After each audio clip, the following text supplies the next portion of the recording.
Hello, everyone. Welcome in to the professional grand finals of CSA Season 1. This is going to be a really hype matchup. We got two great teams, and we got two great GMs on the cast. I'm joined by Khandra himself. What is up, Khandra? Nothing much, man. I'm ready for this finals. Yeah, I'm excited. Both teams having quite the run to get here. Rochester coming in as the 7th seed. Atlanta coming in as the 8th seed. Tell me a little bit more about your run, and then I'll get underway as far as what happened for my team. Yeah, Atlanta this entire run, even the play-ins, had a sub from Novice. It was originally Casper Poole subbing in for, I believe, Narrow in the play-ins. Then it was, I believe, Lucas who has subbed in for Mojimo the entire rest of the playoffs, and they've been on a run. They're making it happen. They're going to the grand finals here against Rochester. Tell me a little bit more about your team. So we started off the night pretty early, of course, professional being the first tier that's going to play. You will see all 4 other tiers play later tonight. The grand finals happening here on the CSA channel. Super excited for the rest of the season. I know I got a team who is looking to make grands in another tier.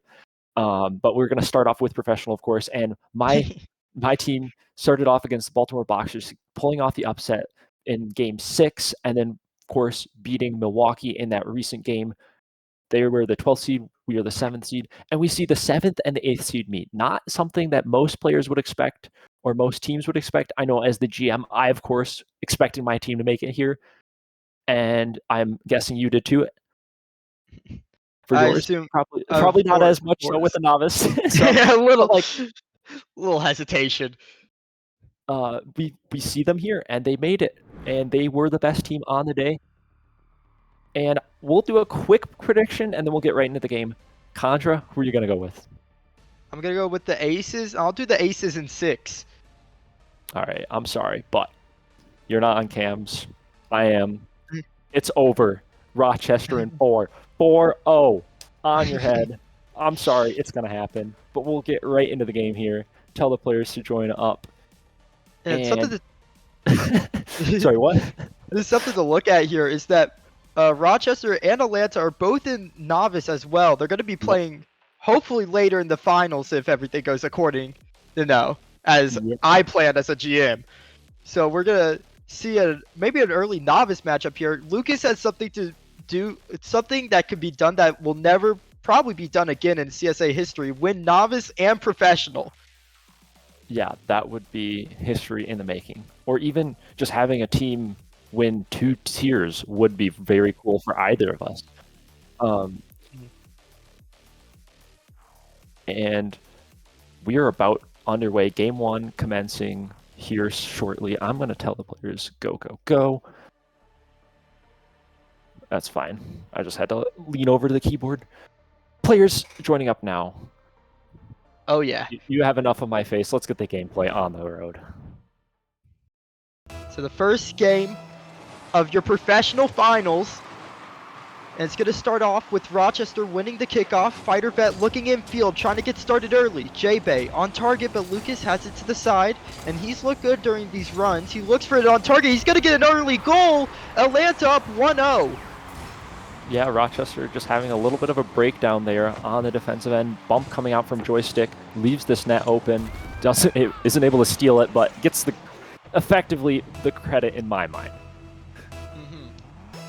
And once again, the Aces team fighting against the higher seed here. They've done so this entire playoffs run. It was originally against the 1st seed and the 4th seed, now the 7th seed.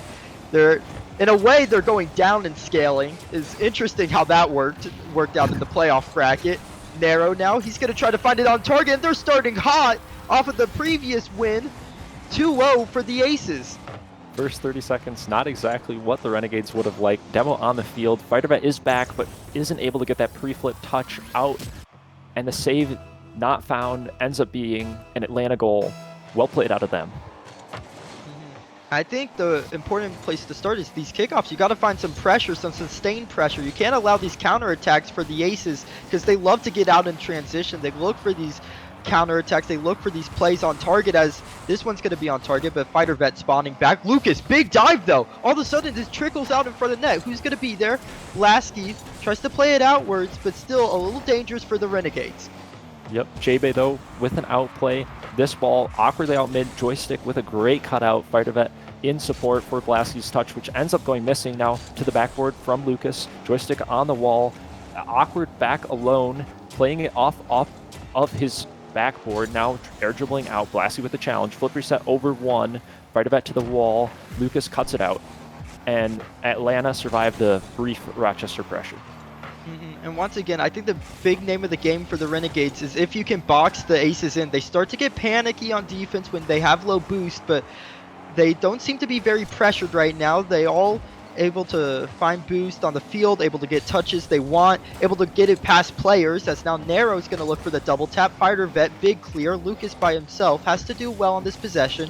He does so, forces the 50, and right now the Renegades feel like the pressure just hasn't been there so far. Yeah, we really are a pass-oriented team, and we like finding each other on the quick 1-2s, and that really hasn't been here. A lot of these passes are being cut out before they can even happen. Here, we're looking for it. J-Bay's touch, just not exactly what he wanted, and this one leaves an opening. Joystick with the redirect, and that is just in. Great play out of Joystick. I don't know if the touch was even necessary. This ball was very threatening to begin with. Yeah, the dynamic duo of Narrow and Joystick, and once again, they love to get out in transition. As soon as they get that big clear, there's always one cherry picking. You have to beware of the danger man upfield. He's always looking for it, always looking to make a play on the ball or a person. And the ace is punished there as Narrow now into the corner. Looks to go one more, unable to get it. Blasky takes his time, 100 boost. Can't get it around Joystick, who has it against the sidewall. Midfield, Lucas is up, looks for another goal. No. Flip reset into the corner. Joystick now to Narrow. Shot under and in. 4-0 for the Aces. Yeah, Renegades just panicking here once again on defense, doing a little bit too much with too little. I mean, J-Bay did have to play that Nero could have shot that hard, but a little bit of patience and a little bit of support from a teammate would have gone a long way there to prevent that from happening. Yeah, something the Aces have done well this playoff run has been taking time on offense. You know, they like to feint a shot, like to put it off the backboard for one more touch, making the extra pass off the backboard. It really has led to some great offense, especially in the playoffs. You know, when everybody on defense is a little more antsy, wants to go for the ball, doesn't want to leave a chance, don't want to leave it up to chance even, as Joystick now in the air, trying to make it a 5th, but can't do so. So Narrow and Lucas combine to force it into the corner. Blasky, 0 boost in front of net. Fighter Vet able to force it into the corner, but it seems like game 1 so far is going to go to the Aces. Yeah, 2 minutes left, so definitely time for, Renegades to get some momentum, some garbage goals potentially. But I'd say this was a dominant showing from the Aces. Going up early so quickly is always, a great way to secure a game before it even ends. And for the Aces here, you start thinking about, okay, what about game 2, right? What are they going to plan for game 2? Because they're going to make some drastic changes if you're on the side of Rochester. You can't really keep with the same strategy after a game like this. So you have to be prepared, be ready to adapt for game 2. As Joystick now off the back, while Lucas looking for one more. Fighter Vet, big save on the goal line. J-Bay now committing, unable to make contact though, so Joystick puts it high. Fighter Vet has been the bright spot on this Rochester team during this game, in my opinion. Yep, and that is completely normal for this team. He's the all-star for a reason. He has shown up and shown out why he deserves to be at this tier and arguably at the tier above all season, and he is looking to take his team and maybe give them a little bit of confidence in these next 30 seconds. Of course, this is Grand Finals. This is your entire season on the line. Win or go home, to the point of winning is everything, right? There is no second chance. There is no second life. This is what the players have worked for, months of work. I know my roster has stayed the same the entire season, and they're looking to show that and prove that the long, hard work pays off. And on the side of the Aces, you technically have stuck with the same roster all season, but the sub-ups have been new.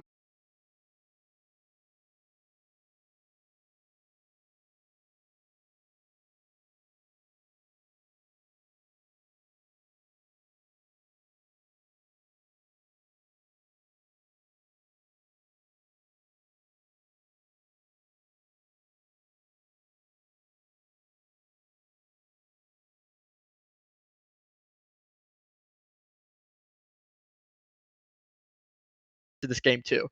I think a lot of it is just in the confidence in easing into the game. I mean, of course, it's Grand Finals. Everyone is going to be a little bit antsy, a little bit, not at 100%. Like, inevitably, that's going to happen. But I think getting just a goal, getting something on the scoreboard, and getting that confidence up is going to make all the difference. I don't think gameplay-wise, necessarily, it was that bad for the Renegades. I think there was, of course, a few mistakes that were easily punished by the Aces. But I don't think you need to make a drastic gameplay difference or style difference. I think you need to stick with what has been working, what got you here to the Grand Finals, and just push it a little harder. Here we go, game number 2, getting underway. Fighter Vet in the corner. J-Bay there to follow. And on the side of the Renegades, I think an early one's extremely important here. Get the confidence back. It's a new game. It's 0-0, but if you let the Aces get one, they are a momentum-based team. They tend to get more right after. We saw the comebacks in the previous series, and now Joystick looking for one early. Flicks it high. Fighter Vet unable to make contact. J-Bay there to cover, though, so it's just going to be a clear out. No, it isn't. Joystick on target and in, and a rare miss from Fighter Vet allows Joystick to get a freebie. The miss isn't even necessarily the killer. It's the fact that Blasky is bumped by Lucas. Lucas just being a little rat there, taking a play out of Napier's book, Novice mentioned. And that bump pressure allowed that single small mistake to be oh so devastating and end up in a goal. Now Blasky pops this up. Lucas cuts it beautifully to the corner. Fighter Vet is there, tries for one more, gets the 50 out from Joystick. Now J-Bay up off the ceiling toward net. Nero not able to save it, and that is exactly what the Renegades want. Exactly, and J-Bay, last game I said he might need better shooting. This game starts it off hot, gets in transition, ties the game up with 4 minutes remaining. The first goal of the series for the Renegades ties up game 2. Yep, and this series is going to be a long one. Best of 7, both teams having played matches earlier tonight. This is a marathon, not a sprint. Blasky up off the ceiling towards J-Bay. J-Bay plays it out mid. Fighter Vet shot on. Nero with a save. Nero in the corner gets one more touch. Blasky able to get that dunk, though, playing this toward Lucas. Lucas played to J-Bay. J-Bay to the sidewall. Fighter Vet up in the midfield. Misses. Now this is open. Both players opting to not touch that. Important because it was already on. And once again, they get out in transition quickly. The passing plays through the midfield. It feels like the speed is there for the Aces right now. You can't challenge them. You have to respect and play farther back. Expect the booms to come through. Take some more time. Because if you don't, they're just going to find it on target. They're going to find each other upfield. They're going to find bumps to create space, to create these shots, opportunities to become goals. As Joystick now, he has 100 boosts. He's been playing great these 2 games. Fighter Vet takes it across. J-Bay takes his time, 100 boosts, left side. Fighter Vet looks to follow, 0 though, so he's just going to pinch it. Narrow, backwards, decides to flick it up. Who's going to be there? It's just going to be Blasky into his own corner. They're starting to respect. They're putting more on the goal line here. J-Bay has it across. Now Narrow looks to follow. One more touch. He does get it around. Momentarily, Blasky down the other side of the field. They survive the onslaught. Yep, now Joystick looks to make it happen again by doing this transition out. Fighter Vet touch a little bit wayward. Nero ends up going missing. Fighter Vet able to get back on that 50. Demo comes out. Atlanta looking for continual pressure, but are challenged quickly in the midfield. Now Fighter Vet plays this up toward J-Bay. J-Bay ends up missing. A little bit more time from Renegades would go a long ways as far as recognizing when they have space and when they don't. Right now, it just feels like the Renegades need to take a little more control, because these booming clears just play right into the Ace's hand. They love to be able to move quickly towards the ball, not question if the ball's going to go around them, if there's another touch coming through, if there's going to be a pass, because they can just take their time. But as I say that, Blasky off the post to J-Bay, who finds it. Nobody able to get there from the Aces, and they tie up the game once again. That clear just being absolutely perfect, did not hit ceiling, went the entire length of the field, almost on target. J-Bay just able to be there and get the easiest tap-in of his life from Blasky's apparent god touch off the backboard. And J-Bay, once again, getting hot. He's finding the ball on target. Blasky doing the same, trying to get this double, but just leaves a little bit to be desired. Narrow tries to force his way through. Fighter Vet, Narrow catches it, just forcing it through the corner. These bumps are frustrating if you're on the side of Rochester, but they managed to break out. Now Lucas, 50, under. Joystick, he's going to have 40 boost, plays it left side. Good pinch, and I feel like this is a big game for Renegades. If they win this one, you can start to get some momentum, but if you lose, then it starts to feel devastating. That 2-0 lead, most people in the finals win with that 2-0 lead. Joystick now on the other end. Fighter Vet, he's going to be there. Good save from him. Lucas puts it high. Fighter Vet looks to follow. Can't get it around Narrow. And still tied game with 1:20 remaining. Yeah, looking like this one's going to head to overtime unless if one team has something to say about it. Rochester have just been swarming the midfield here, preventing the transition from happening. This shot is slightly off target from Fighter Vet toward the left side on the backboard. Now J-Bay with control, plays it around one, but a touch does come out. Now this is an opportunity that went a little bit wayward. J-Bay passed to Blasky. Blasky commits as third. Fighter Vet called in to save. J-Bay up toward Blasky. Blasky toward the middle. J-Bay, Fighter Vet, sorry. I thought it was J-Bay because of the flatness of the card, but that is Fighter Vet on the goal line, putting that one in. Great passing play, and once again, pass-oriented team. J-Bay to Blasky, to Fighter Vet, able to take the lead late here with 51 seconds remaining. The Aces are going to need something. Will they find it off a kickoff? Joystick looks for the shot on target. Blasky, big save on the goal line. Now J-Bay, 100 boost. What can he do? He looks in field for Fighter. The pass is starting to break through this midfield pressure, this midfield hold. Fighter Vet, big touch off the ceiling, denies Ace's transition gameplay. As I say that, Narrow on target, but J-Bay has it clean. Big touch from him, and 30 seconds remain. J-Bay looks for it in field, unable to make the touch. Joystick now, 0 boost, just bangs it off the sidewall. Narrow now breaks out, 100 boost to his name. Looks for it, off the corner, unable to make contact, and J-Bay reads it perfectly. He stepped up big this game. Now Joystick unable to make the touch, and Blasky seals it. Renegades answer back. Unless a miracle comes out in these next 10 seconds, which I don't think it will, just some simple time management and not choking an awful kickoff will lead to a Rochester win. And I think this is the confidence they were looking for. We saw the passing play. We saw the 1-2-3, all members getting involved, J-Bay shooting. You know, the one thing that you asked to be improved from game one was improved. And their defense looking a lot more confident as well as we defend off this last 0-second chance from the aces to get some momentum back. They fail to do so, and we have a tied series. This could be anyone's ball game. Hmm. And Luke is making a couple less touches than before. Last game, I believe he had around 27, 30 area. This game, only 19. Not able to really get in on this play. What didn't feel included during a lot of it. Joystick shooting a majority of the shots. 2 for 7. Not the worst percentage, but when you get 7 shots, it almost feels like more should go in. Even though you found 2 goals, maybe a little more passing needed. Maybe they're getting a little too focused on just putting it on target instead of taking time on the offense, finding each other in transition, finding each other off the back wall, finding demos, finding bumps, passing plays. Because right now it feels a little stale for the Aces as we're tied up 1-1 in the series. Yeah, they definitely had their chances in game 2. We will see if they're able to put a little bit more of those into the back of the net here in game number 3. Getting underway. Joystick now flicked to the backboard. Nero comes in support, tries to play this to the middle, ends up missing the touch. Fredovec called in for the Renegades, also missing a touch. Awkward gameplay out of both teams. Not looking quite as comfortable as game 1 and 2.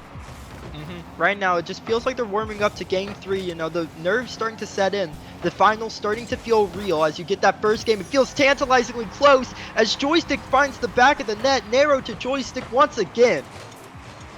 And we are now in effectively a best of 5 scenario. You know, you don't have that pad of, if I lose this game, you know, the series could just slide away, right? That game 1, less important. Game 2, it's like, all right, sure, they answered back. But now game 3 is when all the games really start to matter, and you start thinking, man, if I made that one chance or if I made that one mistake, it's going to be the difference between me winning and not for the entire season. And those nerves is what's going to cause the mistakes. You tend to play a little more antsy in these playoffs. You tend to panic a little bit more as Nero unable to get the touch off the back wall. Joystick also there, but Nero gets the touch instead, and Blasty's going to have it. Joystick was there, but Nero, an unfortunate touch leads to a goal. Yeah, both players were there for FighterBet's initial shot. It went directly to both of them, but then the issue is they do not have enough time to communicate which player is going to go. They both go, and a simple bump comes out, and the follow-up is there. Renegades get that equalizing goal, now tied 1-1 4 minutes ago. Upfield pass from this team pinch. Blasky off the backboard again. Now J-Bay back to Blasky. Blasky cut out by Lucas. Big save from Lucas there. That would have been another lead, but FighterVet looks to do it all himself. It's off the bar. Nero has it away. Now counterattack opportunity. Blasky, he has to get back. Nero unable to make contact with it. FighterVet gets his boost stolen, but big boom from him all the way down the other end. Back and forth. No team able to get a foothold on offense. Now Nero, he looks in field, but no one's there yet. He takes it back to Joystick, who has 100. He looks into the air. Midfield available. Lucas goes quickly. So does FighterVet. 51 out by Lucas, but then J-Bay on the other end, and FighterVet, big redirect to get the lead for Rochester. This touch from J-Bay gets an incredible 50 out, and then Blasky saying FighterVet peaked, which I believe, I mean, he's a great player, but that is an insanely good shot. The pace that he got on such a slow-moving ball, Atlanta was not at all ready for that. The last pixel on the corner of his car arrowed just a little bit, and it just goes flying into the net. Unstoppable from FighterVet, who has been dangerous this game. He's really stepped up here. Nero now, 100 boost on the back wall. Looks to get it around, plays it under, looks for one more, unable to get there. Joystick now, he'll try to get it high. Lucas looks for the touch, unable to get there. Now FighterVet, opportunity, shot on target. Nero has it away, and the Aces starting to go one at a time on defense. They're starting to figure it out a little more. The nerves not affecting them as much, it seems. Joystick tries to play it around Blasky, who has it. Lucas getting bumps, getting physical. FighterVet has to cover, he does so. Joystick now, right side. He takes time with it, just allows J-Bay in on the play, but he has 0, so surely it's not going to be too dangerous. But then again, Blasky has it mid. Blasky has really dished out the ball beautifully in this game 3. Yeah, he is one of the better passers on this team. Setting up his teammates is one of his favorite things to do. FighterVet tries to do that, playing it under Lucas. Lucas better to it. Now, really awkward ball in the corner. Ends up being a perfect pop for Joystick, but it just plays a little bit too far away from him. FighterVet able to clear this out toward the sidewall. Another dunk coming out. Ball just booming from both sides. A little bit of chaos. Now a little bit of calmness as that was a routine save for Nero off to the sidewall. Yeah, and I think the booming ball usually favors the Aces in most series, but it feels like they're unable to connect right now, and once again on offense, they're getting pummeled by the Renegades. Now Lucas, he has it, tries to force it through, and they're looking for a bit more of a controlled approach now. 100 boost, looks for the 50. They have it midfield. Joystick now to Narrow. 0 boost, shot on target. What a save from Blasky. Predicts where the shot's going to go on the goal line. Now Lucas, he looks in field, tries to get it past J-Bay, unable to do so. Narrow now, 50 boost, looks one more. Can he get it? No, it's not going to be to Joystick, or not well enough at least. Lucas now in on the play though. Lucas off the side of the wall, but just unable to find the mid. Narrow tries to find midfield, but Blasky's there for a big boom, and with only 56 remaining, the Aces looking for anything. Yeah, time definitely of the essence for the Aces. Need something here quick. This is a good look, but J-Bay plays it safely to the corner. Nero around one with the demo, and that is exactly what they wanted. The transition, the quick 1-2 play, getting the demo, capitalizing on the fact that J-Bay has low boost, tries to get the boost and the ball, comes away with just one. And of course, you want that to be the ball in that scenario. Ends up with the boost, but the ball in his net. Yeah, and it's Narrow to Joystick once again. The dynamic duo, usually it's Narrow striking the back of the net, but today it seems Joystick can't miss, as now it's going to come off the back wall. Narrow has to respect J-Bay's touch, forces a 50 to the side. Lucas unable to make the touch on the ball. Blasky tries to get in on it, tries to force it mid. It's a little around J-Bay. He's going to have an awkward one to find. And Lucas into the air. This is his favorite place to be. Solo play, double tap, no. Blasky gets the touch around into the corner. Joystick fakes out, looks to take time, but unable to do so. Narrow now to the sidewall. 8 seconds remain. Game winner available in regulation. Lucas looks for one more, unable to get so. Now Narrow, 50. Fighter Vet tries to stay on it, but he can't. Overtime in game 3. Yeah, that was definitely looking like a chance for both teams to possibly end it in regulation, but the ball ends up dropping on 0, and now we see a kickoff go in the favor of Atlanta, but that did not go to the best of their abilities given that chance. The ball now out on the other side. Renegades posturing for a little bit of defense. Really awkward touch. This is a shot opportunity off the backboard, off the follow-up. Joystick there to get game number 3. And you think, is this the opportunity? The Narrow miss it. Joystick always there though. Narrow to Joystick. Playmaker and hat trick for both of them. The Aces take game 3 and take the lead in the series. Yeah, they did a great job coming back. They were down 2-1 at one point. They get the equalizer, and then they get the go-ahead goal in that overtime to go up 2-1 in the series. Of course, still a lot of series left to be played, but is an advantageous position for them to be in, considering Rochester looked like they were finally finding their stride again. And the Aces have made multiple comebacks on the day. Just back and forth. They got a game winner, 0-second goal, I believe, in game 5 of Denver versus Atlanta. And they find the clutch factor every time. The offense just seems to come through for this Aces team right now. It's their day. Right now, also, I feel like Lucas has really stepped up. It really depends if he's getting on the ball or not. And I feel like this game saw much more on the ball. We saw that aerial play at the end of the game to almost seal it.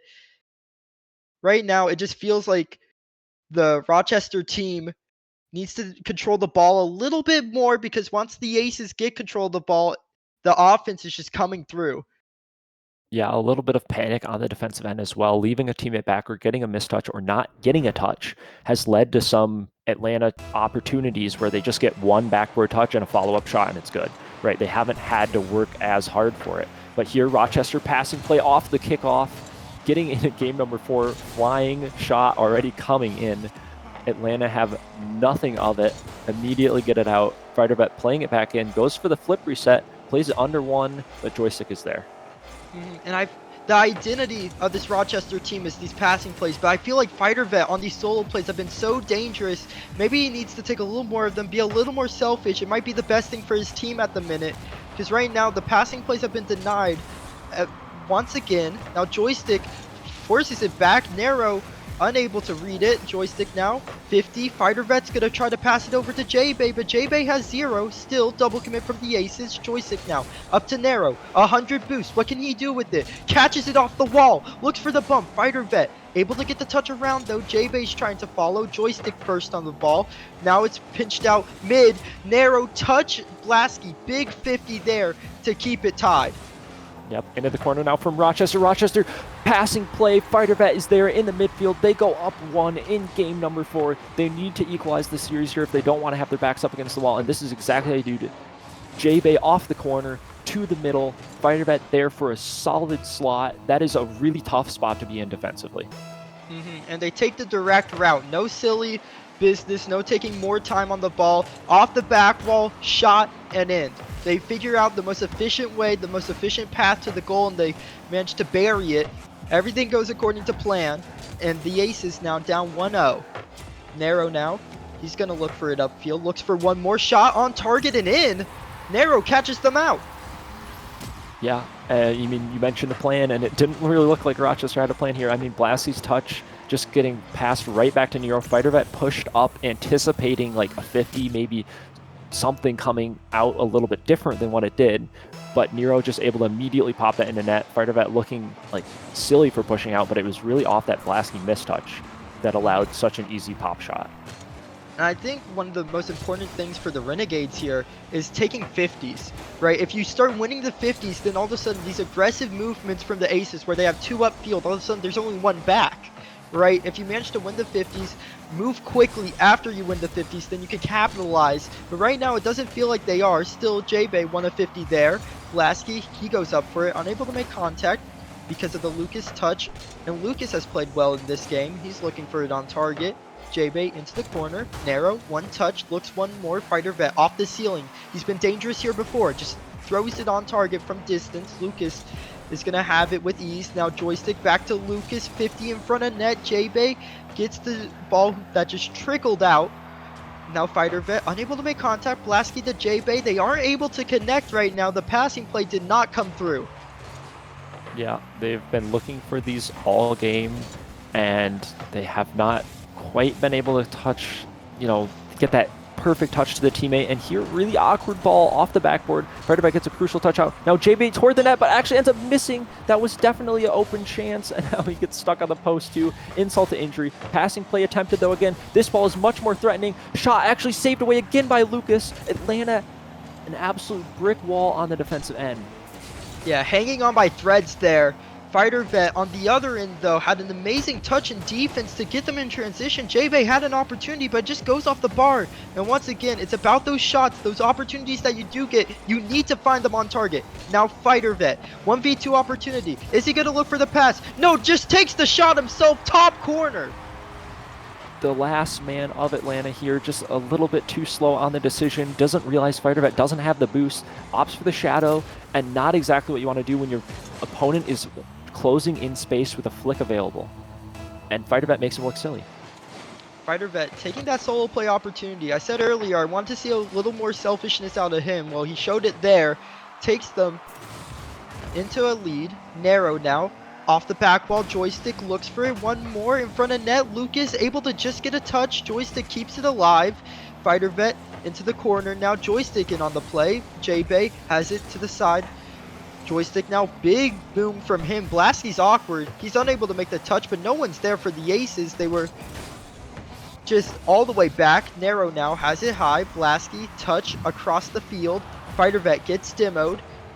Joystick now has to wait on the Narrow commit. They double though, and all of a sudden it's an opportunity. Lucas though has it out. Fighter Vet puts it high. Joystick's gonna be there. He has it to the side.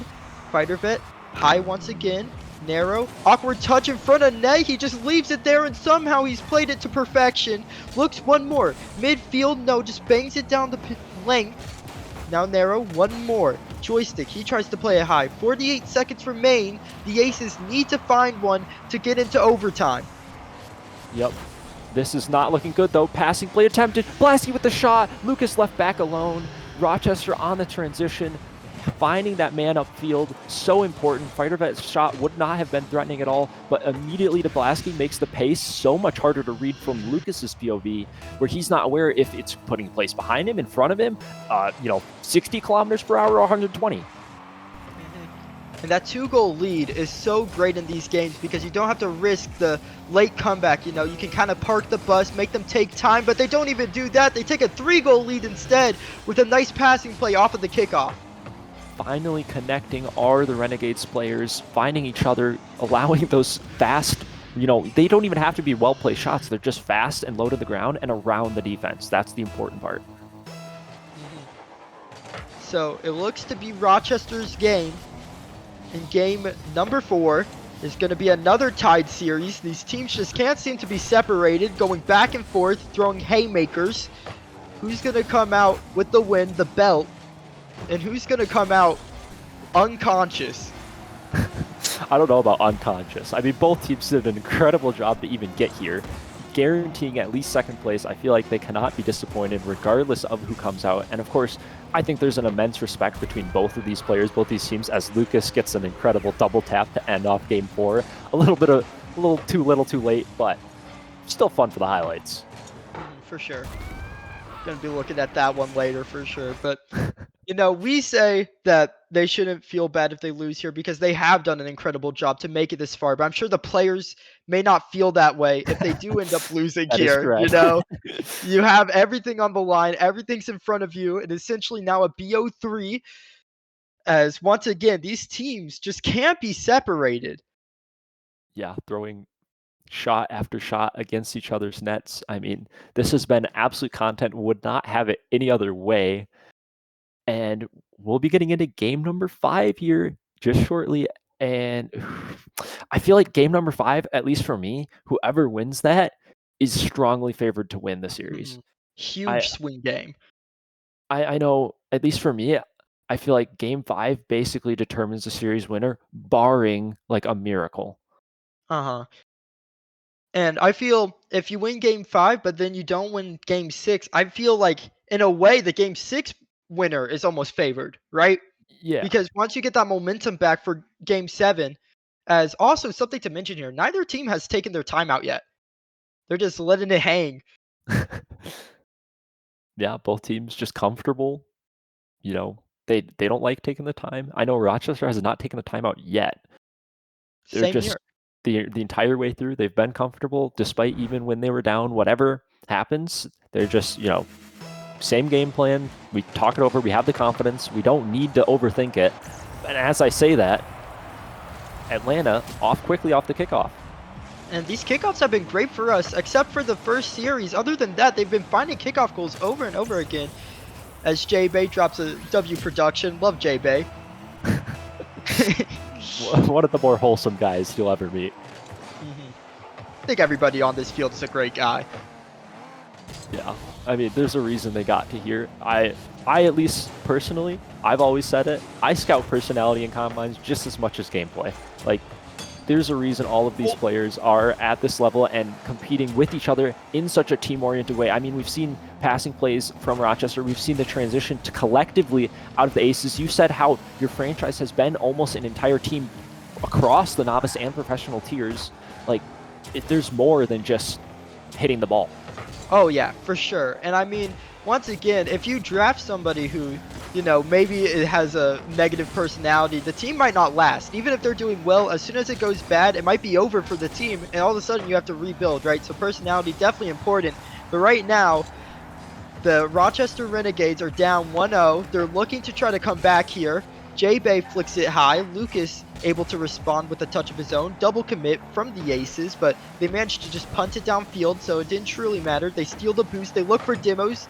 They almost get it on target. Fighter Vet off his own post, able to get past another. And once again, Fighter Vet has been playing so well in these games, especially on defense. Has really been a brick wall for this team. Narrow now breaks through the brick wall, though. Lucas able to just put it home. 2-0 for the Aces.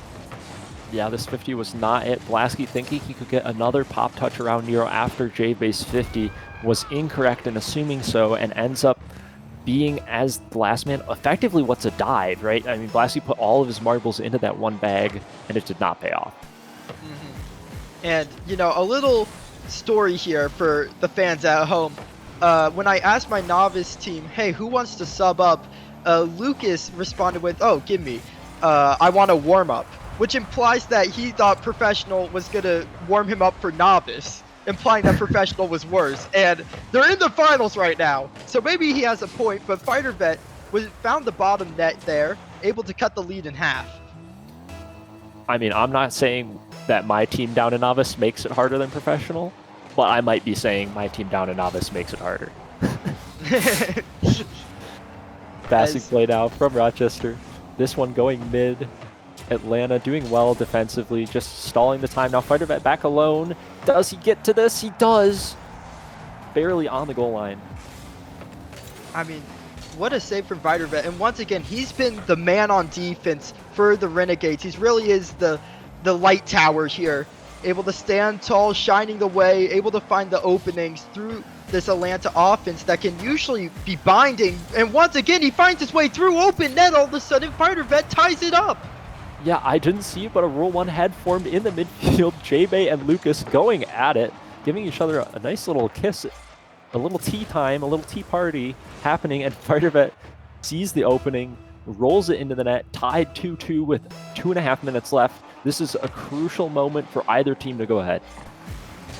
And, you know, once again, swing game, game 5, extremely important for both of these teams. You win here, it feels like you're very favored in the series all of a sudden. Joystick now, he has it high, off the ceiling. Narrow looks for it, off the back wall. Lucas, he puts it even higher.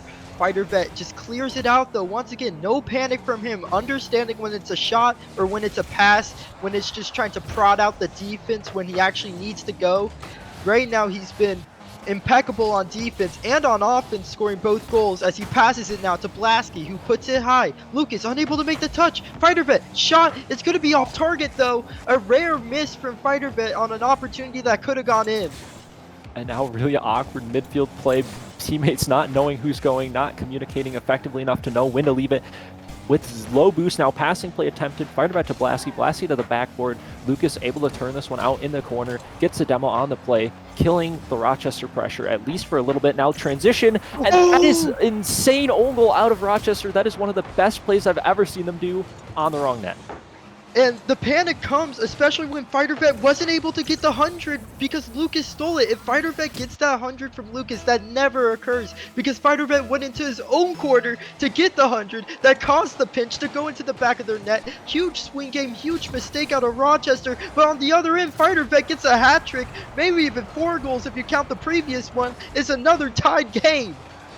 And this ball somehow slipping under Nero. Nero committing as last, probably could have played a little bit safer, given his teammates time to follow up off the kickoff. Of course, you know, after you have a player take the kickoff and a cheater get bumped out of the play, it is an immediate one-on-one scenario for a prolonged period of time, and diving as, you know, that last man in a one-on-one isn't exactly the move. Nero gets punished there for overcommitting, being a little too confident to just go. Joystick now is looking to control. He loves taking it to the sidewall after a little bit of pressure, just trying to force a way through, trying to find openings that they didn't even know were there.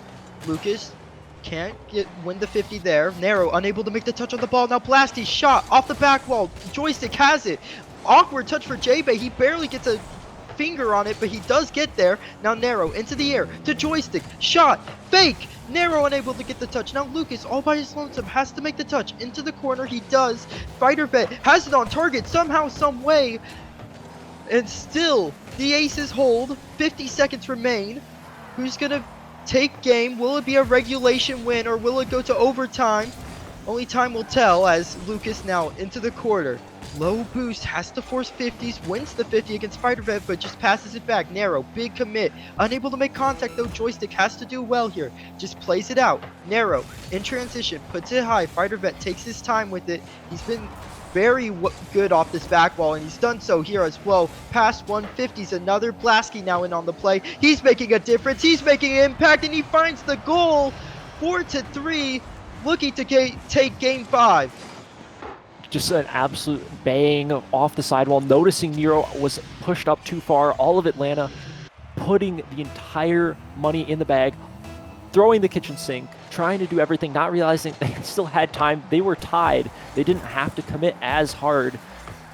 But now Rochester looking to take this crucial Game 5, go ahead in the series, and FighterVet looking to put the nail in the coffin, doesn't quite get it. There will be a 0-second opportunity here.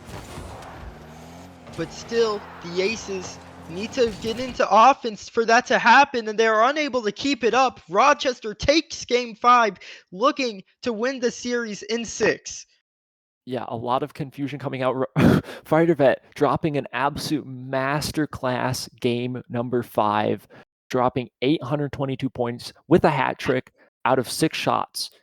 Very good stuff out of him. He is peaking at the correct time. We saw Lucas step it up a little bit. You know, he's had his off games, he's had his on games. He's been sort of the X factor as far as when Atlanta are winning versus losing. I feel like I'm looking at Lucas and whether he is performing or not. I think Lucas is a big X factor, but this game, I mean, you cannot understate how well Fighter Vet played. Other than the pinch, which could arguably be either player's fault, it was a clean slate from him. Just able to find saves, able to find offense, passes, you name it, transition gameplay, 50s. He was winning it all.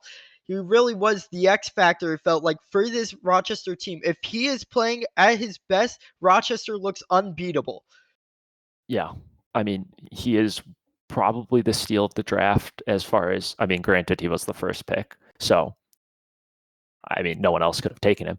But as far as a professional pick, I am so happy to have gotten him in that first pick. He has shown it here, you know, been the long-term plan. And here we go into game number 6. The map not changing. Players probably not too happy about that, considering they were just asking for the map change. But we will see maybe the first grand finals of the night end here on Wasteland, or we will see a game 7 going to Champions Field. And I'm sure production's gonna love a bunch of game 7s tonight. Wink, wink, nudge, nudge, as Fighter Vet now tries to play it out. Nero's gonna be there. Looks one more off the wall. Blasky's gonna be there first. Joystick, back wall, J-Bay up, takes his time with it, but Nero predicts it, takes it into the air, looks for the 50, it goes into the corner. Fighter Vet has to leave it, unable to make the touch. Lucas now looks in field, but Fighter Vet immediately cuts it out. Sniff the danger. Now off the corner, Nero takes it around. He's gonna have 60 boost here. He looks for it around Blasky, who I felt like Blasky was the Robin to Fighter Vet's Batman last game, able to get that clutch game winner, was finding passes, saves, able to really make a huge impact on the game. Now Nero, he's going to look for it down the length of the field. One more, can't do so. And right now, tied game with 3:55 remaining. Passing play in field, shot opportunity closed out by Nero, but now with this shot off the sidewall from FighterVet means they go up 1. FighterVet having an absolute masterclass of a performance in this grand finals, doing it all himself, an insane read, an insane touch toward net with lots of pace, manages to let Rochester go up by 1 in this game 6. He just can't seem to miss. On the side of Rochester, Fighter Vet able to find another goal. He's looking for another hat trick in this game. Joystick to Nero. And it's not like the Aces have had bad offense. As they find a goal here, they tie it up. Once again, the Aces in transition, able to find that passing play. Joystick to Nero this time. Yeah, FighterVet just turning out too quickly, wasn't aware of the player in field, and no last man back besides him. Aces take advantage of that fact. Rochester left scratching their heads a little bit, thinking, we just went ahead, how did we let off the gas so much that we let them immediately go back and score? And, you know, it's that 1-2 punch. Nero and Joystick, they look for each other all the time as they do so in midfield there. Lucas, you know, he gets in on the play sometimes, but if they can find each other, if they can find it off the backboard, get it past Fighter Vet, big 50 comes through, double commit, both miss, but Nero just plays it into the corner. Was that a little less zealous than what he really wanted to do? Feel like the backboard was available there. Still, transition game being denied here for Rochester. Nero, one more touch. 0 boost to his name, just looks to follow. Blasky unable to make contact, but bumps one off the ball. Now Lucas, he wins it through. Lucas, one more. He's trying to pop off, almost finds the back of the net. Joystick, now his touch isn't the best. Blasky's going to be first to Fighter Vet. Once again, passing play. Lucas, awkward in net. Big save! Finds the dive on the goal line. Blasky denied now. Now it's going to be Narrow, 100 boost. I mean, that was a crucial touch. 2.5 minutes here. Time ticking down. The next goal might very well win it. Both teams looking incredibly good on the defensive end. Both teams are looking also a little bit hesitant on the offensive end. And as I say that, this pitched out somehow is saved. Shots falling, but not into the back of the net. Insane defensive stand and a pinch that just did not want to go in. Fighter Vet tried to find the back of the net there. Couldn't. Finally denied. It was the crossbar, the 5th defender, the 4th being the post, the 6th being the post, and the 7th being time. Now Fighter Vet looks to force it through this time, but Narrow's there on the 50. Narrow looks to go again. Blasky has it into the corner. Joystick unable to make the touch, and J-Bay shot. Will it be in? No, Lucas on the goal line again. He's come up with big saves, big answers for the Aces on this defensive end. Now Narrow, shot, on target, J-Bay has to save, it just goes over the bar. Fighter Vet, squishy save, down the other end. Now Lucas, he's gonna have to make a good touch, he just forces it into the corner, goes quickly, unable to make one more. Narrow's ready for it though, plays it out of the corner. Blasky, into the air, a minute remaining, pass opportunity, Joystick just punts it on target. J-Bay, unable to make the touch, but Fighter Vet's there. Joystick across though, Lucas, shot, no! It's gonna be Fighter Vet on the other end! Is it gonna go in? No! Minute remaining, both teams unable to find the back of the net. Absolute chaos there. I thought it was in my net, then I thought it was in your net, and then I thought it was nobody's net. Absolute content coming out from the professional grand finals, and here we see more shot opportunities from the Renegades just go wayward. 50 seconds, time is ticking down, looking like we're going to overtime unless if one of these finds its way in. Yeah, on both sides, it's been so dangerous. Passes coming across net, shots being fired on target. But who will come out with the win? Game 6, everything on the line, the season on the line for the Aces. If you win here, you get to 7, where anything can happen. Game 7's where miracles are made.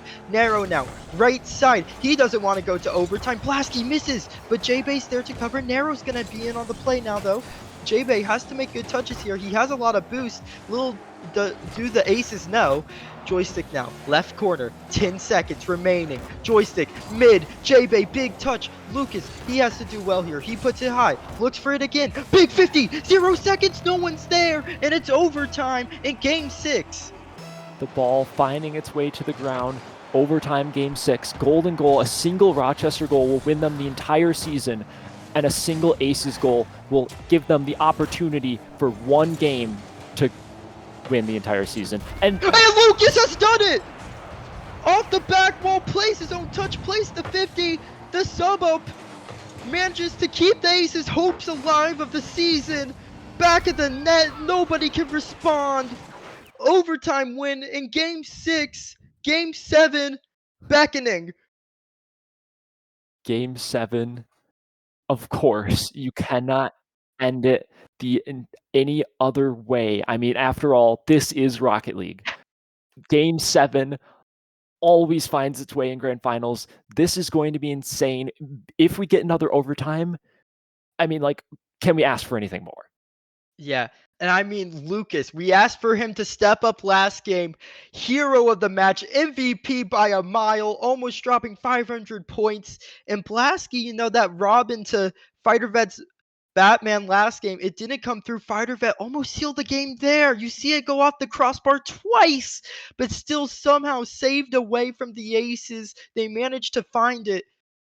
In Game 7, it could really go either way. I'm ready for this Game 7. I'm sure the chat's ready for this Game 7. Power, how are you feeling? I am not ready for this Game 7. My heart is beating. My mind is racing. And the players are, I'm sure, in a much similar scenario. I mean, this is it. One game to determine whether your season you come out as first or second. You know, the first loser or the first winner. Uh-huh. And history for both of these teams on the line here. History for CSA on the line here. It's Game 7. Aces versus Renegades. Fighter Vet with the first opportunity just slings it downfield on target. Joystick has it away. J-Bay now off the back wall. Narrow has it away. Blasky, awkward touch to make. He gets it to the side. Plays it high, looks one more. He has it mid. Who's going to be there? Narrow looks to turn on it. He's going to grab the 100. Tries to go one more, but J-Bay's there. Lucas, he was good on defense last game, and he's good on defense this game. Has it to the side from the inside of his own net. Lucas now looks to commit. Narrow as well. All Aces players in that corner, but they managed to get a touch on the ball. And J-Bay, huge mistake! But Lucas unable to capitalize. Double jump instead of a flip. Allows the transition from Renegades, and they get away Scott's free. Blasky now to Fighter Vet. On target? No. And already drama within the first minute of this game. Yeah, absolute content as we see Nero go for the double tap, gets the read off the crossbar. Incredible shot out of him to go ahead in Game 7. Nero does it himself, redirect to backboard, down to the ground, following it up. Blasky just sitting there, not aware of what was impending on his head. And what's new? Joystick to Narrow, finding the back of the net in transition. Is that going to do it? Surely there's going to be more goals, more drama this game, as there's been so many goals within these past couple of games. The first one not really sealing it for either team. Now Joystick, he looks to force against his own corner. Fighter Vet tries to force his way through, but unable to do so. Joystick, 100 boost, tries to get through. Narrow now, 50 boost himself, gets around J-Bay. Blasky has it high. Fighter Vet unable to follow. Joystick just bangs it out. J-Bay looks to turn on it, gets demoed. Off the ball, Fighter Vet turns, big flick, but Joystick there. He's playing these touches incredibly well. He's playing the 50s incredibly well. Now, opportunity, but they weren't expecting to miss, didn't play it, playing a little more cautious, trying to keep that lead, you know. Let the mistakes come to them. As Fighter Vet, he's going to play it high. He doesn't make a mistake there. Big 50, J-Bay, he has it around. Who's going to be there for the Aces? None other than Joystick into the air. 19 boost though, has to go low with it. Forces a 50 off of the back wall. Now Fighter Vet trying to dust Lucas, but can't do so. And still the Aces pushing for another goal. Pinch out from J-Bay toward the midfield. Now Blasky has an opportunity, bangs it up. Fighter Vet goes solo off the backboard, down, cut out by Nero. Nero doing a good job to get that one to Joystick. Joystick on the sidewall, tries to get a controlled touch, follows it, but Fighter Vet able to play that one out. Now J-Bay with a possibly open net, but does not play it quick enough. Now Demo coming out, bump play coming out, backflip coming out. Fighter Vet finds the back of the net, and that is going to be a tie game going into halfway. And another misinput from Lucas. He had one earlier this game, and the backflip plagues him. Could have gotten the save, could have gotten back. The demos were coming through, but still an effort to get the block, but it wasn't enough. 1-1 with half the game remaining. Fighter Vet trying to get it off a kickoff, but Lucas, they'll have it away to Joystick, who takes it up the wall, tries to force a 50, double commit comes through. Who's going to be there? A demo comes through, so it has to be Fighter Vet, who takes it across. He looks to take it across one more time, but Joystick's there, shot is in! Fighter Vet couldn't do it all himself, and Joystick punishes. My heart, it hurts. The Fighter Vet touch, not what he was looking for. Wanted more power on it, wanted to clear it to safety, ends up passing it midfield. J-Bay not able to jump up and get that touch in time. And now Atlanta are up 1. Rochester needs something to force overtime or a goal in regulation, and they only have 2 minutes to do so. And it feels like it's got to be that man Fighter Vet on the side of Renegades. It's got to be some miraculous play, or does it have to be Blasky in front of net? Denied. Now Fighter Vet, he has 40, denied by Narrow, who passes it to Lucas. Transition all of a sudden. Could they get the lead? No. It's just going to be denied by the bounce. Joystick, 100 boost, leaves it for Lucas. Fighter Vet able to get a touch midfield. Narrow just takes his time, plays it high, kills some time off the clock. Very smart play from Narrow. Fighter Vet, though, he's going to transition quickly. Joystick takes time once again. This is frustrating if you're on the sides of the Renegades. You only have so much time left in this game till your season is over. Narrow, backboard, Fighter Vet there. Joystick now, 100 boost, shot, it's going to be high. Lucas touch, forces it into the corner. The transition can't move out quickly because of it. Narrow just dives. Joystick turns in. Blasky, big touch coming up. He wins the 50. Fighter Vet looks for the bump. He gets the bump. Blasky, it's high. Bump comes through. Lucas doesn't miss input. He gets the touch away with a minute remaining. That felt like the opportunity. Now on the other end, Fighter Vet tries to take his time. He can't get it around, and the Aces hold on. 50 seconds now. Renegades need something that looked like their golden opportunity to get the equalizer. Now they have to make another one happen here. Blasky looking to do so. Double tap! Double tap! Redirect! What is this from Blasky? Blasky with the impossible double tap. Fighter Vet to Blasky in. Nero tried to disrespect the Blasky Devil. He makes him pay for it. Tied up game. Overtime on the horizon. Will we see a big game winner from either of these teams? Fighter Vet, midfield, Blasky 100 boost. He plays it. Lucas cuts it out. Looks for one more. Joystick also commits. Nero is by himself. He plays it high. Smart to do so as he plays it into space as well. Fighter Vet plays it high. Nero 100 gets the touch around. Huge touch from him. A second touch as well. And all of a sudden, the Aces looking to transition. Nero musty into the corner. He does not feeling the pressure. He looks for one more across. Joystick on target. Is it going to go in? J-Bay, he has the touch. Blasky, midfield. Who's going to be there? 3 seconds. Regulation almost done with. It's in the air. 0-second drill for both teams. Joystick tries to keep it alive, and it goes down overtime. Would not have it any other way. This truly is Rocket League at its finest. Game 7, Grand Finals, overtime, coming right up. And this could be an opportunity. This ball not quite on target. Renegades get away with potential murder there. Atlanta really would have wanted that to go in. Now, Rochester on the transition. Fighter Vet, shot, just barely off. Blasky there for the follow-up. Atlanta with the save. Fighter Vet, that was also an opportunity, but it's just a little bit off target. Now Joystick, he's going to be low boost. He looks to cut infield. Lucas looks to go. Fighter Vet, upfield. Blasky, he's playing so great this game. He found the double tap to get them into this overtime. Can he be the winner here? Who will be the hero of this final game? Now Lucas into the corner. Fighter Vet shot on target, but Joystick has the save. Now Joystick gets bumped into the 100, but he's going to have the ball and time. Takes it, air dribble around. Fighter Vet unable to make the touch. Now Joystick, he plays it high, over one. A huge touch is coming through. Low boost for Atlanta. Doesn't matter. Nero back of the net.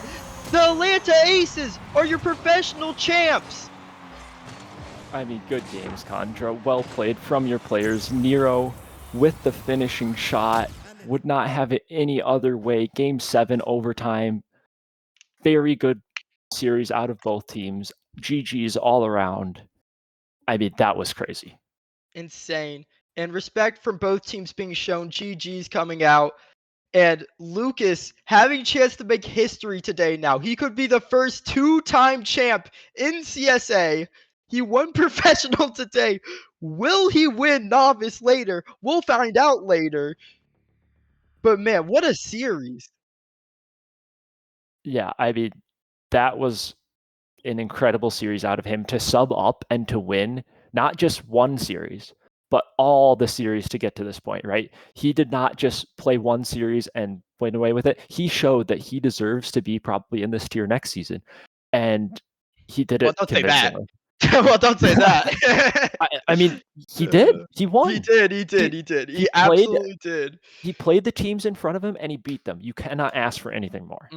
And that dynamic duo, the dynamic duo of Nero and Joystick, able to find it at the end there. Joystick to Nero once again. What's new for the Aces? What a series. What a playoffs we had in professional. What a game. Yeah, and we will catch you right back after the short break with the next Grand Finals, continual action from Game 7 to the next series. I will see you guys later. Thanks for watching the Power and ContraCast. Bye-bye.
Hello, hello, CSA people. We are back at it again live with more finals action. We are going to be getting into our Academy series here, second on the night. It is your boy, Bostradella. Iwu on the desk, GM of one of the teams for tonight. Iwu, how unbiased could you possibly be with your team right on the cusp of a win?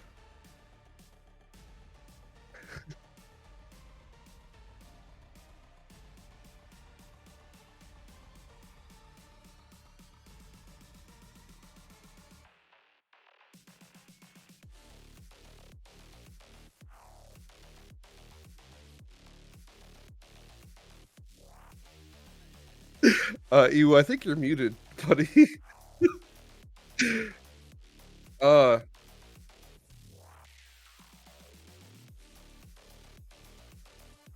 Hello? Iwu? Am I unmuted? Okay. Basically, no, all good. So, as I was saying, I'm gonna try my best to not be biased. It's two great teams. Milwaukee, I think, had a lot of doubters. They were just gonna be Toronto and San Diego Part 3. They did not feel that way, and we saw it there. They won 4-1, and San Diego came off a sweep versus Denver. So these teams coming in hot and doing exactly what they need to here. If you had to pick, Boz, who would you pick? I don't know. It's going to be tough, man. You got both teams, like you said, coming in just absolutely on fire. We're talking San Diego Sea Lions going 4-0. I think they went 4-3, 4-2, 6-2, and then 4-3 in overtime. And then you go ahead and you flip over to Milwaukee. One of the players that Milwaukee played against tonight said they were playing out of their minds, mechanically gifted, couldn't be stopped. So I don't know about you, brother. It's going to be real difficult to pick anybody who's going to be winning tonight. Yeah. For me, I mean, you guys know who I'm gonna pick. I'm taking San Diego. I'll give Milwaukee some respect. I'll give San Diego in 5. I mean, we got everybody in the lobby, and it is time for us to start the Season 1 Academy Finals. Milwaukee and San Diego for all the marbles. Here we go. Looking to be getting a kickoff here. Should be Shricky versus Avex Inceptions. It's going to go real favorable for San Diego here. No! They are already getting bombarded with the first possible offensive opportunity alive, but we're getting a good response here from San Diego. Pushing into no man's land. Avex Inception is going to be able to collect the 100 boost, get up. No, it's going to be swatted away by Tweaking Out. Neither team really establishing great control of the ball in the first 30 seconds here. Both teams are playing real aggressive, though. Holy cow, look at that double demo. That big touch there from Minja to get that touch off the backboard to keep this score level here early in Game 1. I think a big Game 1 win is what we need. Milwaukee looks very good. These teams have yet to play with their full rosters all season. And, I mean, for your first match to be in the finals, especially with Milwaukee coming off that upset, would be huge. As a demo attempt comes through, it wasn't found. Elling might have been able to get in if it was. Avex with a big miss. Minja towards the backboard. So Ricky with the touch, the lone all-star for the Vortex. Mossy tries to go underneath one. That one bounces out to the middle. Is there anyone to shoot? It'll be Minja. The Major 2 MVP scores 1-0 to the Sea Lions. Incredible placement, getting it behind the goalkeeper as he's moving along the back line. Not a lot of boost. Turn 180 isn't going to be able to change his momentum and swap that away. So yeah, Minja's going to open up scoring here. Great spot to be. You want to be the first one getting the momentum on the board. I've talked with Rob about this plenty of times. Rocket League is momentum based. You know, you get one, you get two, and suddenly it can turn into a landslide. We'll see how this Milwaukee team can respond. Mossy getting a very favorable 50, Tweaking Out, tries to push it across. Minja goes to split the 50, but can't quite get it back center. Tricky, dropping it down. Oh, it's going to be a redirect. Bardowski, no! The fourth defender, the crossbar keeps it out of the net. Yeah, huge break there for the Sea Lions. Hustle through the corner now. The demo came through too. I mean, they did everything perfectly. The shot just not good enough at the moment. So Ricky's pass or touch doesn't get around. He can't find the Doomsday. Avex is turning the redirect. Hustle's awkward. Back to Avex. It's end-to-end action here at Game 1. Minja with a huge miss. Hustle full boost. Their highest out player gets a flick past one. Looks for one more. A big miss. The net is just wide open, and Milwaukee will score. Yeah, a bit of a rotation issue there. Unfortunately, a lot of faith was put into that touch. That has to be a ghost touch. Even on the replay I saw, there was contact there from Avex, but unfortunate for San Diego. We'll see how they respond here. Avex, Shricky, Sricky? Shrek. We're just going to start calling him Shrek for the rest of this, because I know I'm going to mispronounce it. Shrek collects the ball, elevates it over one. Avex is in a dangerous spot here, caught on the side post. Ooh, pushes out quickly. Bang. That's going to be very favorable. That's wide left. No, Ninja, no! Can't put it back on target. It's going to stay 1-1 with half the game already being elapsed. Yeah, the nerves coming in from playing in the finals. Mossy with the bump. Hustle with the touch. Can Avex get back to it? No, it'll still be there. Where's Minja? There he is. Minja fired downfield, not on target. Or on target, but saved right at the keeper. Apologies, guys. A double commit comes through for the Vortex, and San Diego should be able to keep possession, but no. The attack fizzles out. Avex off his own backboard. San Diego, their third time in a final setting. Milwaukee's first. The nerves will eventually come through, but Milwaukee looks the more composed team at the moment, Paz. Oh, for sure. Oh, Avex stuffs it through. Strong play indeed. He's looking to stay with the ball, going for a little bit of a bump. Keeps Milwaukee guessing. Mossy puts it over to the side. Minja slots it in. Goal number 2 for your Major 2 MVP. Come on, man. Good pass from Mossy. He takes advantage of the T being awkward, so Ricky just flat-footed the net. We'll take that goal all day. 2-1, 140 to play. Ninja. Tweaking out. Split the 50. Tricky. Able to look at that. Popped high. Avex, though, is already there, creating a no-fly zone. Doesn't want to let that go in. Avex, yet another touch. Keeps the offensive shot out of position. Makes Milwaukee have to work for it just a little bit harder. Another save. And this San Diego defense, they're surviving by the skin of their teeth. A solid 50 will go right at Sareki. 1 to beat. Mossy just sent it on 0 boost. And this does not really pertain to the Academy Finals, but my Superstar team is beating the number 2 seed Superstar Denver Shred team. Wow. Self-glazing in a finals. Your team's on the pitch, brother. I'm doing both games. Mitch has turned into the corner. Mossy will take it on 0 boost, just launches downfield. Under a minute to play. Here we go.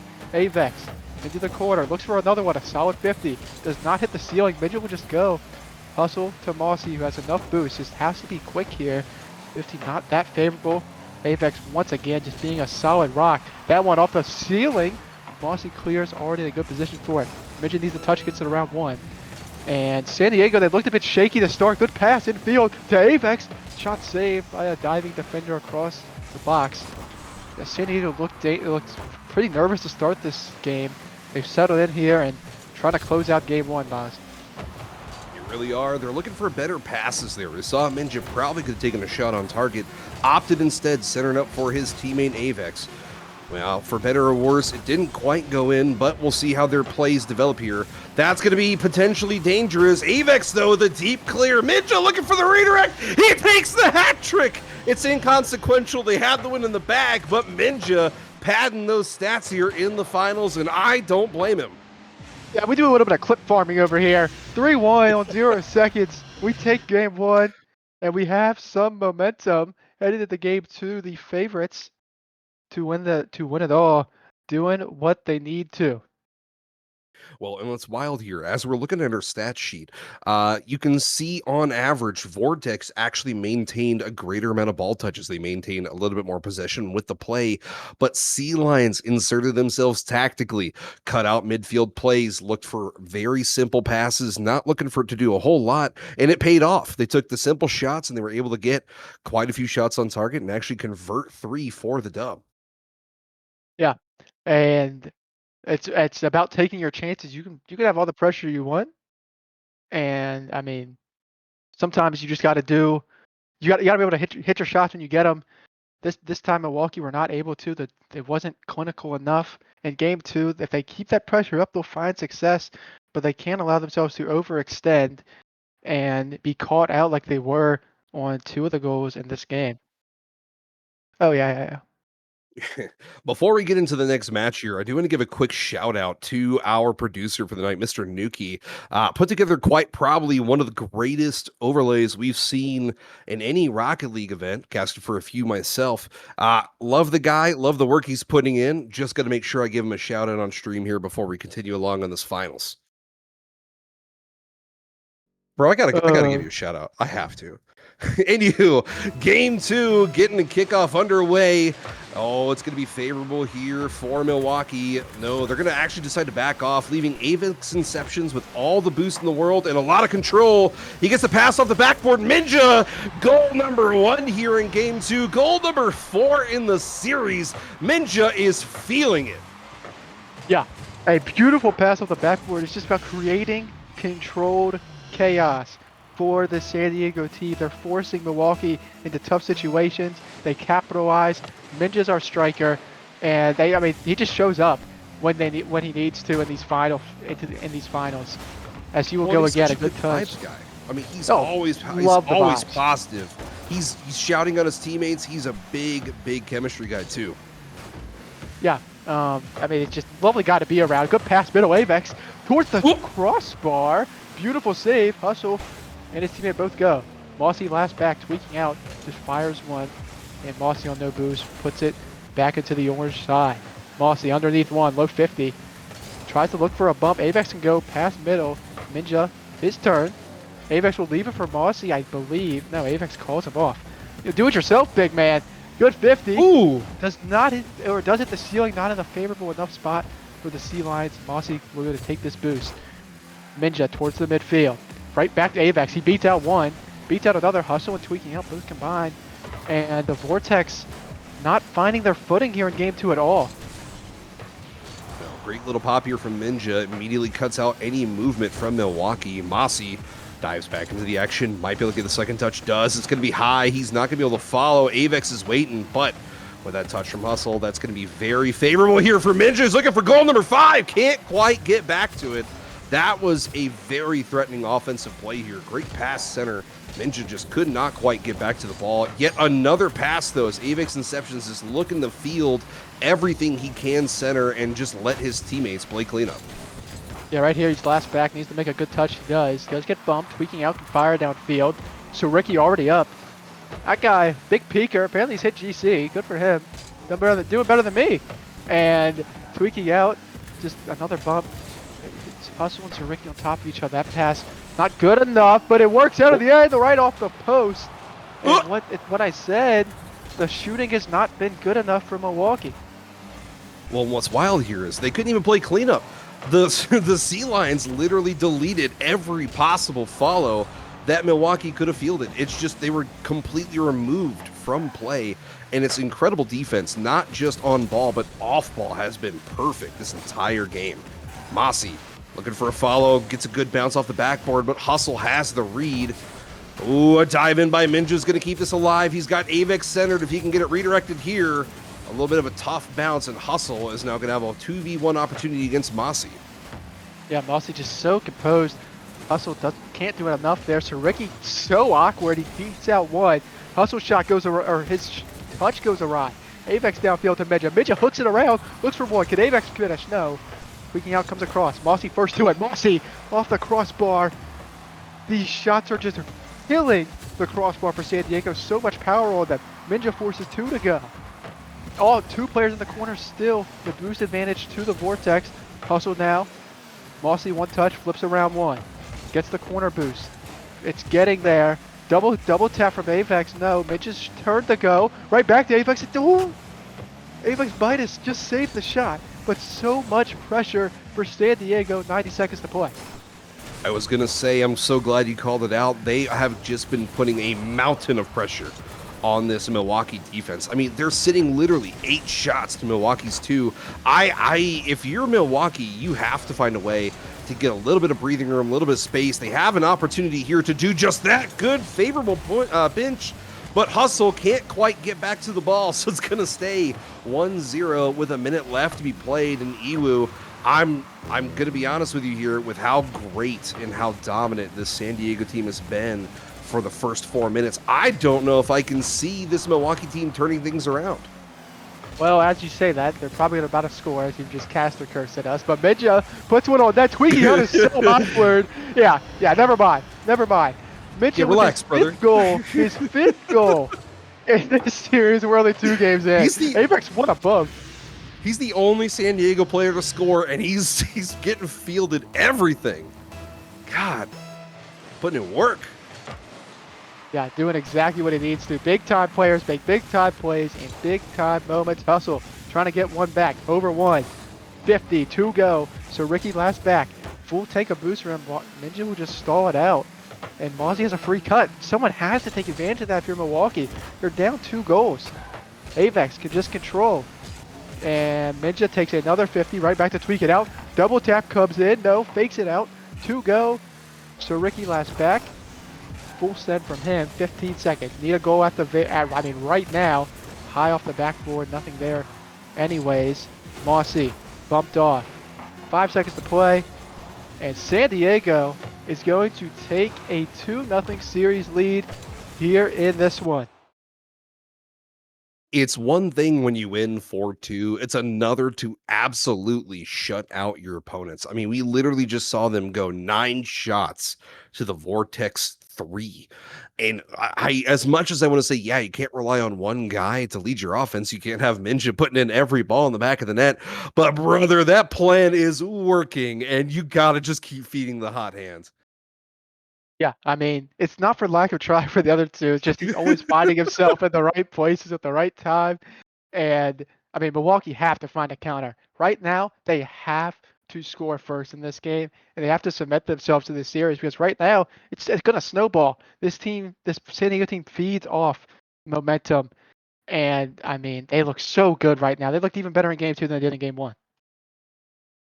Oh, for sure. They played such incredible team ball. I mean, we saw there in one of our highlights when Minja goes to put a shot on target. We literally see Avex bumping Tweak and now out of the way. Any bit of potential defense that could have been played, he eliminated. He has always been that big body player who's going to maybe open up a path or two with a great bump, a good demo on the back line, and it pays off every single time. Yeah, as we will head to Game 3 on the brand new DFH Stadium map. Absolutely lovely. And San Diego look to take advantage of their 2-0 lead and go on to triple match points. So Ricky with a big miss. Minja, he's been so dangerous already. Passes back out. Avex's touch. Minja goes right back towards the middle. It's so awkward. Mossy will commit. Backboard his turn now. Avex, he slams it off the corner. Mossy can turn. Takes a 50. So Ricky versus Minja. Minja's already up, but it's a huge miss. I love the confidence, but we got to be making contact. That one way too far. I mean, if Minja's pre-jumping you, I'm going to be honest, there's not a whole lot you could do. Mossy towards the net. It's saved off the goal line by Hustle. Minja once again towards the net. It's off the crossbar. Someone needs to be to capitalize. Mossy on no boost. You want to see him just conserve more. He's that guy for this team that, I mean, he's really done not a whole lot. And guess who? It's Minja. Brother. 1-0 San Diego. I'm just saying, we're only through Game 2. We're barely into Game 3, and I'm already marking MVP potentially for the series behind Minja here. It's so difficult not to. All 6 goals from San Diego through these 3 matches so far have been through him solely, and it's been nothing but immaculate play back to back to back. As we talk about that here, Avex already initiating more pressure here against Milwaukee. Is able to drop that center. Shricky has to get a good dive in. Mossy popping it up high. Who else but Minja? Oh, he lets it go. He can't quite get back to it, so Avex splits another 50. Oh, Mossy can't quite get there. That would have been a dangerous spot. And instead, they're going to be punished as now Game 3 sits 1 versus 1. Yeah, finally Milwaukee capitalizes on a mistake for San Diego. And just a bit overzealous. Mossy with a big miss. He had a chance to score. Couldn't find the touch. Can't let it tilt you. But, I mean, they're still just playing so well. Yeah, I feel like you need to see something else. Milwaukee needs to take the lead here. Avex, one more towards net. Tweaking out with a save, but it's still going to fall to Mossy. Beat out. He does get the demo. Minja's turn to go. Minja high off the backboard. Can he get the read? Looks for it. He does get the touch. So Ricky can just shoot it again, and the net is just open once more. Milwaukee takes the lead on just 2 open nets. And that's the way, if you're going to get back into a series, that's the way to do it. You just have to punish the simple shots. You don't want to push. You don't want to force anything. You really just want to take the easy goals, and they're doing it just so well. So Ricky really turning on the momentum so far. Dangerous spot here. So Ricky already pushing up, already establishing some more pressure here. Gets it high, pass towards Tweakin out. Tweakin gets another shot here and is able to get their first goal of this game. Yeah, that one's sent just off the backboard. Mossy dusted by Tweakin. And finally, Milwaukee has found what they were doing against. They found out what they were doing against Toronto and trying to impose that on San Diego, doubling their lead, 3-1. Still so much time to play. So Ricky with the bump, and Hustle's turn to go. Minja, can his teammates find themselves on the score sheet?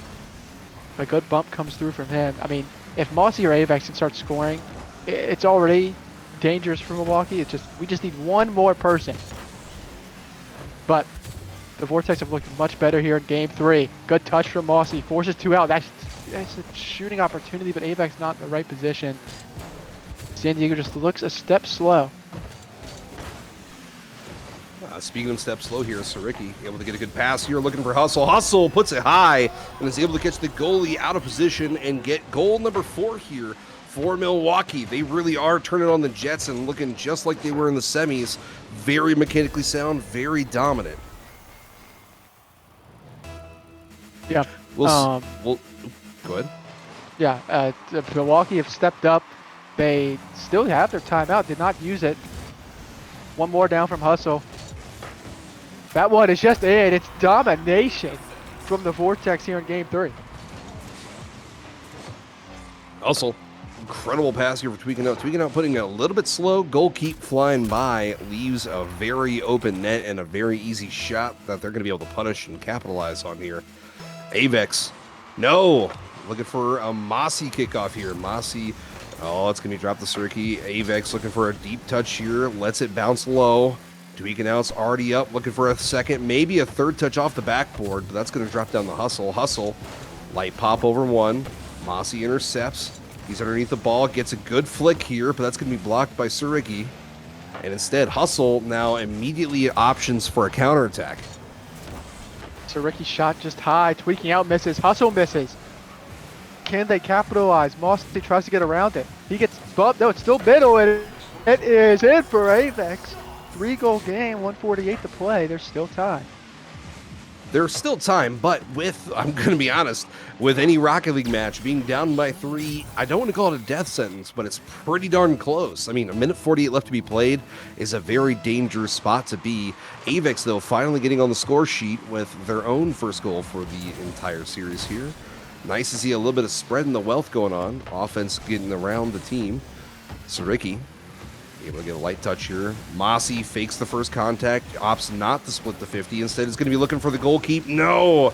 Avex, a little bit of a pop. Just no! high. Ninja too high! Ninja Can't double. quite put it on target. And instead, it's going to be cleared away as we stay 5-2. Yeah, there was a chance there to make it a 2-goal game with plenty of time left. That one not good enough. That one towards net save. Minja almost own goal. He really wanted to turn that one in to cut into this lead. That could do it here. Tweaking out with touch. Avex just dives again. No boost. Looks for one more middle. Look, the bump not there either. Minja, one more touch. Flicks past. No. Mossy backboard. Cut out immediately. So Ricky downfield. And that one goes middle once more. Minja off the sidewall. Minja cut out. Milwaukee just playing. They've turned the speed up and they've cut out the gaps that San Diego's been able to exploit in the first 2 games. They look so much better. And you gotta wonder, though, with the turn of events happening here in Game 3, the momentum entirely flipping in favor of Milwaukee, do you suspect that San Diego is going to utilize their timeout? I would hope not. It's just one game. I mean, even throughout Major 2, which we won every single playoff game, we would just get stomped one of the games. So we should be all right. That one's banged high off the back wall. But we'll see. We'll see. Mossy, one more touch, goes across. Hustle through the corner. Avex's turn. Does get it high and across. It will just go in. So maybe a little cheeky goal at the end of the game for some momentum. And maybe a little bit of tilt from Tweak It Out with the okay in chat. Yeah, get mad. We're still winning this. Please, please, please. Hustle popped in, asking if there are timeouts. Correct me if I'm wrong, there are, aren't they? There are, yes. Yeah, 1 minute timeout. So we'll see. I'm kind of confused why they're calling for a timeout after game 3. After they finally get a dub. They're not. I don't think they're not using it. They're just asking if there are. There are timeouts. Yes, yes. Oh my God. Wow. That is some toxic behavior. Just making sure you know. That's toxic. Interesting. All right, keep that same energy. Anyways, Milwaukee wins 6-2. They just dominated this game. They took advantage of the San 6-3. Diego mistakes, and I mean, they did what they needed.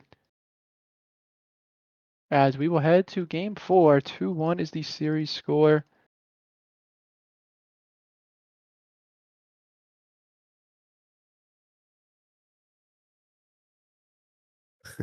Oh. God. All right, now it gets real. It's 2-1. Huge game 4. A huge game 4 indeed, especially with the words that were utilized on screen in between the matches. We'll see if Milwaukee can keep that same pressure through game 3 and potentially take game 4 to equalize it at 2-2 and maximize on the momentum swing. If they can't take the dub here, it's going to be real dangerous to be down 3-1. So we'll see here. Saricki and Mossy getting the kickoff. Oh, Hustle's already there, has 100 beans in the tank. A little bit of a double commit as neither player is able to take control of the ball here. Ninja, favorable pop, gets it over one, looking to get past Hustle, but Hustle gets the redirect to pop it up high. Mossy looking for a second off the ceiling. That's going to be on Mossy, getting a very crispy goal 1 here. More kid! Booster like you! What a shot! Come on! 1-0 San Diego. Oh, tweaking out, getting the kickoff here from Ninja. Only 16 seconds have elapsed here, and you're going to be guessing that Milwaukee wants that goal back for sure. Hustle trying to drop it off for Mossy. Mossy getting a very favorable pop out, tries to split the 50, but Tweakin's just a little too strong. Gets a good punch here. Ninja half flips back into it. Way too much time in the tank here. Mossy, pop high, 40 seconds elapsed, Iwu, and this is a great start so far for San Diego. Yeah, beautiful start from them, and it starts with an amazing goal to get them some momentum back after getting absolutely clubbed in game 3. A good demo. Can anyone turn on this? Hustle will go too far. The bounce goes just a tad too high. Mossy into the corner. So Ricky, a bit awkward. Where's the follow? We'll get the touch out right to Minja, who needs the touch. And not a great 50, but no one from the Vortex in position to capitalize. A demo trade comes through from Minja and Saricki. Hustle gets it past one, tweaking out, just flat-footed in the middle. He will go. This should be Minja's ball, but kind of just gives it away. No boost, and left to chase with just 4 in the tank. 2 players from Milwaukee right there on the left wall trying to go for it. Tweaking up now through the corner. Looks for a bump. The physical game coming through. It's also there on the other side. Avex. His shot not good enough. So Ricky under 1, tweaking for the bump. No, Mossy downfield. Not on target, just off the post and out. Minja keeps it in, looks for one more, will. 3:12 to play, San Diego still in the lead. Mossy intercepts what could have been a great shot on target from Avex here. A bump there on tweaking out though gives Minja a little bit of breathing room to follow up and take his own little bit of pressure. Avex splits yet another 50, tweaking. Off sidewall, can't beat Mossy to the ball here, so Saricki has to take a very dangerous touch here and put it back into his own corner. Saricki, 12 beans in a dream, fakes the first touch, doesn't quite collect the 100, moves upfield to steal 100 from Sea Lions. Mossy, who's starved and out of position now as Sariki takes control. Minja pressing the tempo, immediately dives back in here. Avex tries to push this up pitch, and finally, Minja is able to get it to crest the halfway point. Yeah, big touch there. That one falls through, almost in. Avex once again. Touch comes through the corner. Mossy gets one more. Bump. It's him off the play. Minja's turn to go. Off the back wall. Hustle can go. Right back to Sariki. Mossy's touch. Downfield towards net. Save. Back to Minja. Back middle. And Avex can't get there in time to shoot. Tweaking out. Looks for one more. Cut out by Avex. The defense looks like a lot more sound from the Sea Lions, but 2 minutes to play. Still just a 1-goal lead. Minja, 50s, net, open. Hustle misses the shot. You can't be talking and miss that. I promise. Brother, there is no way we just saw a bar rejection from point blank range. Oh my goodness, minute 30 left to be played, and Sea Lions are absolutely bailed out by a too high shot. Sometimes that's just what has to happen. A big miss by Avex. And now an overcommit. Can Avex get back to it? No. Bumped off the play. 115. Mossy's touch goes awry. Big miss by Hustle. Sariki gives it right back to Mossy. His shot. Backboard. Looks for the double. He will find it. I told you. Just someone else step up. Mossy will do that. 1 minute to go. We're up 2-0 in game 4. Well, and with a minute 6 left to be played, a 2-goal deficit is not impossible, but it is improbable. If you want to see Milwaukee start turning things around, they're going to need a goal pretty quickly. Tweaking out, misses the touch here, pops at center, can't quite get a second. Him and Hustle are right on top of each other. It'll be a double commit here. Mossy, not a lot of boost, is going to be looking to maybe stall this up pitch, splits the 50. Avex is quick with the follow, gets the beat, that's popped down. Tweaking out there, though, is able to push that away from their own goal and keep the Sea Lions just a little bit outside of arm's reach of their net. Yeah, Mossy will just launch it up, downfield, Hustle up. Looks for one more. Minja off the side wall, launch towards net. Really awkward for Avex, and it's in. Tweaking out. Makes it a 2-1 game with 26 seconds left. Dangerous spot here if you're Sea Lions. You have the door crested open. You have 26 seconds. It's so dangerous when you're in this spot because you might shift back into a defense rotation. Maybe you're trying to just stall for time, but it's not what's worked. It's not what's got you here. It's not what won you games in semis, and it's not what's won you a couple games in the finals. You have to stay aggressive. You have to keep pushing your tempo and your pace of play to keep things going your way. As we see that here, timeout, or Tweaking out, missing the touch here. Dangerous spot if you're Hustle. He has to pop it up. There's nobody to follow. Tweaking out is a little bit too slow. That's going to drop down, and game 4 is going to go in favor of the Sea Lions. One more game separates San Diego and a title. Oh, look who needs the timeout. He didn't want to wait for game 6? look who needs the timeout. Looks like Hustle's calling for a timeout. Oh, God.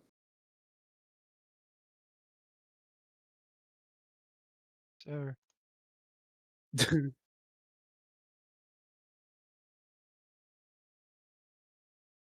So wait, we'll join, and then 60 seconds we'll wait, or? Already. Are you repping stopwatch, or should I get one prepped? All right, and then I can just type to him.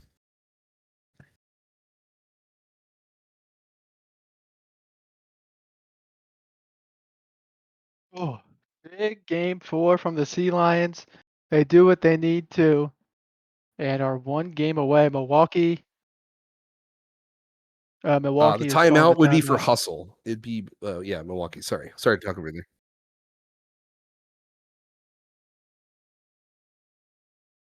Have you already started your clock? Okay.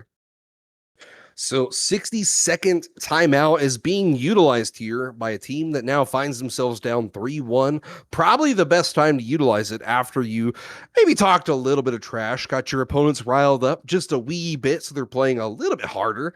And then you can have Mossy come out and drop probably clip of the series right up front, Iwu. I'm not gonna lie, that was at the very beginning of the game, and it was disgusting. Yeah, I mean, that's just what he does. Right now, the stress just keeps happening for me all night. My superstar team's trying to blow a 3-1 lead right now.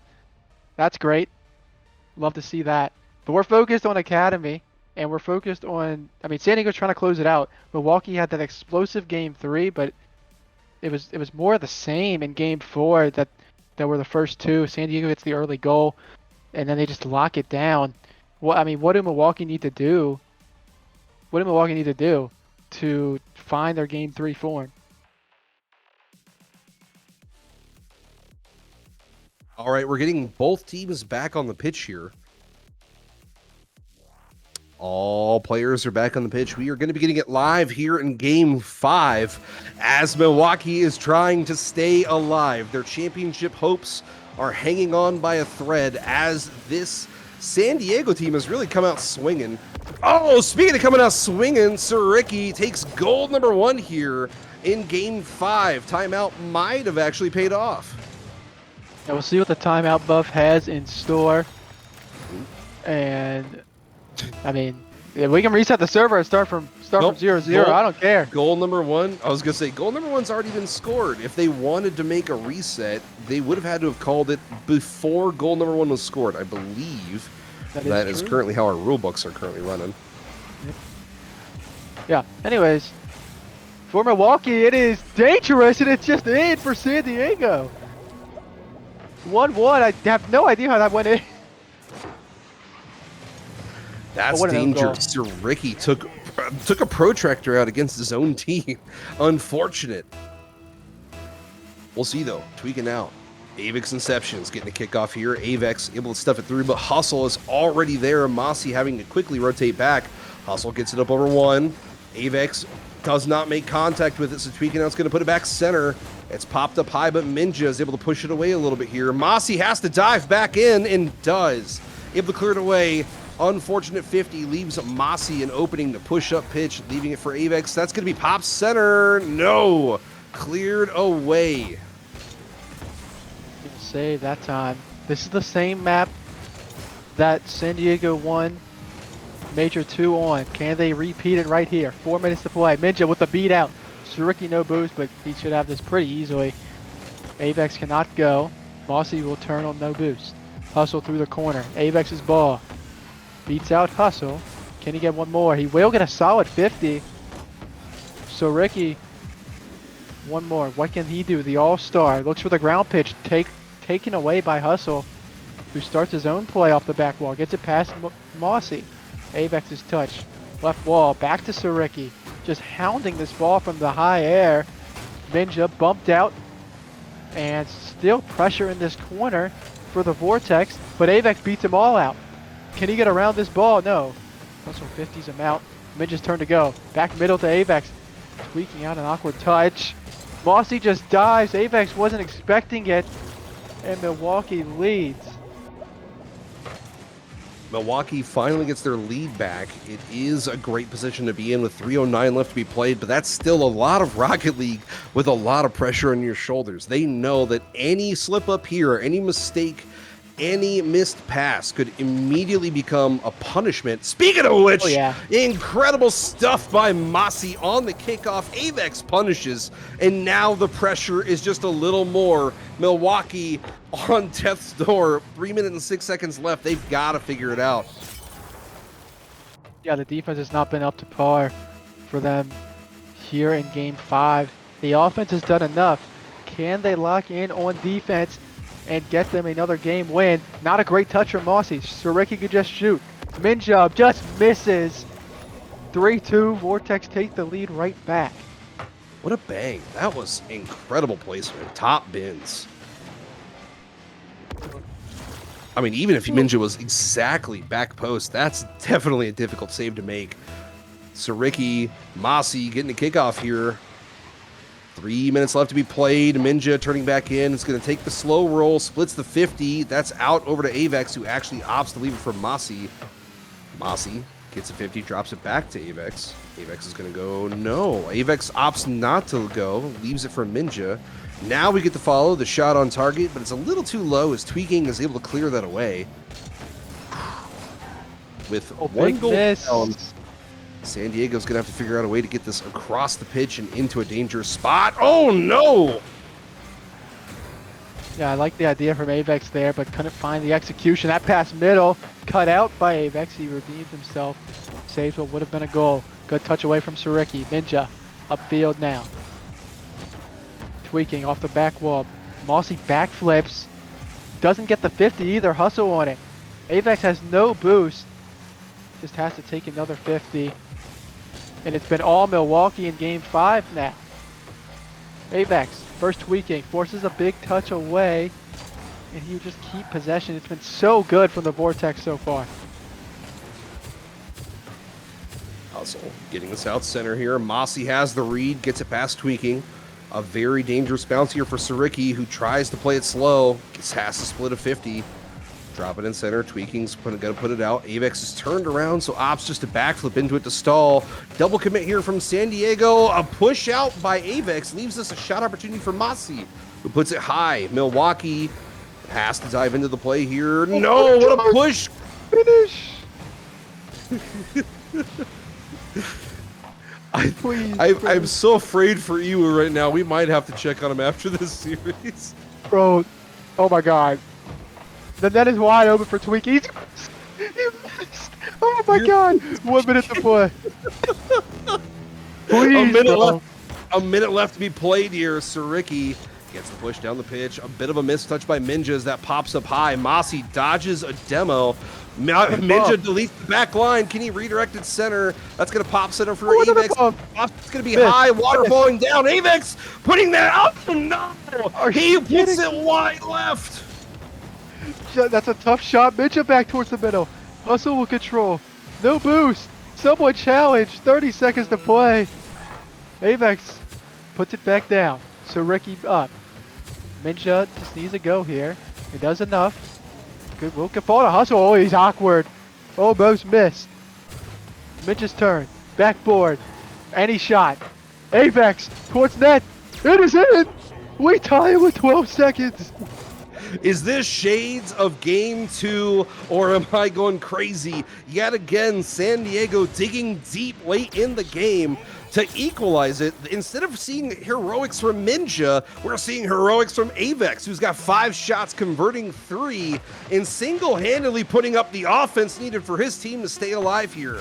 Mossy gets a bounce off the corner. Avex pops, it's going to be wide right. Minja putting it off the backboard, and we are looking at, oh, no, hold on. Mossy keep it up. Looking to drop it down. Tweaking gets it pushed over, and we are overtime here in game 5. Holy cow. This could easily be the determinant for the Academy Finals here. Mossy splits a 50, not very favorable. Pop up by Avex, he's getting a second touch. Awkward. That's going to be a shot on target. Minja gets the push.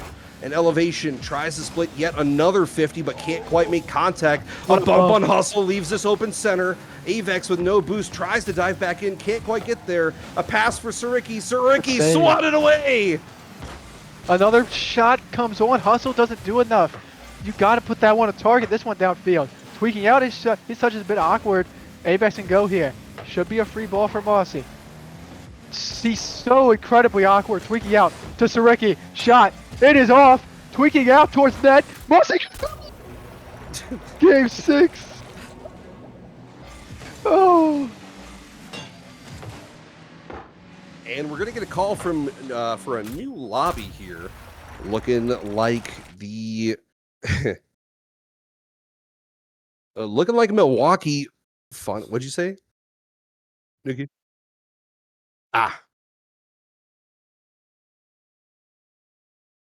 guess we're all just probably going to back out then, Mr. Iwu. Are you repping? Yes, I got it. Gotcha.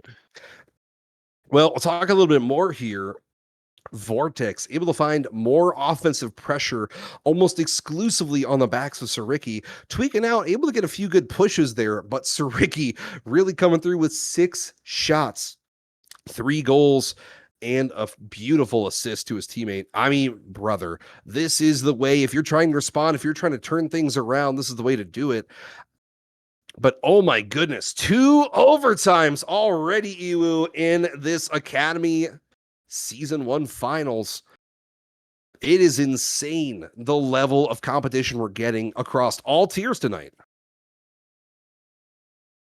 Yeah, a huge chance for Milwaukee to force a game 7. San Diego trying to close it out. In other news, my superstar team did blow a 3-1 lead. Love that. You should So have talked basically, about it on stream, brother. I guess not. I guess not. But That's how you cast a curse yourself. that means we have to win this, right, guys? Let's not put any more pressure on the players already. We are getting yet another game. I believe we have all the players in the lobby. Mr. I don't see Mr. Nuki. Oh, I am so sorry. We are slacking as casters. Don't worry. There's the place. There's place you say.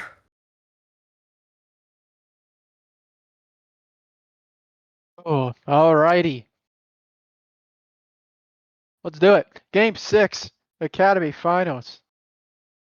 On the way.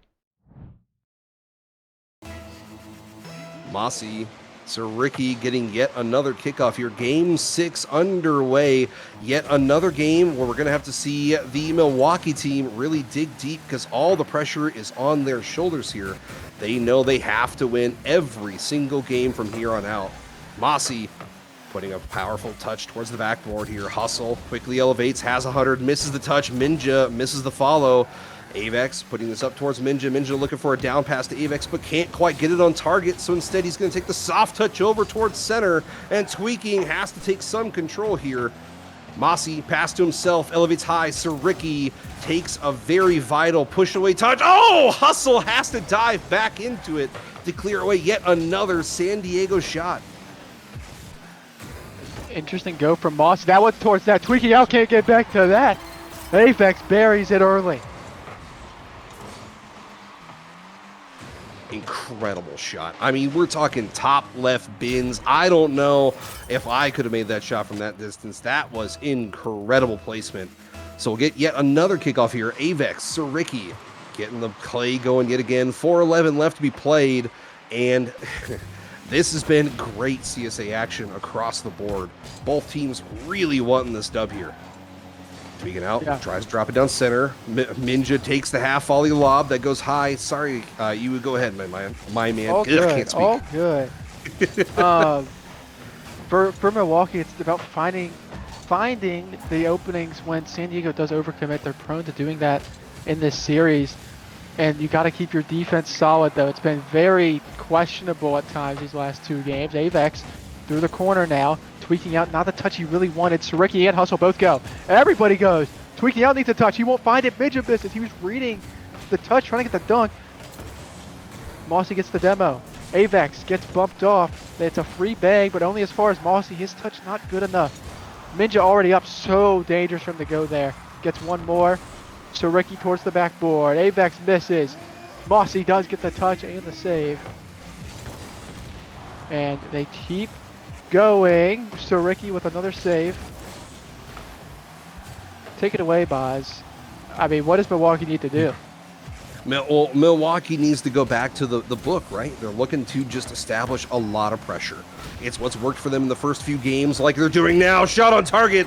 Bang! Goal number 1 here for Milwaukee. But it's what's really paid off. We saw in games 1 and game 2 when they were almost eliminated off the stat sheet. It was very favorable for San Diego. They controlled the midfield. They applied a lot of pressure.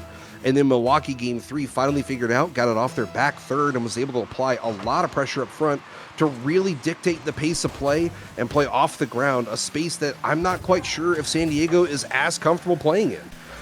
If they want to win this game, they're going to have to play quite a bit higher, in my opinion.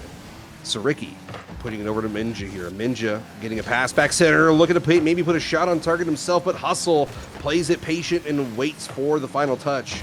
Elevation touch here as Hustle's going to be able to drop this down for Suriki. Suriki can't quite get it. Minja can't quite get back to it.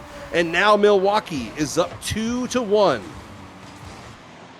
Yeah, the third just keeps going for San Diego when that's not a favorable position. They have to stop it. I mean, it's been the really key to their downfall when they've lost these games. Just overcommitting for balls that you really don't have a huge chance of winning. So Ricky has all day, and I mean, he could just pick any spot. So awkward for the defense. 3-1 Milwaukee leads. Dangerous spot here for San Diego. We'll see how their back 2 minutes and 13 seconds will go. But right now, Milwaukee firmly has control on this game. Avex, Suriki, split the 50. Minja already with the push. Mossy with the follow. Elevates, looking for a double here. Drops it down to Avex. Avex looking for a shot on. Puts it low, and that's going to be goal number 2 for San Diego. Incredible pressure applied from this San Diego team. Yeah, just when I thought they looked a bit out of it, they strike right back. 2 minutes to play. So much time for this team. 1 goal needed, 2 goals to win them a championship. Here comes Suriki. Looks for the double. Will find it. Avex to get back to it. He can't. Suriki off the kickoff with a good double. Great, incredible play by an Academy player here. I mean, are we watching Academy or are we watching Novice? Did they come out early? We will see. I believe Suriki actually is subbing up for Novice here just a bit after this. After this, Mossy underneath or goes high over top of the ball with no boost. San Diego still needs 2 goals. Suriki downfield. Avex is so awkward and just high, tweaking out, can't find the touch. Suriki's ball looks to find it. All the momentum going to the Vortex right now. Minja waits. Will take a 50 across. Mossy needs to turn. Beat to that ball. Avex is awkward. He can just bang it downfield, but not good enough. Will stay on. Does not get the boost. Hustle gives it away. But just no boost for anybody on San Diego. Mossy with a good beat. Has one to beat. He will. And it's a 1-goal game once again. Incredible push by Mossy to put him off of the sidewall for himself. Really, really opening up a good offensive play there. With 1:13 left to be played, though, anything can really happen here in CSA. We'll see Mossy hustle, splitting the kickoff. Very dangerous spot here as it's going to bounce high in center. Tweaking out, had 100, already pushed up. Minja opts to stall. Tweaking, great boost starve in a demo here. It's going to open up an opportunity for his team. Oh no, Hustle pushes it a little too early and is unable to slot that in. That could have possibly been the dagger here for game 6. Dangerous spot though, tweaking out, pushing. Minja splitting the 50. Hustle's going to put that on target. That's going to drop, and that's going to be goal number 5 and potentially the dagger for game 6. Yeah, it is exactly what they needed. They cement themselves here in game 6, and they have all the momentum. Game 7 looming, and I mean, what shot? Okay, they're peeking. They're peeking, I guess. Whatever. What can you do? Good touch, man. Game 7, back-to-back on the stream, Buzz. Game 7, we got 2 overtimes. I mean, brother, this is just, if you like watching Rocket League, this is exactly what you want to see. You want to see long series of 2 great teams slugging it out. What a block! Tweaking out, blocking his own teammate. I mean, it's inconsequential. It's 6-3. The game's pretty much over. We're looking at game 7, but holy cow. Pre-jump blocked his own teammate, establishing dominance here. Good pass middle. That one just not anywhere close. Game 7. You got to take a timeout here if you're San Diego. Good own goal from Hustle. I would. I mean, when else are you going to use it after game 7? Yeah, I mean, you can't take it with you. So, we're not writing CSA bucks here. You can't pocket that and wait till next season. God, Dude. hustle. Mossy taking yet another kickoff in what has already been written in the books. 3 seconds left to be played. Minja looking for a garbage time goal, maybe a little bit of momentum. Can't quite get it. So now 6-4, and we're going to Game 7 for CSA's Academy Finals. Don't believe San Diego's going to take a timeout. No? I don't think they are. That's confidence. They're confident, and why wouldn't you be? Come on. Oh my gosh. Please not like this.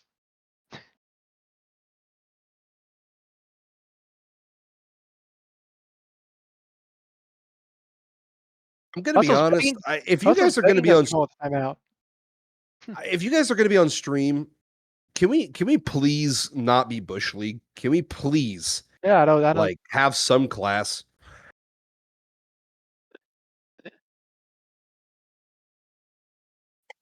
Yeah, there is. Ugh. I mean, yeah, I mean, he could beg for the timeout. I don't really care. No, No, no. San Diego didn't call for a timeout. Yeah. All right, Game 7 for everything for the Academy Finals. Here we go.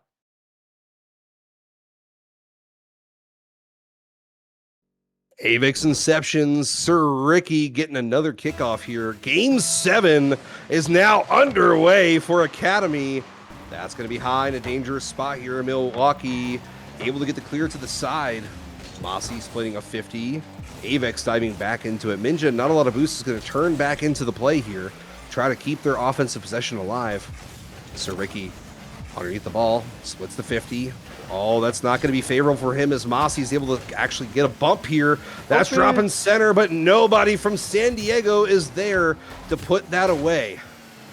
Instead, Hustle looking for an outlet pass. Oh, good demo on the back line. Midget needs this touch. I can't see anything. Avex will take it to the corner. Saricki, one more. Saved off the goal line. Tweaking out through the corner now. Midget's turn to go. He gets the clean out. He gets the boot. Will not. Looks for the pass middle. No. Avex misses. Mossy, his turn. Into that corner once more. Good pass mid. 2 players go. Someone needs to turn on this. It'll be Avex first to it. His shot goes wide. He keeps it there. Saricki saves it. Just has to be a bit better. Midget's turn to go. His shot. It's wide. 2 players in the corner. Not a lot of boost for the Vortex. Hustle bumped off. Avex controls. Right to Saricki. Does not get the full. Fakes it one out. Hustle no boost. Minja up. Minja double tap. Fakes it out. Leaves it. Mossy goes. Just a touch for the Vortex. Avex gets another 50. Mossy already up. Towards the back wall again. Tweaking. Back to Hustle. Banged long. Minja, it's going to be an awkward bounce here. Needs to read it. Does well enough. 3 minutes to play. We're deadlocked at 0. Minja looking for the follow here. Dumps a lot of boosts to keep in the air, but isn't able to make it back to the ball. Tweaking out. Ooh, has the follow. Looking for a center pass. No shot's going to be on target. We will stay 0-0 in favor. Mossy with a flick, a pass center. Avex, though, is cleared away by Saricki, who's able to make a last-second goal line stance to keep this 0-0. With 2:50 left to be played, there's a lot of offensive pressure being applied from both teams here, and it's just a dangerous spot all around. The demo on tweaking out might have actually left Avex in an awkward spot here. He missed. Nobody can shoot right now. The nerves finally coming through. The second Game 7 that San Diego's been in. Can they right their wrongs from the Major 1 Finals? Another demo through. So Ricky has no boost. Minja with a clean dunk. Hustle needs the touch. He'll get it. That double tap doesn't do enough for him. Avex goes. He gets the dunk. 2 minutes to play. Saricki controls on nothing. Someone needs to challenge this ball. It'll be Minja. Tweaking out is awkward. No one knows where to go. Saricki just goes once again. Avex with the dunk. Hustle. His touch kind of gets away. Avex gets the boost and the demo. Mossy keeps it middle. Can somebody finish? It's Minja! A minute 53 is left to be played here as we still have a lot of Rocket League action ahead of us. And we've seen Milwaukee a couple times now go down by 1 to start and then immediately climb back with just absolute mechanical prowess. We'll see here, though. Very favorable 50 in favor of San Diego. It's going to drop center here. Saricki look to play this 50 off of Avex, but Avex does not make contact. Minja quickly elevates to take a second touch and try to stall here. Hustle. Elevates, splits the 50, tweaking, collects the beans, is going to potentially be looking for a pop, does get it, but Minja clears it away. Saricki keeps control of the ball here. It's still a dangerous spot for San Diego. San Diego elevates, can't quite get the touch, and Hustle's now going to put a shot on target, but Avex is able to clear that away. Great read, great jump, but Hustle is there for cleanup crew, and it's Milwaukee deja vu. Yeah, beautiful pass from Saricki. Just does enough. Minja just doesn't take the greatest angle back to the goal. We're tied, 1:16 on the clock. Oh my God, I can barely watch. Another 50. They keep it center. Minja tries to drop it for his teammate here. Mossy gets the dunk. Looking for a second touch here. It's going to be swatted away by Saricki. Hustle. Avex Inception splitting the 50. That rolls up the sidewall here. Avex is deleted from the pitch. Saricki's taking a deep touch. That's going to be off backboard. No. Mossy doesn't want to let it bounce. Opts not to let any momentum start to develop and in turn puts it back into the corner. Minja called into action here. Tweaking. Gets a solid pinch around. I don't like the ball in our corner. Hustle! It's in! The demo comes through and Milwaukee is 39 seconds away. Milwaukee 39 seconds away from making one of the greatest comebacks possible on stream, mind you. Avex Inceptions, tweaking. Looking to split the kickoff here. Mossy bumped away by Hustle. Saricki is going to put that deep. Minja spends a lot of boost to get back up to the ball here. Saricki putting it back off the backboard. A 50 split by Mossy keeps San Diego's hopes and dreams alive. If you are looking for a miracle, it's going to have to happen here in the next 20 seconds if San Diego's looking to turn this around and potentially equalize this for an overtime. 13 seconds counting down. Mossy elevates, leaving it for Minja. Minja putting it back into the corner here. Hustle doesn't get the touch. It bounces off the backboard. Mossy looking for yet another pass. Avex splits. Minja's going to have to turn on this. Does. Pops it high. Avex looking for the push. No! It's going to be Milwaukee taking the championship here.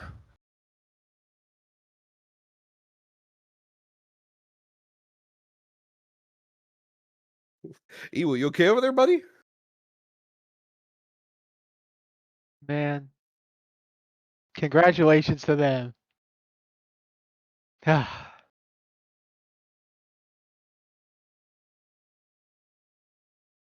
GG's.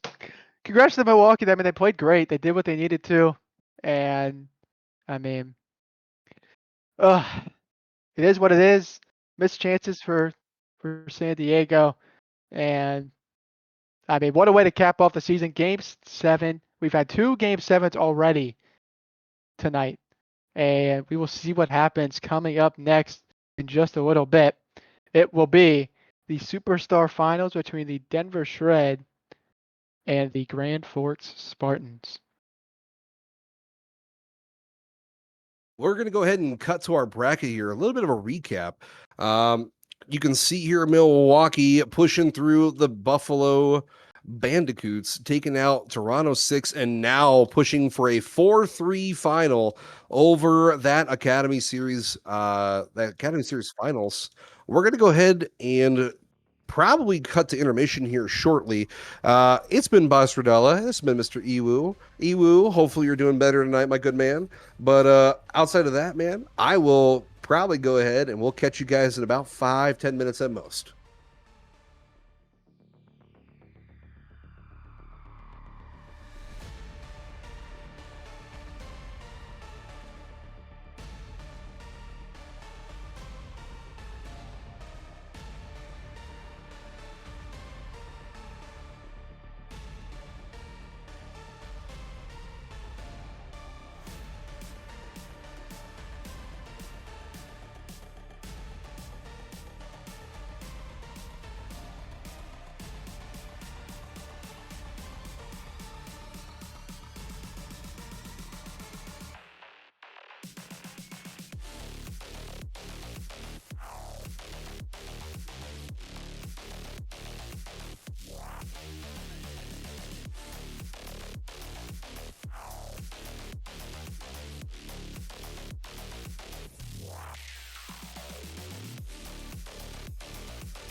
Good evening, Rocket League fans. I'm McMaster, and once again in the booth is Boss Radala, coming off of what was a fantastic grand final. Boss, how do you even still have energy to keep on going after that? Brother, I don't. I have nothing left in the tank. No, I'm just kidding, man. It's finals night. We have far too many great matchups tonight to not have any energy left in the tank whatsoever.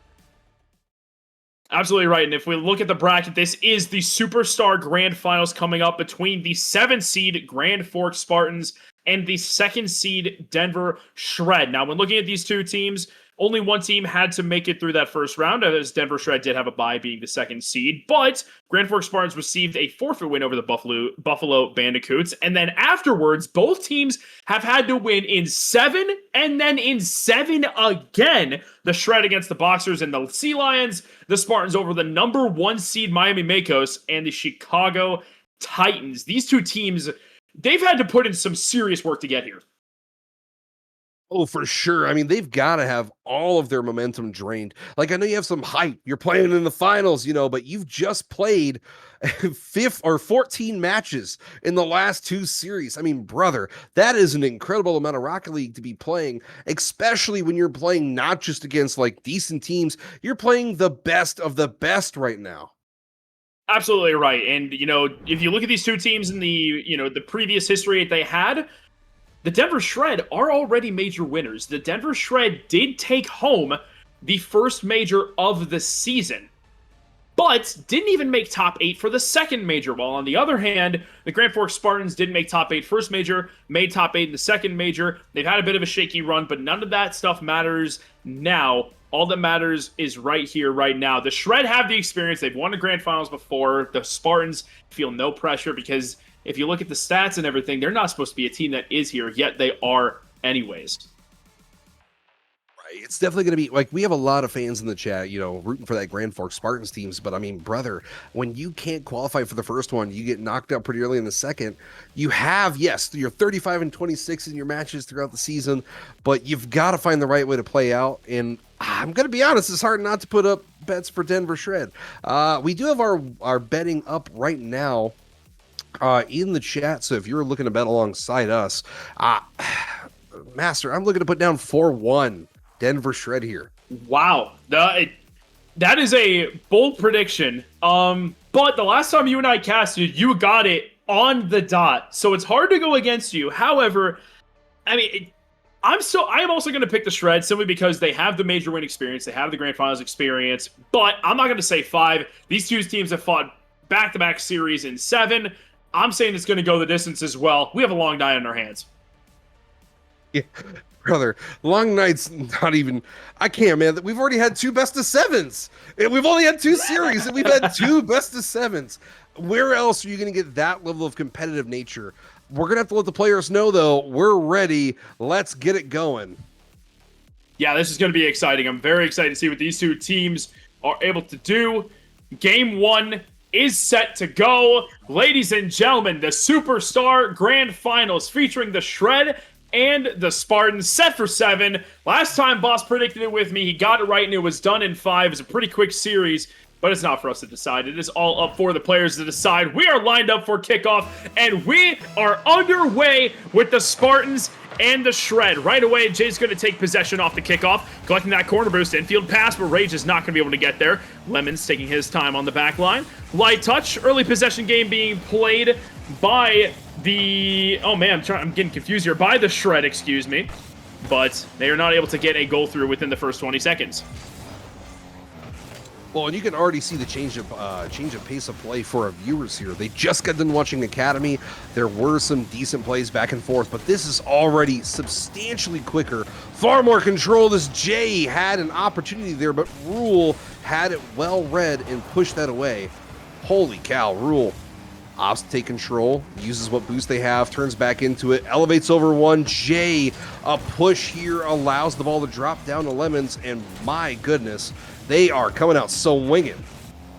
Yeah, lots of offensive pressure coming through on the side of the Spartans, but they aren't able to break through the defense of the Shred just yet. Now fire being returned, so Wicked has the full field clear. It might be too far for Rage. It is. There is a shot for Wicked. What a save off the post by Lemons, followed by Rule, goes off the post as well. Kirby can't follow through. A golden opportunity going away from the Spartans early. Now returning fire on the shred. Jay and Lemons linking up to get the first on the board. Holy heckaroonie, my man. That was an incredible drop pass to Jay, who just slotted it into the bottom right. I can't even believe the level of team chem needed to make that play happen and slot that exactly where the goalkeeper's never going to be able to make it to. Holy cow, Rule needs to respond here. Looking for a bit of a ground pinch, can't get any power behind it, so instead has to split the 50 and leave it back for Wicked. Wicked's in a dangerous spot, a little bit of 2v1 action. Now coming back downfield, Rule doesn't quite have the redirect. Rage is going to collect possession with Boost as well. Kirby does have a touch. It goes towards net, but not quite on target. And now Rage with the follow-up. Sidewall double unavailable. Rule the intercept. Pop-up from Lemons. Boost to work within the tank. Looking for the ceiling reset. Does not get the 50. Jay has the follow-up, however, setting it up off the backboard. Does get the demo, but Rule with the early challenge will get the ball cleared for the time being, and Lemons cannot recenter it. The offense will fizz it out this time around. Rule elevates, looking to get underneath the ball here. Fakes first contact. Lemon dives in, has it read well. Kirby, a bit out of position here as Jade now has collected the ball, is looking to elevate, gets the flip reset. No! Wicked swats it away. 2:47 left to be played, and there's mechanics coming out in bunches, but nobody's able to make it through the opposition's defense here. Kirby looking to start something up, trying to get his team on the board now. Wicked with the shot towards net, finds its way through. Perfect placement over the top of the defender. One goal apiece as we approach the halfway point in game one. I should have just never said anything. I should have just never said anything. Oh, goodness. Rage. The caster curse always strikes when you least suspect it, my friend. Oh, it's horrific. Lemons gets a bit of an outlet push here. Jay looking to make that chemistry combo happen again. It drops down for Rage. Rage puts it through. That's going to be goal number 2 here for Shred. And just a great way to answer back. A mere 9 seconds after that goal came through for the Spartans, Rage just has a simple float around front of net. A bit of a defensive miscommunication coming through from the Spartans, and this is the grand finals, my friend. You cannot afford to be making that kind of defensive mistake, especially when you're trying to set the tone here in game one against a team that's already won a major. But again, another double commit now coming through. The Spartans just looking quite shaky at the moment. Lemons gets around one. Jay, extra touch out in front, bumps coming through. Rule will deal with it accordingly. Oh, misses contact here. Kirby's last back. Lemon splits the 50, trying to push tempo. Jay off the ceiling. That's going to be a shot on no. Lemons could not push it through Rule. Instead, now Rage is going to immediately push on the secondary counterattack, dropping it to Jay. No! Swatted away yet again. Shred coming out with punch after punch, and Spartans just seem to be able to find a way to immediately push tempo. Holy cow. I'm going to lose my voice. I'm going to lose my voice. Oh, that is no. okay. That is okay, my friend. This has been an absolute war to start things out. Wicked, with his second goal of the game thus far, will tie us up with merely 104 seconds remaining on the clock. It's a great shot coming through off of an even better pass. And now, honestly, a goal separates these two teams from a win and or a loss. One touch coming through from Jay, but Lemons did commit as well. Rage will be able to take the ball back downfield. Rule collecting the corner boost. Rage up first, does not get the touch, and Rule's going to be able to follow from the corner. No 50 against Jay, who's been given the space to work with. On the reset, doesn't utilize it. Wicked out towards Rule, who's looking to control into the corner.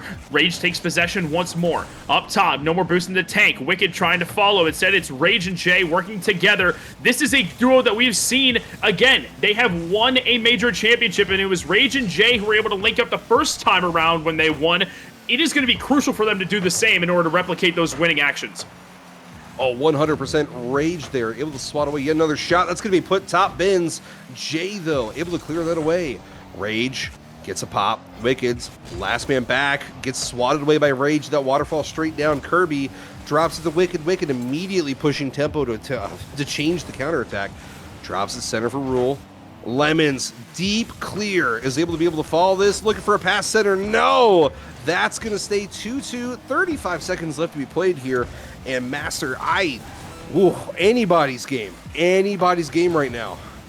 Absolutely, but look at the passing play coming through from the Spartans, and now a demo as well. The defense low on boost, awkward in their positioning. Lemon's still able to get over the top of Wicked. Now Wicked passing back towards Rule off the demo onto Rage. Jay still able to challenge successfully. Final seconds ticking down here in the first game of this series. Lemons the infield pass. Jay waiting for it. Shot on target. Saved by both Wicked and Kirby. It'll pinch all the way back downfield where Lemons will receive it. Pop up top. This will have to be done in the air if at all. Kirby to stop it in midfield. Looks to drop it, but Lemons maintains possession. Still in the air. Jay cannot get the pop. Overtime in game 1. CSA where plays happen. My goodness, we've already seen 2 best-of-7s. The last one had 2 overtimes. Now we're looking at first overtime here as Jay takes a deep touch. Kirby gonna dive in, looking for possession, collects the ball, splits the 50. Wicked's already with the follow, looking to push it back towards center for Rule. It's behind Rule though, so now we have a dangerous spot here where Jay potentially could make it dangerous. Oh, that's gonna be game! Lemons putting away game number 1. The Denver Shred coming out on top. Not a long overtime, but Lemons is just gifted a freebie. 2 defenders chasing that ball into the corner. Lemons walks it in with the greatest of ease, and that is the first game done and dusted. The Denver Shred taking an early series lead. Hey, it's the way to do it, but it has not paid out for every team tonight on our stream. We did see it out of the academy team. One team went up 2-0. And then unfortunately could not hold on to their lead. So we'll see.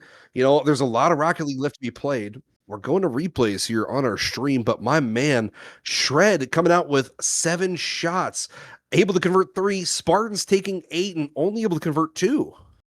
Yeah, and Wicked was the source of all the offense. I understand that Rule and Kirby had an assist, but I know for sure on the worst shot for Wicked, as we had just saw, it was basically all him from the sidewall. And the second, though, Jay was able to get the shot, and it was a rebound. Excuse me, that's for the Shred. My apologies. But for the Spartans' second goal, it was a much better passing play. Rule was able to find it, but still, Wicked had to be the one shooting at all times. You got to get the others involved in the shooting aspect of the game, unless you expect Wicked to just carry the workload. It doesn't work. You can't rely on one person. There has to be a second, maybe even a third, especially in the finals. You're playing against the best of the best. You're playing against those who have that team chem, who've been here, done that. And with Spartans playing uphill against an avalanche, if you will, I mean, brother, it's just going to be difficult if you're not getting all of your members involved. Absolutely. I'm expecting to see more, but you never know. Things could definitely change. As we see, it's going to be Kirby now looking to spark some offense. Can't get over the top of Jay, but Rule had also committed on that ball. It's now Lemons downfield.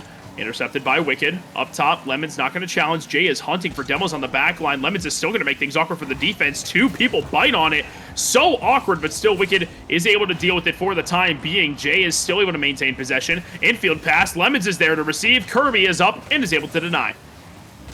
Rage looking for the follow. Misses the touch here. Wicked bites. Now Rule is able to collect the 100 and push up. Looking for a pass from Wicked. Wicked's putting it off the backboard. Double touch inbound, but could not get it there as Lemons swatted it away. Rule pops it up. Has control.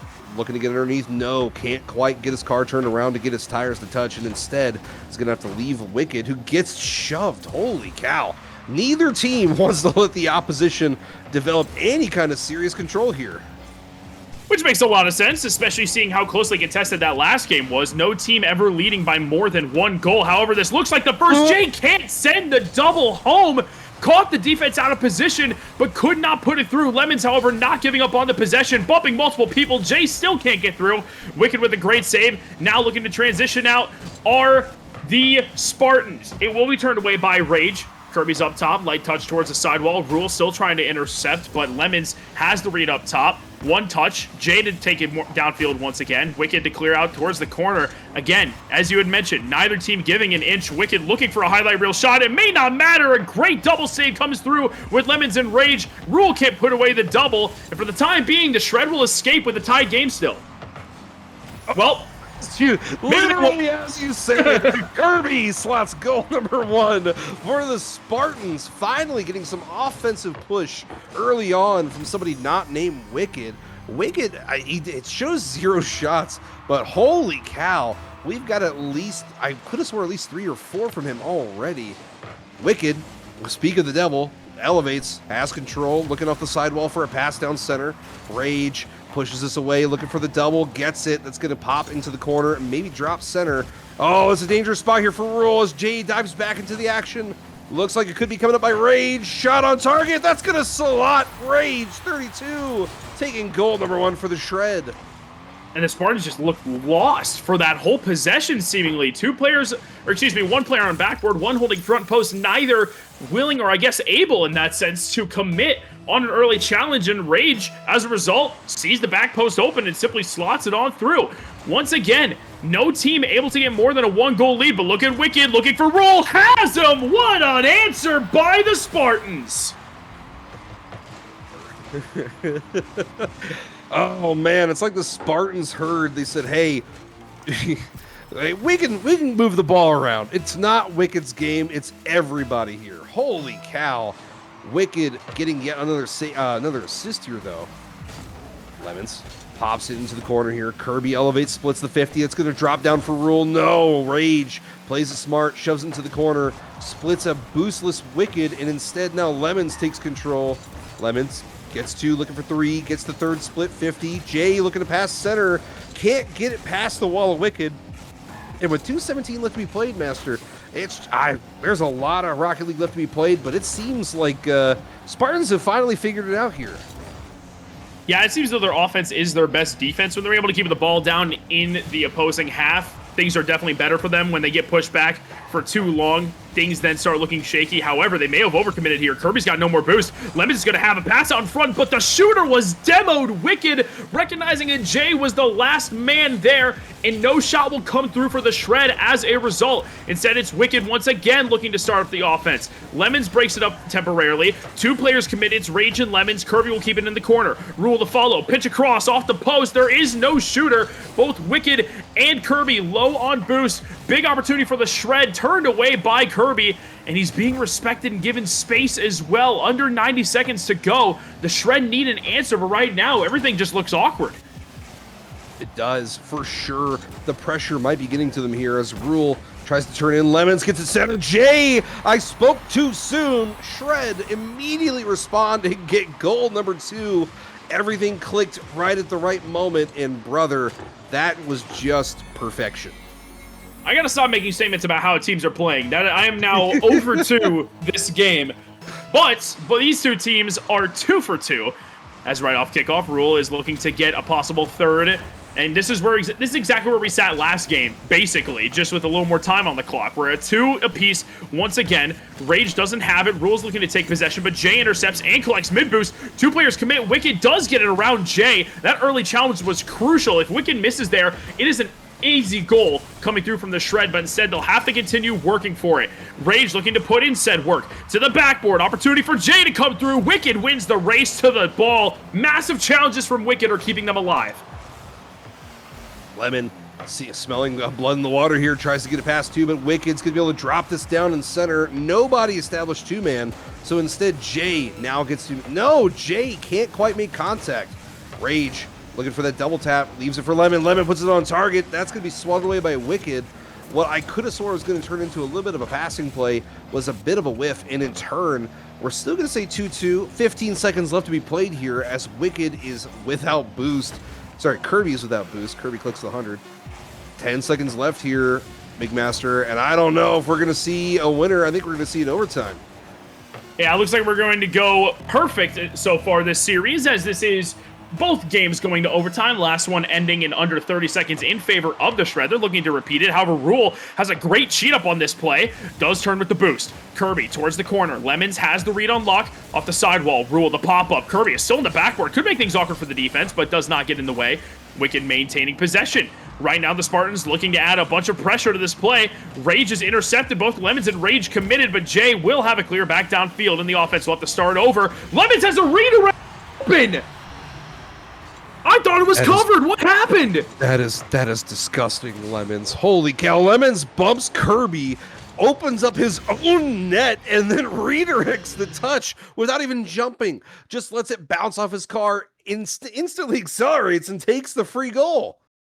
That is brutal. Kirby sent out of the way, and then Lemon says, "Oh, would you look at this?" Touches the ball, sends it on through. unbelievable way for the Shred to take their second game. They are looking mighty fine. They look extremely comfortable in these overtimes. They faced offensive pressure for the first 20 seconds or so, and then the last 4 seconds, the ball sails on down, and Lemons is able to seal it. Brother, I think I'm gonna be wrong on my prediction. I don't know if Shred's gonna drop one at this point. They're locking in. Like, the pressure isn't phasing them. Even though, yes, they're top dog. They're supposed to win. There's a little bit of pressure there. They're coming into every single overtime going, hey, it's more Rocket League. Who cares? We need to get our offense going. And it plays out. Holy cow. Yeah, and I'm looking at the assist numbers for both teams having an assist for every single goal, everyone getting involved. But the big thing right now is just the pure shot numbers from the Shred.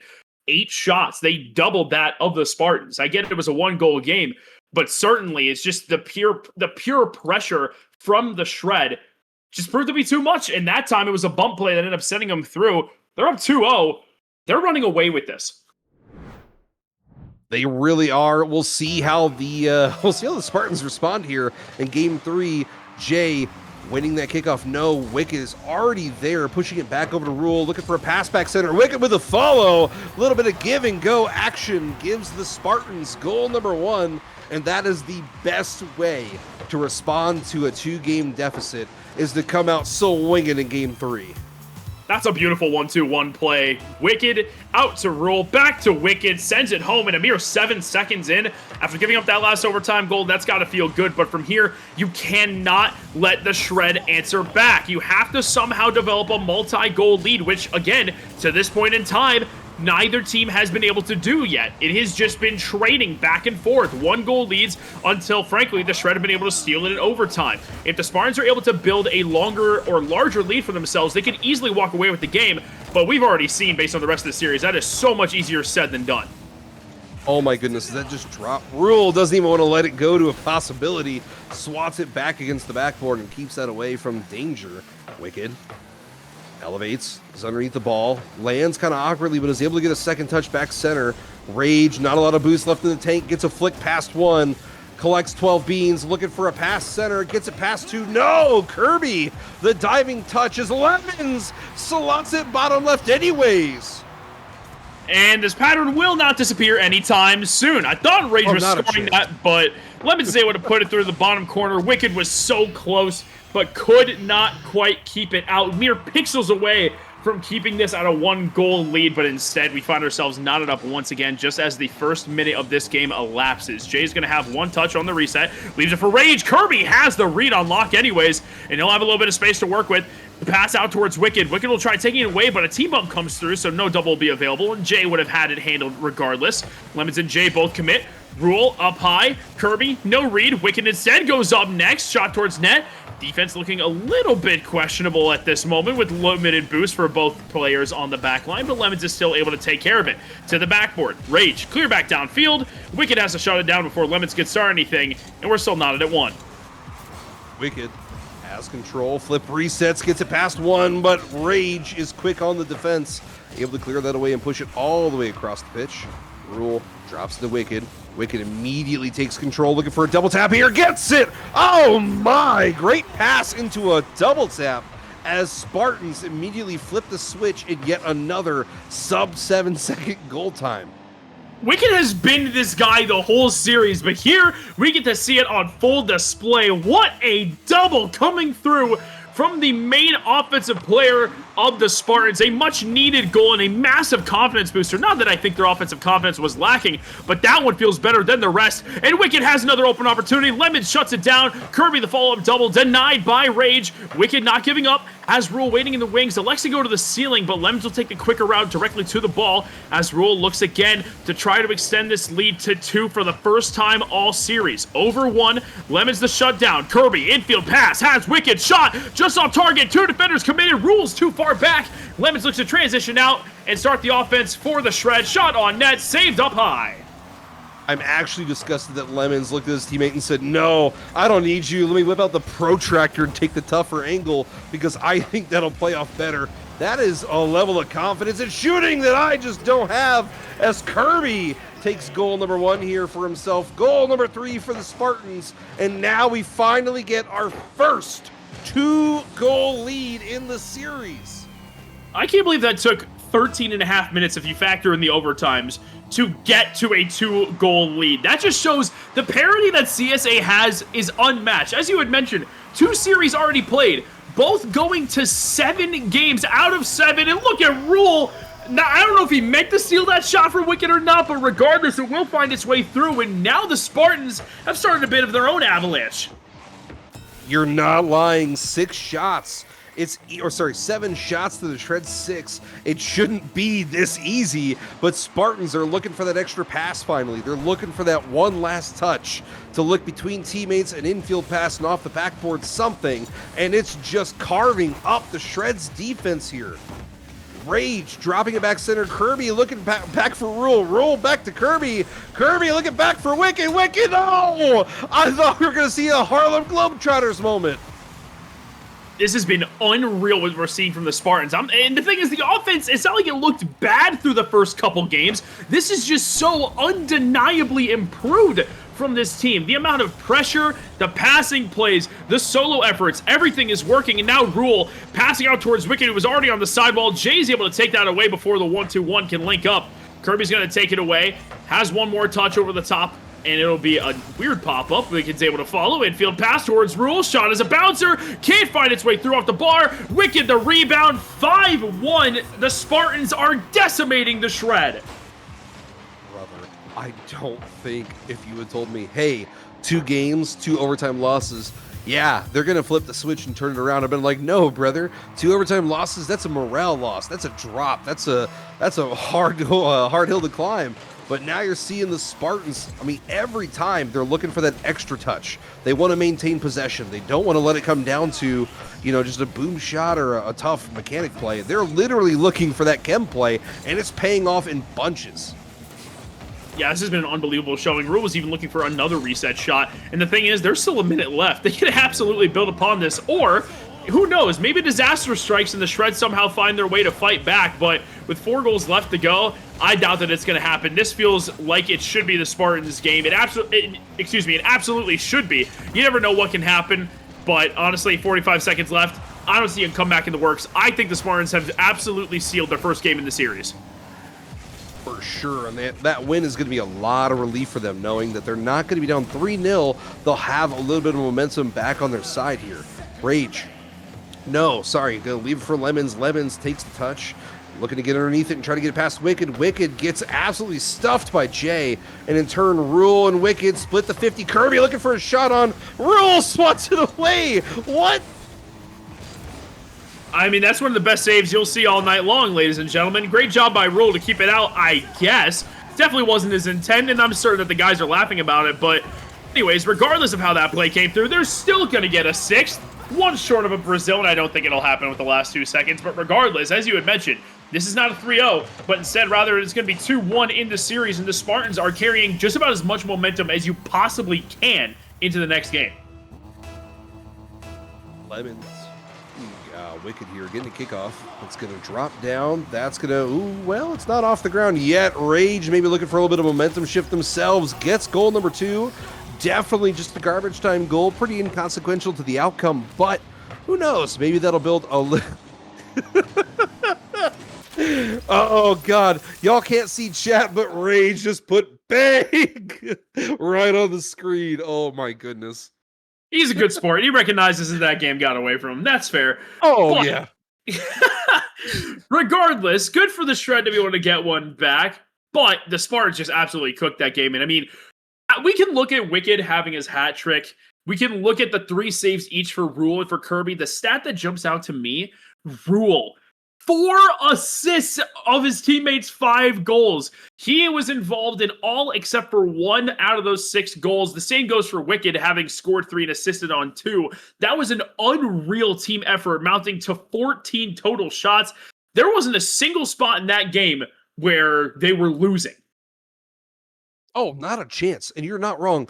Rules for assists should jump out to you. That's a pacemaker. That's a person who's really setting the tone for his team, and he's not pushing the boundaries. He's not trying to force shots. He's not looking to try and take the glory for himself. He's saying, hey, I'm going to make sure the ball gets in the back of the net. And the best way to do that is I'm going to put it in the center for Wicked. I'm going to put it in the center for Kirby. I'm going to put it in the center for whoever wishes to score for my team right now.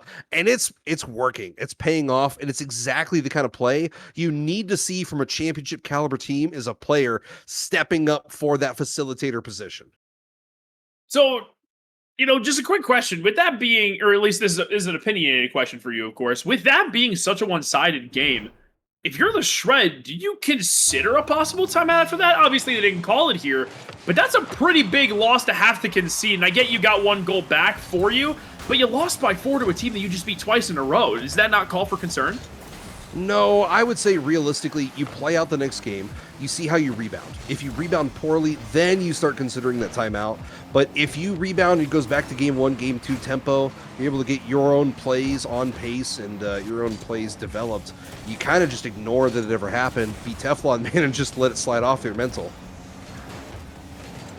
I'm hoping they're able to do that. I mean, I'm certain that they would love to return back to their form. We'll see if the Spartans are able to continue mounting their offense following that last game. And it's a great opportunity for Wicked. He'll shoot near post, but he's just a little bit too far on the inside. But look at all 3 defenders for the Shred. They find themselves ganged up on the backboard together. No one with any boost. Lemon still has another touch, but Rule's playing patient.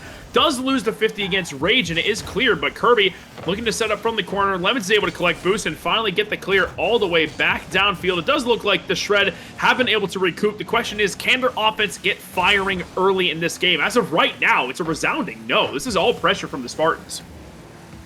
Rule looking to actually keep that pressure alive here. Jay collects it, goes off ceiling. Rule cuts it out pretty quickly. Wicked putting off sidewall into himself, puts a shot on target. Nothing damning, but definitely reminding your opposition, hey, we still have control. Hey, we still have the push. You have to keep that pressure alive, and you have to keep that almost at the forefront to really catch your opposition's defense off guard. Absolutely correct. And we've already found ourselves a minute and a half deep into this game. No goals being scored, which is a bit odd, but that is a double commit coming through from the Spartans. Jay's got an opportunity with the pass out towards Lemons. That shot is actually on Lemons. That is gross. What is that angle, brother? Lemons, that is sharp. Holy smokes. I saw the pass developing, and I thought for a sec that Lemons was going to look for Rage back in field. No. Why would he do that when he can sour the defense with that shot, pun entirely intended? What a play coming through from Lemons, and Jay is trying to make it 2. Shot on target denied by Wicked, but that is an unreal goal, and that is a big momentum shift back in favor of the Shred. You ever see something so disgusting you have to sit a little further back in your chair?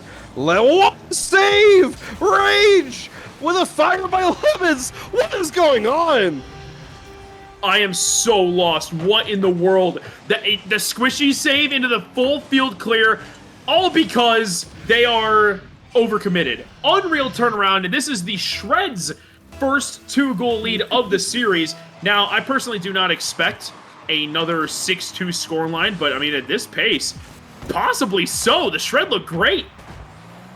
Brother, that is disgusting. Normally, when you're low on boost, you're kind of playing very tentatively. Rage threw caution to the wind, not a lot of boost in the tank, and said, I'm taking the squishy. I'm looking for Lemon. We're getting that pass going, brother. That is so disgusting. Rage underneath the ball, splits the 50. It's a 2-on-1 advantage. Looking for a bump on Wicked. No, Jay can't quite get there. Wicked dodges the bump and keeps their defense alive for another second. Now Jay with a great touch off of the 50 from Wicked. Shot on target. Kirby and Rule both committing, but Kirby does get the save. Wicked low on boost, challenges Jay early. Defense caught out, but the shot's on target, and Jay doesn't have the read this time around.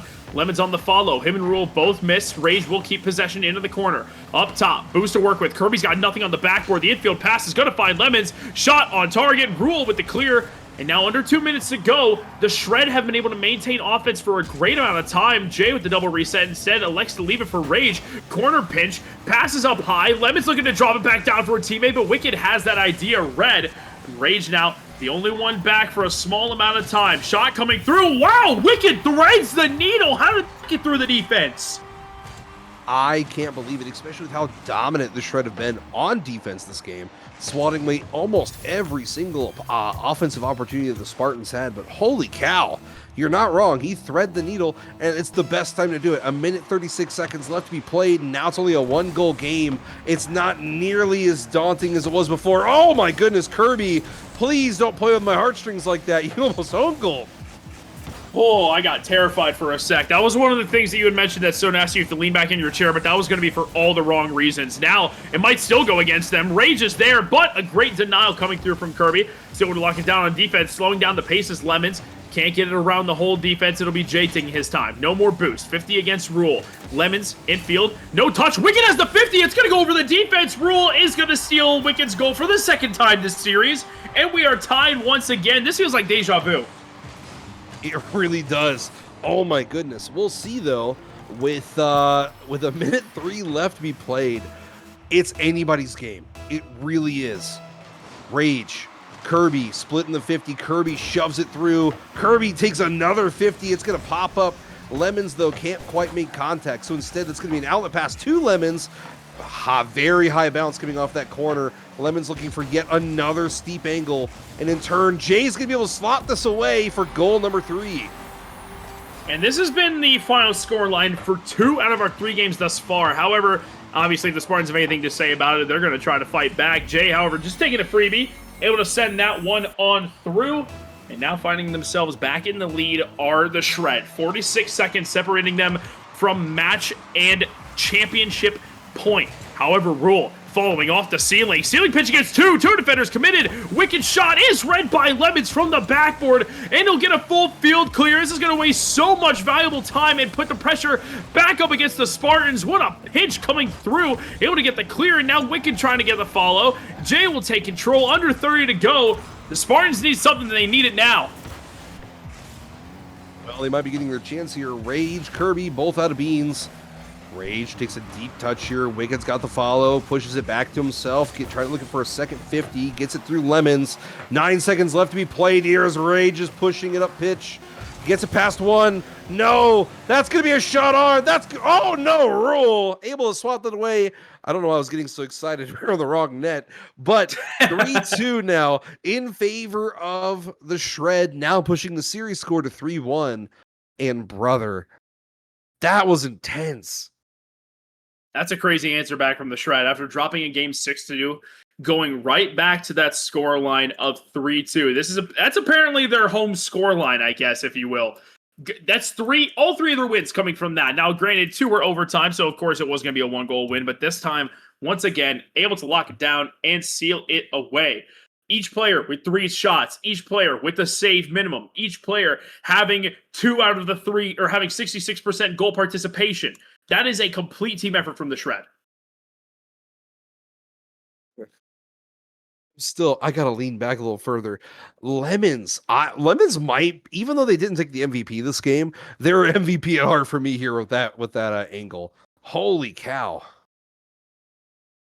And the Spartans have officially called their timeout. A minute timeout starting now for the Spartans, trying to regroup and trying to figure out what in the world they are going to do. I've got my stopwatch going here. They're hitting the field? Are they? No. All right. Nope. That was weird. Nope. Stay off the field. 60 seconds. And the thing is, of all the players that joined, by the way, that was 2 of the Spartans who joined the field before any one of the Shred joined, even though Spartans called timeout. The team that called for the timeout. I don't know. I don't know. This kind of shows that they're a little bit in an odd spot mentally. Whatever. Not for us to say, but they did call a timeout. And if you're on the Spartan side of the pitch, what exactly are you saying? The Shred it feels like everything you're doing, I can't find a weakness. They're not doing anything wrong. Spartans, they're getting beat by just immaculate plays left and right. Like, Shred's not pulling out the basics. Lemon literally busted out a protractor and pulled it from 2-degree angle off the side. Like, What'd you say, Nuki? Oh, it would be Spartans. Okay, we'll go ahead and type here. Yeah, let them know they're good to go. But, I mean, this has just been an incredible series where we have had or we've had. Hold on, I'm so confused. Did Jay just called a? Is he able to do that? Wait, I don't think we can stack timeouts. I don't. Do we stack timeouts? I'm so lost. Do we stack timeouts? I mean, I guess does it matter? Might as well. Might as well. All right, reset. Nuki's probably got the clock going, anyways. Unreal. Is it? Well, this is certainly a unique circumstance that you will have not seen anywhere else. Oh god. It doesn't matter, brother. We're already like 15, 16 seconds into what would be a second timeout. I'm not terribly worried. Even more by now. Yeah.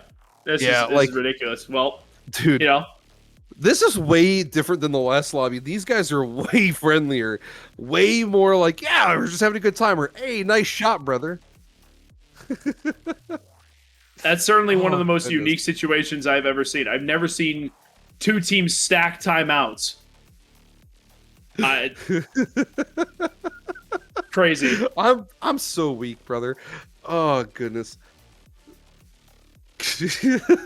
I mean, what do we even say or do here? I think it's honestly great mind game from the Shred if they're able to take it here in 5, which again would be your prediction and would be the second time that this has happened with you casting with me. God. Specifically in 5 games.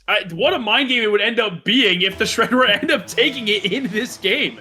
They said specifically it was to ice Rule, which is, certainly an interesting strategy, but I think of all the people to ice, you gotta ice Wicked, and we should start talking about Kirby, because that's a great way to start for the Spartans. That's an incredible shot. A little bit of a bump there. Lemons said he literally typed should have iced Kirby. Probably not a bad play, honestly, considering Kirby just came out swinging. Rage, Wicked, split into 50, bounces off sidewall, Rules up already, looking for that double tap off the backboard. Instead, it's going to bounce very favorably for Wicked. Jay finally getting the shove out. Oh, dangerous spot here. Jay's looking for the follow, collects the ball, separates it from the wall, can't quite get it through that 50. And McMaster, after 2 minutes of overtime, we are 30 seconds in the game finally. Yeah, certainly an odd way of setting up Game 5, and then an even more odd way of a kickoff goal coming through a mere 4 seconds into it on the side of Kirby and Rule coming through with the assist on that. But things are looking even more awkward for the Shred as multiple players are low on boost. Wicked's able to win it. Rules up top against Lemons, but Lemons has the momentum and the 51. Gets a bump on Kirby after the challenge comes through. Jay the pop out wide. Kirby's a little bit overcommitted. Lemons now looking for a sidewall double. Doesn't quite have it. Jay does not make contact. Rule up against Rage. Lemons is the only one back. 2-on-1. The shot will just be taken towards net to keep the defense honest. And they are as Lemons comes through with the save. Kirby drops it down, looking for his teammate, but Jay's there with the follow. Lemons trying to drop it back for Rage, but Rule gets bailed out here as Wicked deleted Rage right there on the back line. Wicked collects 100, elevates, looking for Kirby, splits the 50. Kirby looking for a second tap, can't quite get it, and instead Lemons goes to work. No, that's going to be elevated over. Another save, another shot on target from the Spartans. They've really turned it back to Game 3 with this level of offensive pressure. Yeah, look at this possible double, was being set up by Wicked. Pass coming through over towards Rule from Kirby. Jay's up top, and so is Lemons. Lemons able to take control, but he's got no more boost to his name. No touch as well. Rule's going to have space to work with up against Jay. Can't get it over the top. Kirby's up next to follow over towards the sidewall. Wicked now. No touch in the corner. Rage left awkward. Lemons relieving the offensive danger for the time being. Kirby, extra touch in field. No one's there in time. Pass came through with a lot of heat, and the Spartans simply were not expecting it as Rage gets the clear. Rule leaves it for Kirby. Kirby deleted from the pitch here. It's going to be a bit of a 2v1 situation as it's dropped down. Wicked's already up. Got the first touch, looking for the double tap follow, but Rage is going to cut that out quickly. Underneath the ball, Rage takes the flick. A little bit of a bump there, helping him get some momentum. Lemons shoves it through. Might be a little looking for a pass center. No. Opts to collect the 100 boost instead, and now we're going to see the Shred have to step back a little bit here and play some defense yet again. Shot coming through. Jay is able to take care of it, but Kirby is waiting in the wings. The pass from the ceiling. No commit coming through. Set passing play. Lemons does not find the net. Just takes over towards the corner where Wicked is waiting in the wings. Jay with a very early challenge. The Shred trying to apply pressure by picking up the pace, and they are able to do so. Lemons from the corner evens us up. Who else but Lemons to take a steep angle from the corner and just put it on target? I mean, who else? This is mantra. This is bread and butter at this point in time. It's just him. And specifically the right corner. It's got to be his favorite at this point in time. You know, like you look at some basketball players, they got their favorite spot on the floor. His is the right corner three. It's simply what he's good at. But right now, he's going to have to defend. He does have to save, and the players are overcommitted on the side of the Spartans, but Rage and company are not able to take advantage of the awkward positioning.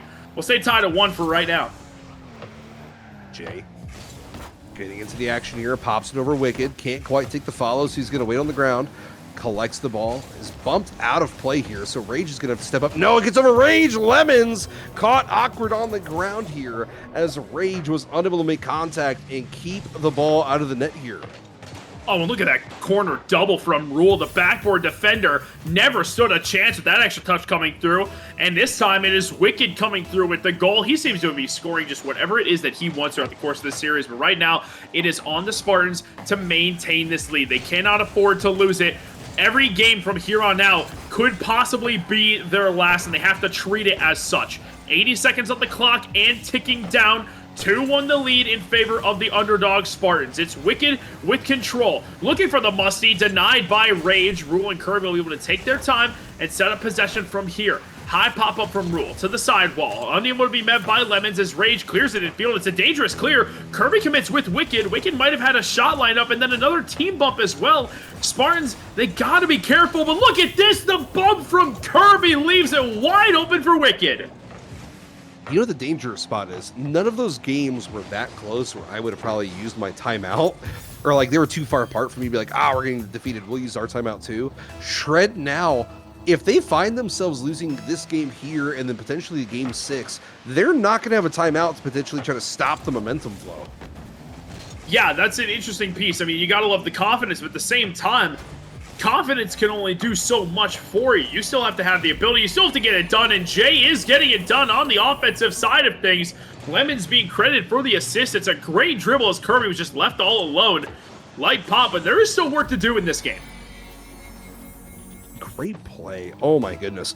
41 seconds left to be played though. Shred could easily clear this back up and get it equalized, maybe pushing us to yet another overtime match.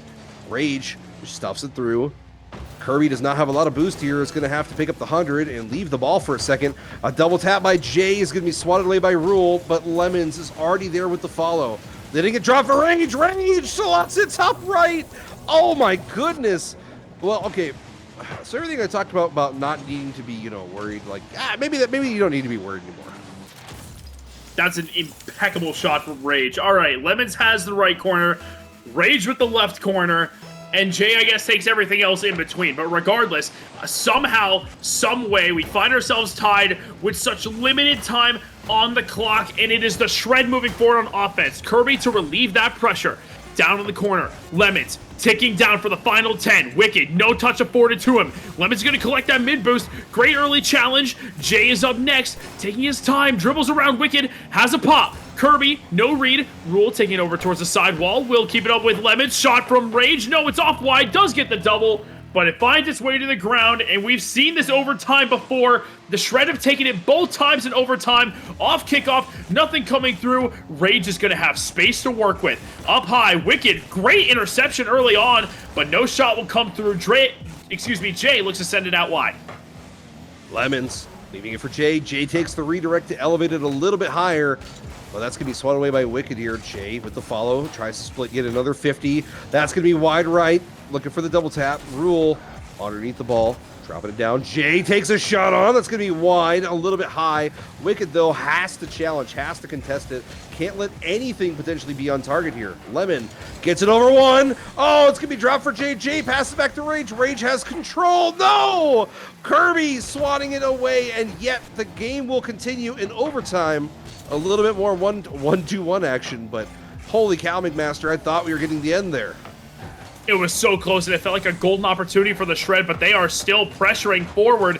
Lemons, no extra touch. Jay, 50 by Wicked, right into the hands of Rage. Rule's gonna go up next, redirected, straight down the waterfall. Kirby does handle it out wide. Jay's gonna leave it for Lemons, who has boost and space to work with. 2 players commit, but Kirby has a successful challenge. Wicked, back out wide, intercepted by Rage. Going up top, boost to work with, to the backboard, the shot just off target. Jay on the turn, nothing else. Lemons the follow, 50 out wide. Wicked and Kirby double command. It's going to leave it in the hands of Jay, but he's got no more boost to work with. 90 seconds into this overtime, everything favoring the Shred, but the goal tally still remains even. Jay quickly elevating, looking for a double to put it away. That's your Superstar Finals wrapped up beautifully as Jay takes a double tap off the backboard, slotting it right under the defender. Your Major 1 champions had nothing to say for themselves in Major 2, but here in the Grand Finals where it matters the most, the Denver Shred come in, take care of business, as predicted so professionally by Boss Radala in 5 games. Unbelievable showing from the Shred. They're able to lock it down with a gorgeous shot from Jay. Of course you did. Of course you did. You just do this when you're working with me, man. I don't get it. I want to say I'm like 100%, but last series I did not call it whatsoever. With me, well, no. 100%. Yeah, with you. Yeah, for some reason, yeah, you're here. Whatever. Anywho, back to Jay. Incredible plays. I got to get back to this. 7 shots in that game. That game 5. Holy cow! That's unreal. Fantastic individual performance coming through from Jay. Having that double to seal it as well. He had the goal to put them within 1, and then Rage was able to send it through to tie. A rough collapse on the side of the Spartans. But, I mean, as much as we can, say problems arose from the Spartans, still have to give them credit for fighting hard. They did as well as they could. The Denver Shred will take home the Superstar Championship in 5 games. Incredible showing. They more than earned it.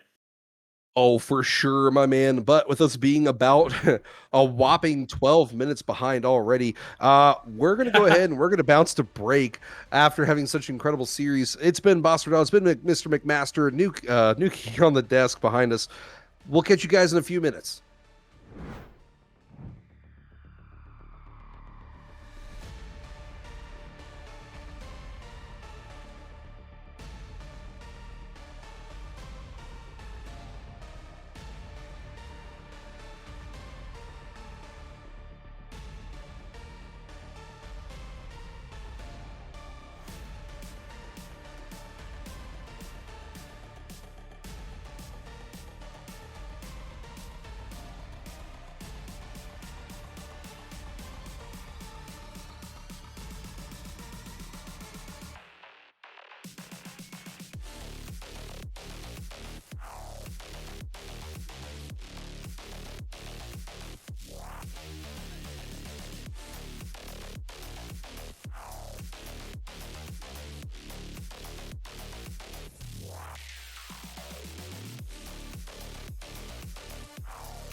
What is up, CSA? Guess who's back? It's me, and it's Condra, back at you for another Grand Finals, but this time in a different tier. Professional, we saw at the very beginning, and now we have since seen 2 more Grand Finals play out, Academy and Superstar, both super entertaining, both super good series, but this is the story of Novice. Condra, walk us through the bracket. Big matchup here. Lucas has a chance to be the first ever like 2-time champ in the championships, which would be insane given there's only been one for each tier. While on Rochester, they could complete their relatively perfect season. So many points amassed. The 1 and 2 seed, the predicted coming into it, going into the finals here, finding themselves a match in the finals.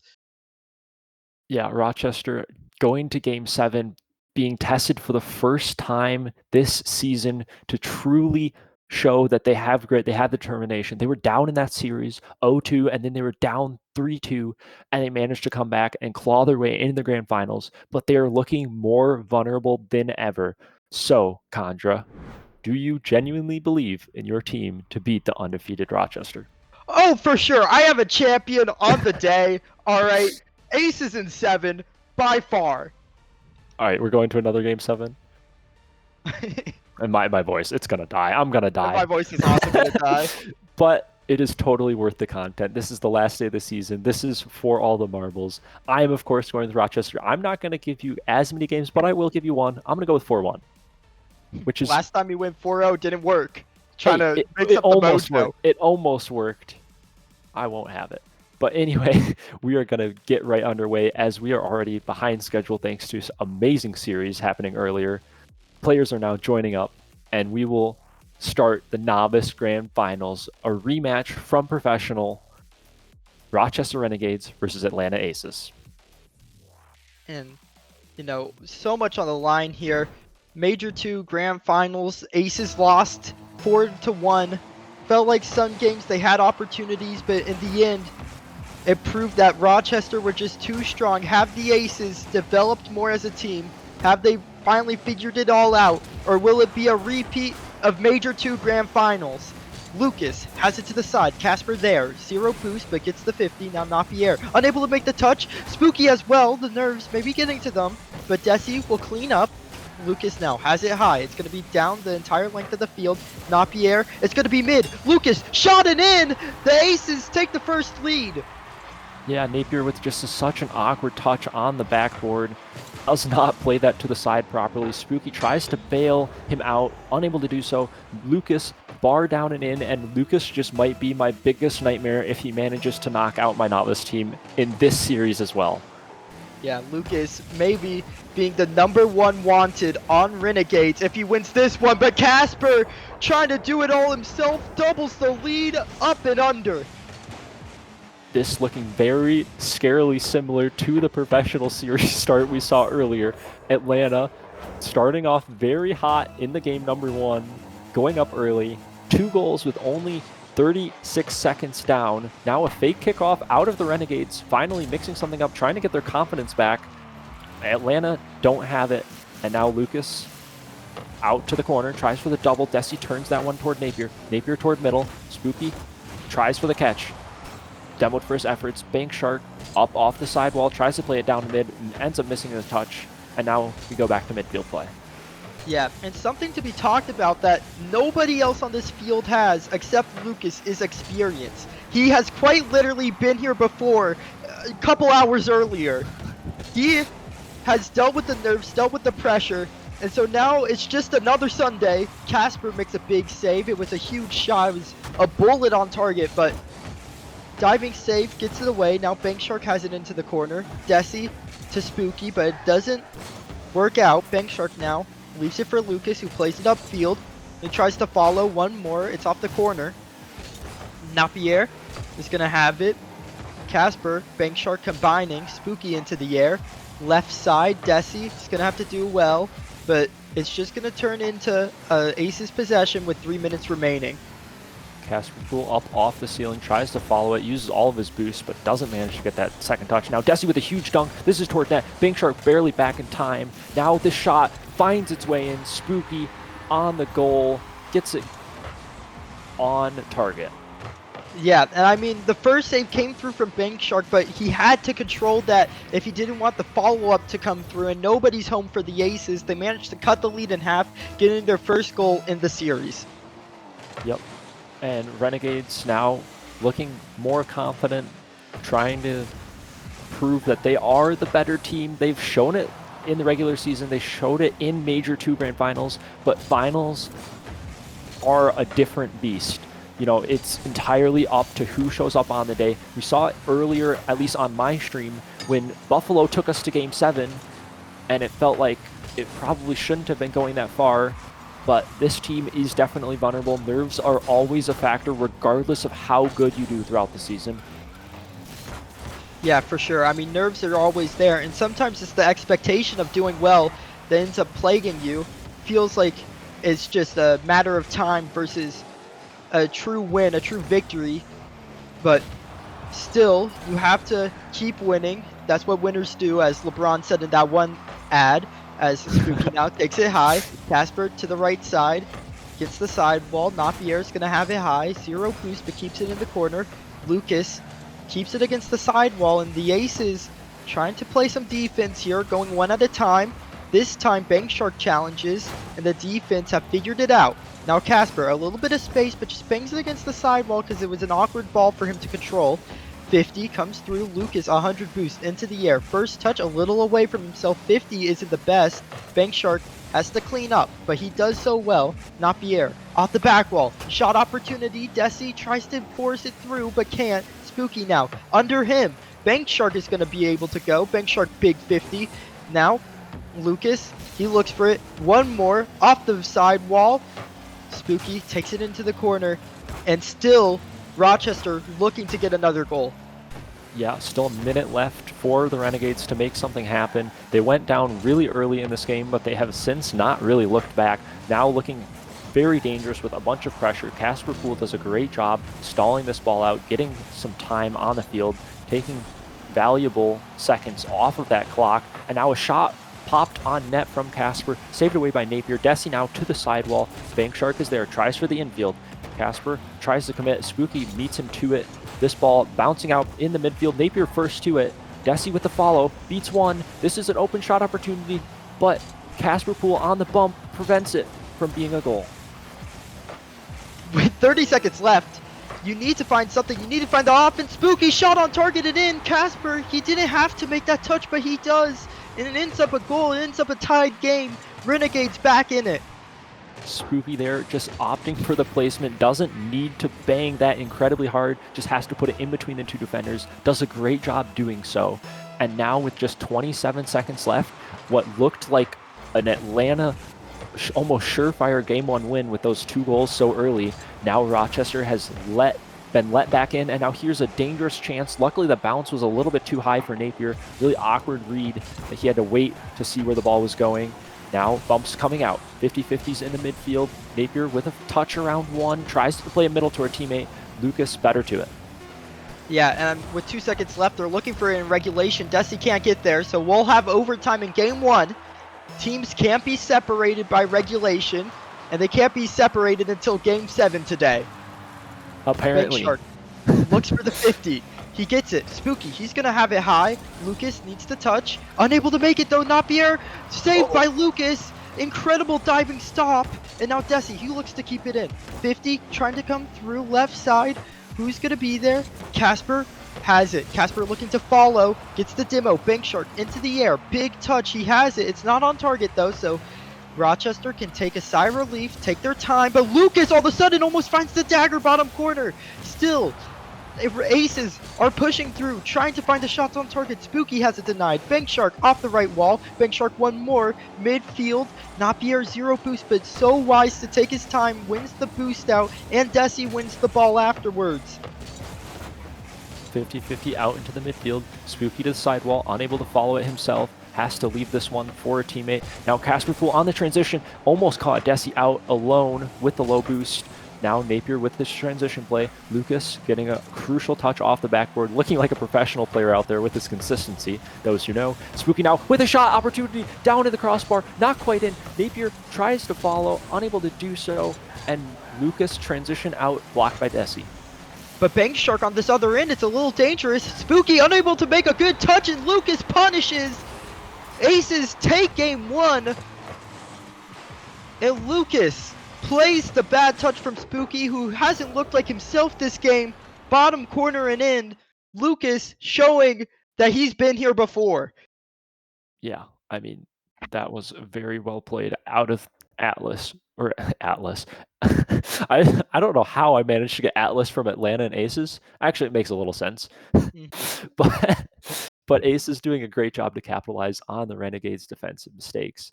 Spooky still, though, with 500 points and 2 goals, and still not looking like himself with 8 shots. I mean, that is a lot of pressure from the Renegades. Aces did a great job defensively. They deserve that game 1, you know?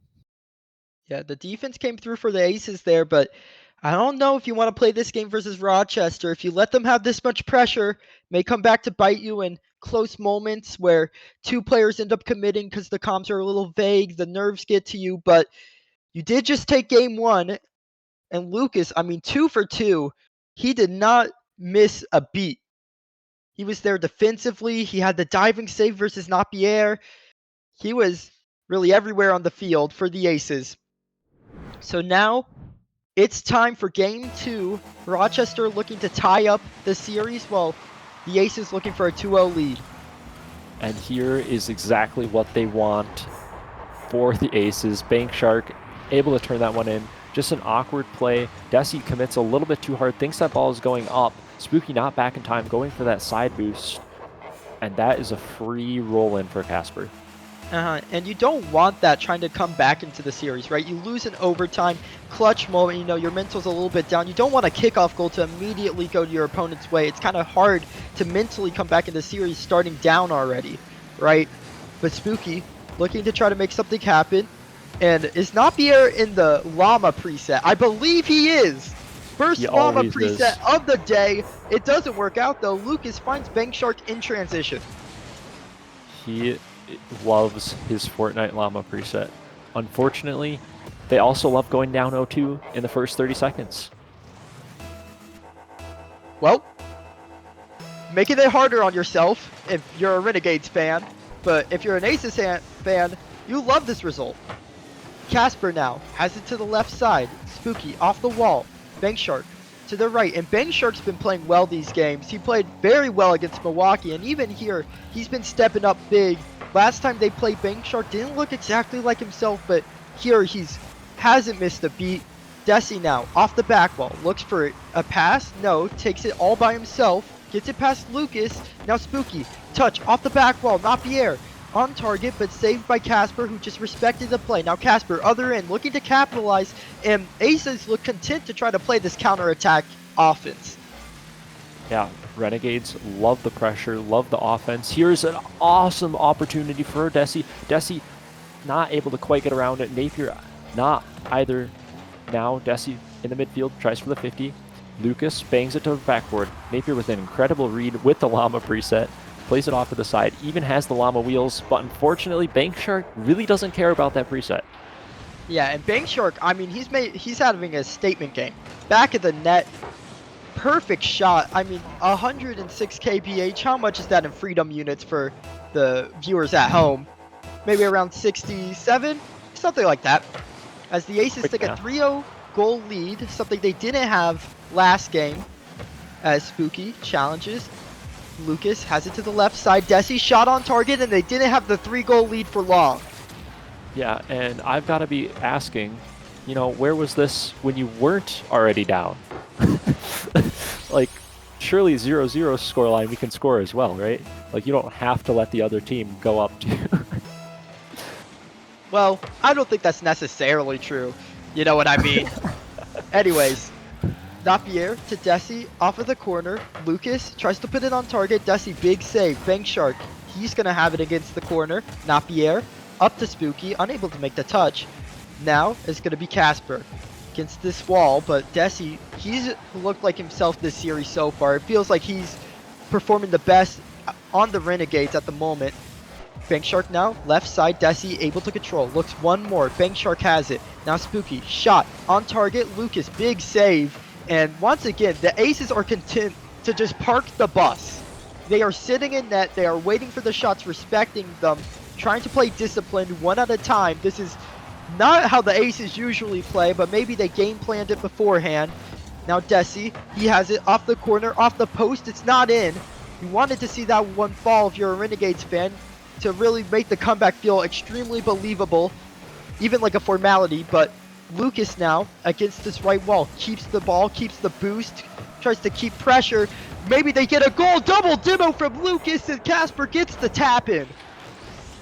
Very well played out of Lucas here. Gets the initial 50, immediately recognizes he's no longer effective on the ball. So what is the best thing to do off the ball? Demo.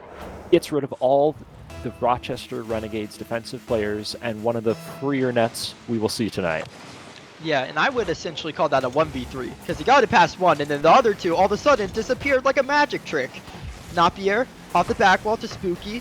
Still, the pressure surmounting for the Renegades, but unable to find the shot on target, and off of the kickoff, you have to recover. Nobody has boost, so Desi brings it right side. Bank Shark trying to get in on the play, and with a minute 54 remaining, you really want to see a goal here if you're a Renegades fan.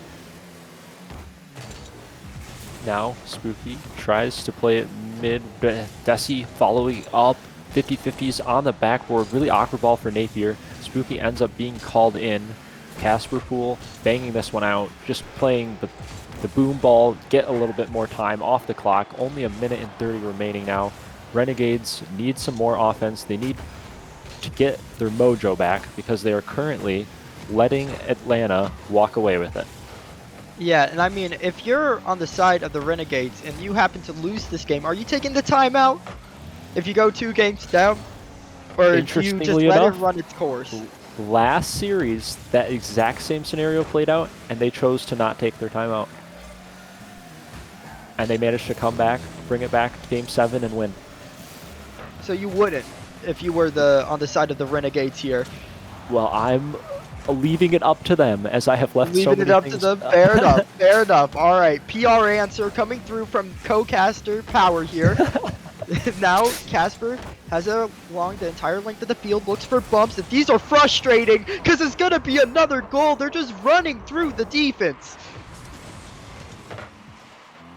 Pulling out all the stops. Casper Pool getting both off the play, leaving another open net. 5-1 now, making the Renegades look a little bit silly. 38 seconds remain. Renegades really just looking to get offense back, looking to get pressure back and sort of stop the floodgates from being so wide open. These goals being allowed so easily. Now, Desi on the one-on-one opportunity, passes it to Napier. Napier 50-50s Desi, but it does manage to get in. That is exactly what we needed. A little bit more momentum. Probably not going to win us the game, but always good to get back on the scoreboard. Oh yeah, for sure, and especially for Napier because, you know, he, at least last time he played the Aces, was the main striker on this team. He was finding the back of the net, able to place it extremely well. So just getting a goal on the board, you know, getting the confidence back in terms of shooting has to feel good coming into what will be Game 3 as we have 10 seconds left. Casper trying to put another one through. Spooky's going to deny him. Bank Shark out into the mids. Lucas has an opportunity. He's going to find the back of the net on 0 seconds. And a 2-6 scoreline will be the end of game number 2. Renegades looking a little bit shaken, a little bit stirred from game number 1. Something about their confidence just isn't quite there. I do wonder if they choose to take the timeout here. They have not called it yet, and normally teams call it pretty immediately. And instead, as a power move, readied entirely up. And they're confident. I mean, you had about equal shots. It just feels like the Atlanta chances were a bit more open, right? The demos coming through were frustrating. They were finding the right passes, especially in transition. Those demos are so much more valuable because you only have 1 or 2 players back. So as soon as you get that demo, it's either a 1v1 or a 1v0 or a 2v1. And it just creates so many opportunities for the Aces, much more give and go opportunities. You know, you can see the play form as it's happening. Yeah, Renegades a little bit scrappier on the offense, managing to get 2 goals, not necessarily bad per se, but when you're letting in 6, it's just not exactly acceptable. Hmm. Hopefully, the Renegades are able to make some changes as far as their defensive structure, prevent some of those demos from leading to goals, or even prevent the goals from Oh. happening in the first place. As It's I off say the that, post. a It's little fine. bit close, And but it's fine. And now demo comes out. Another demo comes out. This ball played mid, but there's no one there to follow it up for the Renegades. Lucas hitting back third. Bank Shark 50-50 in the midfield. Desi plays this one mid. Teammate there. Oh. Spooky with a shot. Not quite in. almost in. And Desi they gets find it. the back of the net. And, you know, you don't want to go down early like last game, or the previous game, really. Getting the early goal here is huge for the confidence, huge for the mental, as, you know, you find the offense immediately. The shots are hitting. You had opportunities. It was a clear-cut chance. It wasn't a half chance like they've been getting during these games. Huge for the Renegades, as now Lucas, 100 boost, looking to work with it. Air dribble past one. Desi's going to be there. Big boom from him. Looks to follow. Not Pierre. Unable to make a touch, though. Spooky to the right side. Looks to follow. Casper now. He's going to be 30 boost. He tries to get it around. Plays it high. Desi now has it high himself. Desi looking for the bump. Lucas into the corner. Spooky, 100. Maybe deciding to turn. No, let's not Pierre in on the ball. Great passes from the Renegades to try to break down this Aces defense. Still, the Aces unable to hold here. Double the lead for the Renegades. That is a beautiful play. Napier back to Desi. Desi off the backboard, tries for the triple, ends up leaving it for Spooky. Spooky comes in. All of Atlanta Aces jumping and unable to make contact on that ball leads to a Renegades 2-0 lead. And the Renegades bouncing right back, deciding not to use that timeout. Seemed wise now as they insta-readied up. Now Casper accidentally lets it go, and it's going to be another goal. The touch from Casper just let Desi in on the play, who had 0. Big mistake coming out. And here is more what I'm used to. My team running away with goals, running away with a lead, and then holding it for the rest of the game. I mean, still have 4 minutes left, so Atlanta definitely not out of this game yet, but it just seems like another one of those games, sort of like last game, where one team gets ahead so quickly, so early, that it seems undoable. As another one goes in, Napier able to put the ball in the back of the net. Great passing play from Spooky, Desi, and Napier. Everybody combining, everybody ready. And this is more looking like the Renegades. It looks like they're starting to warm up here. The momentum's starting to shift in their favor. Still, the Aces have 3 minutes and 40 left. It's not undoable, and it's certainly not if that goes in, but Napier able to clean up the misflip, it seemed. Casper and Lucas combined on the save, and the Aces starting to panic on defense a little more as Spooky puts in another one, and maybe this one is too far gone. They might have woken up. They might have. It's still too early to say. But 5 goals in a minute and 30 is pretty impressive. It is pretty impressive. It also means that the Aces on defense, though, are not playing as well as they were maybe the 2 previous games, because, you know, you lit in 2, makes sense, you know, the Rochester is heating up, but if you lit in 5, it feels like you're starting to cool down almost, right? And Bank Shark looking to have this one away. Napier has it up, looks for one more. Lucas is going to be there. Lucas focuses for one more, but it's going to be Casper upfield. And once again, Rochester just taking the ball back, playing time, trying to frustrate the Aces defense and offense, really. Now Lucas tries to push, but Napier touch around. Bank Shark a big 50. Bank Shark looks for one more. Another big 50 coming out from him. Casper's going to be allowed on this ball. So many 50s at midfield, but nobody able to win it out exactly. Spooky now. He'll be up in the air dribble, but 2 minutes 30 remaining and no goals, except one more actually. Spooky makes it 6.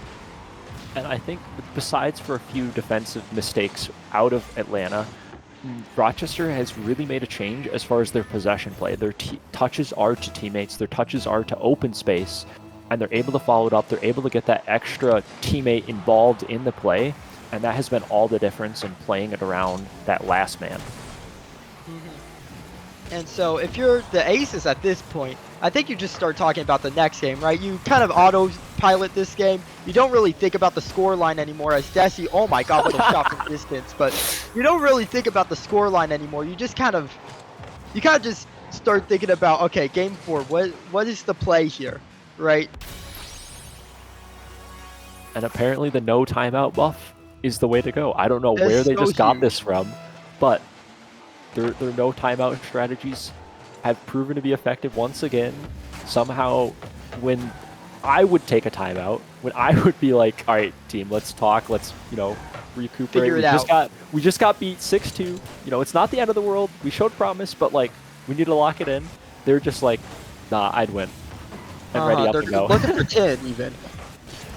And I mean, they're on pace. They could get to double digits. Lucas gonna bang it from distance. Spooky has it high. And once again, you start thinking about the future. What can change? I feel like once again, the defensive mistakes right now are just not it. This might be history in the making as far as the biggest blowout in a singular game in the grand finals. As we still have 1:40 to go, and Rochester Renegades are up 8-0. In a way, them scoring this many goals is going to put us way more off schedule. Because this game, at least goes to game 6, right? So, at what point is there a mercy rule? When are we going to tell them, all right, stop playing this game, you got to go back? Bro, we can go next, It essentially is their own timeout in a way, though. You know what I mean? It is. There's definitely some downtime here. Players, I mean, you have to have your brain on at least a little bit to drive, but you definitely don't have to be calming. You don't have to be talking. You can take a little bit of time off. And we see a little bit of shenanigans happen as both teams fully recognize this is completely garbage time. I don't think they're trying the hardest. Bank Shark's gonna get one. Awesome sauce. It's winnable. Come back. It's in! It's winnable. Guys. Bank Shark puts one past the defense. Spooky unable to get the touch. So now with 57 seconds left, Aces looking to bring it back here. Kickoff. Only need a goal every 5 seconds. It's so doable. Desi has it away. 100 boost. They're going to need to get one soon here. Lucas tries to find it. Spooky right side. Looks one more. Can he get it? No. Bank Shark left side. Napierre 0 boost. Bank Shark 100. Just takes his time with it, but you can't be taking time. You need one now. Desi 0 boost. Tries to find it in midfield. Spooky is going to look to turn. Bank Shark is going to be there. No, Lucas will have it aside. Bank Shark now. Left side to Casper. Casper looking one more, but Desi's going to be there. Takes his time with it. Tries to force a 50. Lucas on target. No. Napierre's going to have it away. Bank Shark now. 80 boost. Takes his time. 20 seconds remain. Aces clawing for a goal. They need one here. In the theoretical that they score, I think you could still team pinch and win out from like 8 seconds left. Oh, yeah, for sure. But Rochester Renegades don't want to go there. They'll take their 8-1 win. Unless if we can get our Barcelona. Let's actually keep the ball up as long as possible so it's more off schedule. Let's do that, guys. Okay, never mind. Maybe we'll just do that again. We can just trade back and forth like 10-goal games, go to game 7, and then have it be like 8-7 OT. I don't know. Yeah, Desi got a couple points there. He did get a few. Just a couple. He might have even gotten more than my entire team combined. That is correct. He did. Look at that math. Look at that math. Also, almost outscoring every single stat except for saves. More goals, more assists, more shots, or equal shots to your entire team. But in the saves department, he was lacking. I don't know what he was doing. Yeah, slacking even. Clearly not playing defense. And the Ace is deciding not to take a timeout. I mean, you essentially had one at... Oh, wait, did we time out? Did I miss something? We just had a player not quite load in. Oh, okay. He's putting it out. Don't worry. All the players are getting in there. Hopefully, that fever dream of a game is a one-off, at least as far as production goes. It happened. Surely the wheels are gorilla glued back onto the wagon. Lucas now leaving it. Spooky looking to push. Bank Shark already has it to the left side. Desi's going to be there. Lucas looking for the touch. He has it midfield. Spooky now. 50 boost to his name. Looks to follow into the air. Flip reset. Looks for it on target. Pass. Shot and in. What a play out of Spooky. From the start. Genuinely goes for the flip reset. Notices he's in a space. Sees the teammate mid. Doesn't go for the shot. 10 out of 10 players there in the grand finals tunnel vision on the net, knowing they have a flip, and just shoot it for an easy save for the defense. Spooky, seeing he has Napier in support, plays it down to him, has that extra touch to a teammate, and ends up being a goal, a very crucial goal to go up in this game. You know, historically, the first goal has led to some success, but we'll see if that is the case this game. And I think the thing for the Aces to focus on is you need to get out of defense. This turtle method isn't working anymore. The Renegades are shooting well now. They're making creative plays around the defense. You need to start putting pressure. The demos were working for you. You could continue with those, but right now, these touches, not to teammates, you're not finding boost. Spooky has it high. Bank Shark looks for it on the right wall. Napier takes his time, 50 boost to his name. Lucas, big challenge, and he's done well there. He looks for one more. Casper's shot off the post. Bank Shark's shot is going to be saved by Napier, who just takes time, looks to play it around. 70 boost, flick. No, Lucas has the touch, but still it just goes back to Desi. 60 boost to his name, pinches it back to Spooky. Some creative passing on defense, but is that what they need? Bank Shark to Casper, on target but denied by Desi. Casper back into the midfield, bumps coming through. Lucas shot, no. Napier almost getting out of the danger zone. Bank Shark gets bumped by Lucas, and now they're out. Napier in transition, bump on one. Lucas gets it across, and the Aces unable to find a goal from the onslaught.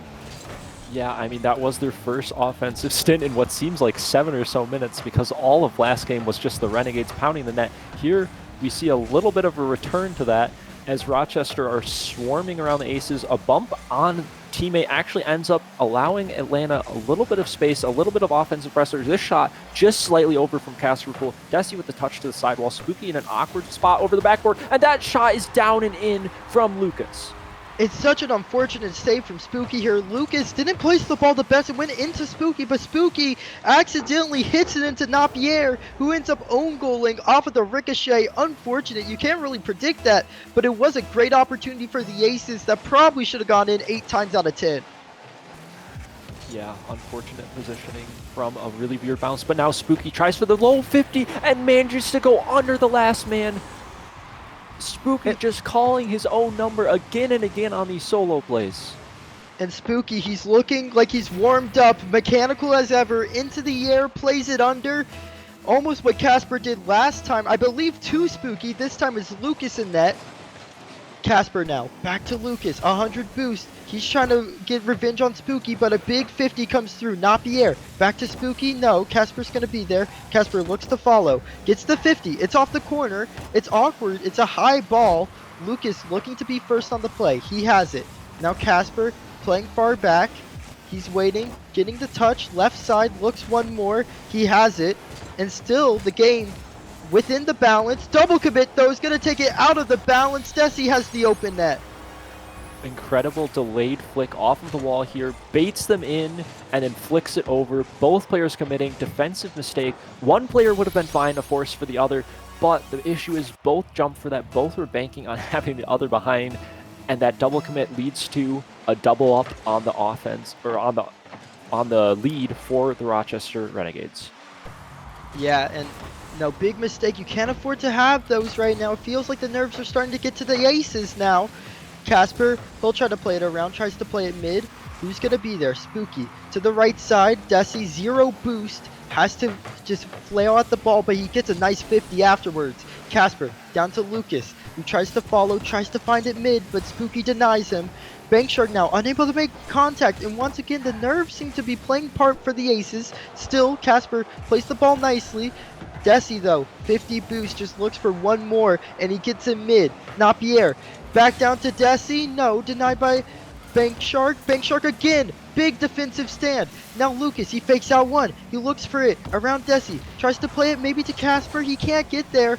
Indecisive on whether he wanted to pass or go for himself, and ends up choosing neither. Now Bank Shark, back wall high, Napier leaves it for Spooky, the double commit. Essentially there's 2 in the corner, there's 3 in the corner even, but they can't force it through, no one there yet. Bank Shark, big 50, looks one more, he has one more. Lucas, shot, and in! At the exact minute mark, they managed half the lead of the Renegades, doing a great job just outplaying all the defense. Napier not back in time. So close on the save, but yet so far as it finds its way into the net. And now the Renegades either need a little bit more offense, they need to put, you know, the pedal to the metal a bit more, or they need really good time management and just stalling this ball out, taking good 50s, taking the solo plays, and anything that will waste the time from the Atlanta Aces. And the Aces, you know, after that last game, feels like it took a minute to warm back up, even though the game was reset 0-0, but it's starting to find their stride. But as I say that, shot, bottom corner denied by Casper off the post. Still in the game, Desi puts it high. Spooky's gonna be there. Touch denied by Bank Shark this time. They're starting to figure it out on defense again. Napierre, midfield to Desi, who puts it back into Napierre. Opportunity all of a sudden for the Aces. Spooky has it. Lucas over to Bank Shark. No. Casper? No, it's Bank Shark instead. Casper takes the other side of the field, grabs the 100. Lucas is going to be there. 10 seconds left. They're looking to try to get one in regulation. Casper keeps it alive. Looks one more. It's going to be 0 seconds. They have to keep it alive. It's over Bank Shark's head. It's not going to be in, but it's going to be good enough for the Renegades to tie up the series. And that was the time management I was talking about, just taking the good opportunities to outplay. Atlanta was forced to make, you know, the desperation plays, the desperation touches, and Renegades just playing smart, playing safe, and taking the 50s when they have it, taking the outplays when they have them, and managing to equalize the series 2-2.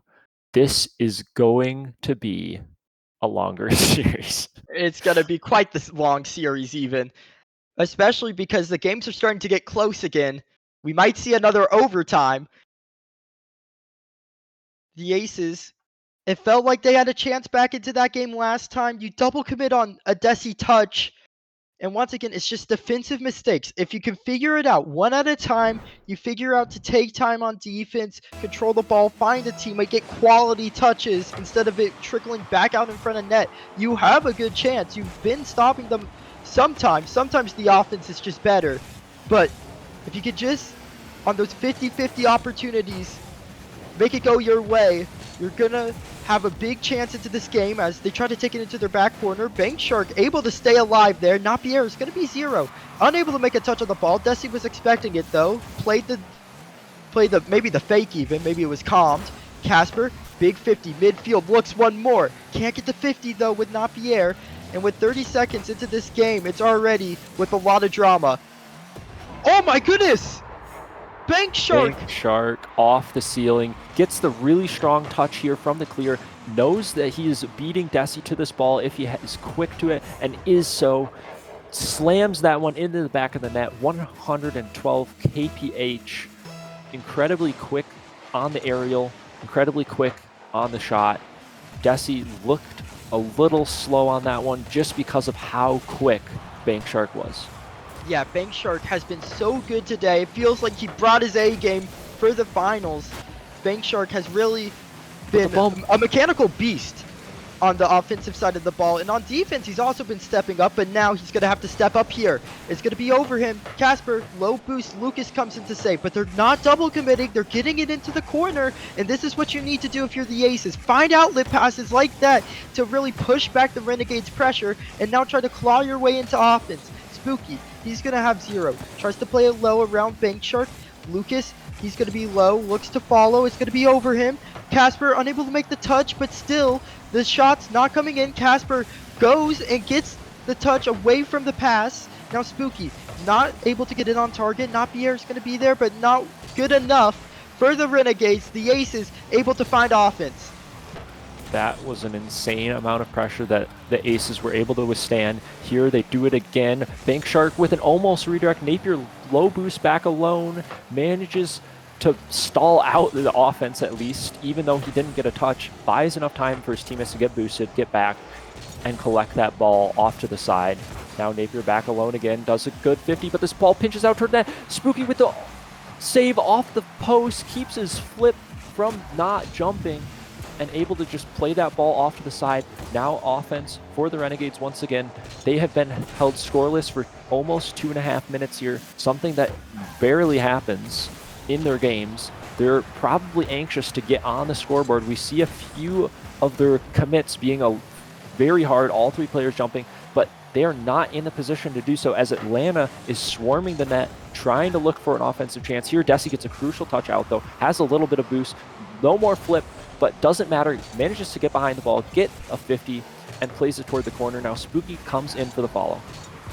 Yeah, and the Aces are setting back up on defense. Once again, it's about quality touches because when that goes in front of the net, it's probably going to be a goal for Napierre, who puts it into the back of the net. Very smart play here from Desi, or from Spooky rather, leaving that ball, knowing Napier is behind him, knowing he has support. So many players take that to the wall, see that opportunity to go for the solo. Once again, Spooky being selfless and setting up a teammate, resulting in a goal. And it feels like on both teams, the offense can't be stopped. You know, the defense is trying their best, but at some point, a goal's going to fall. These offenses are just too high-powered for that not to be the case. Now Casper, he has it to the right side. Bank Shark looks for the 50. He gets it. Casper gets bumped. Now Desi, he has it on target. Bank Shark, big save, low boost, but it's a nice touch into the corner, and Napier tries to play it over. He does, but Casper's going to be there still. Big 50. Goes to Lucas, though. 100 boost to his name. Tries to play it around Spooky. He can't do so. Bank Shark, big 50. Desi's going to be up. Shot's going to be on target. Casper has it away. Once again in front of the goal line, but a teammate's there to follow, so it's okay. Lucas now. In front of net, Desi, shot, it's going to be high. Bank Shark looks to go, and Desi off the crossbar and in. Makes it a lead for the Renegades. Yeah, Desi faking the shot here, going for the double tap, hits it just high enough to the crossbar over the low boost defenders, and then slams it down into the crossbar and in. And this truly feels like unstoppable force versus unstoppable force. And we're going to have an answer to that question, that age-old proverb at the end of this. No, not immovable object versus unstoppable force. Two unstoppable forces. Yeah, just unstoppable force. As Bank Shark now, he's going to grab the 100, and he's looked okay this game, but on the side of the defense, it's just a little panicky as Spooky finds the back of the net. Rochester engaged in full engines. Offense just clicking, backboard hit off to the teammate, just offloading teammate to teammate, making defenses panic, making touches not follow each other, and resulting in prolonged pressure, prolonged offensive stints, and resulting in goals. And you have 50 seconds left, so you need to find one soon if you're the Aces. You want that kickoff to occur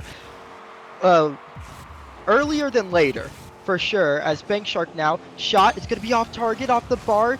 Two players commit, Desi has to go. Casper, big 50, he wins it out. Spooky is by his lonesome, still does well to take possession. Lucas is there though, big challenge from him. Napier, midfield, Bank Shark, shot, still denied by Spooky who's on 0. Now Casper, he'll have it, back to the midfield. Lucas, shot denied by Spooky again. Now Bank Shark looks to turn, Desi is there, big dunk. Casper right side, and with 15 seconds remaining, the Renegades look to survive the onslaught once again from the Aces. And they do so in a convincing manner. Napier gets another goal with 8 seconds to go. This ball just bouncing so awkwardly out for Lucas. I am not reading that. You're probably not reading that. That is an insane bounce. The bounce, not what Lucas wanted there on defense, and with 8 seconds left, the Renegades take it, and they get to match point as they find another one off a kickoff, maybe trying to replicate the score of last time. I don't think they have enough time to do so, unless if we're allowing the team pinches to come in. The team pinches to come in, of course, of course. The team pinch plot.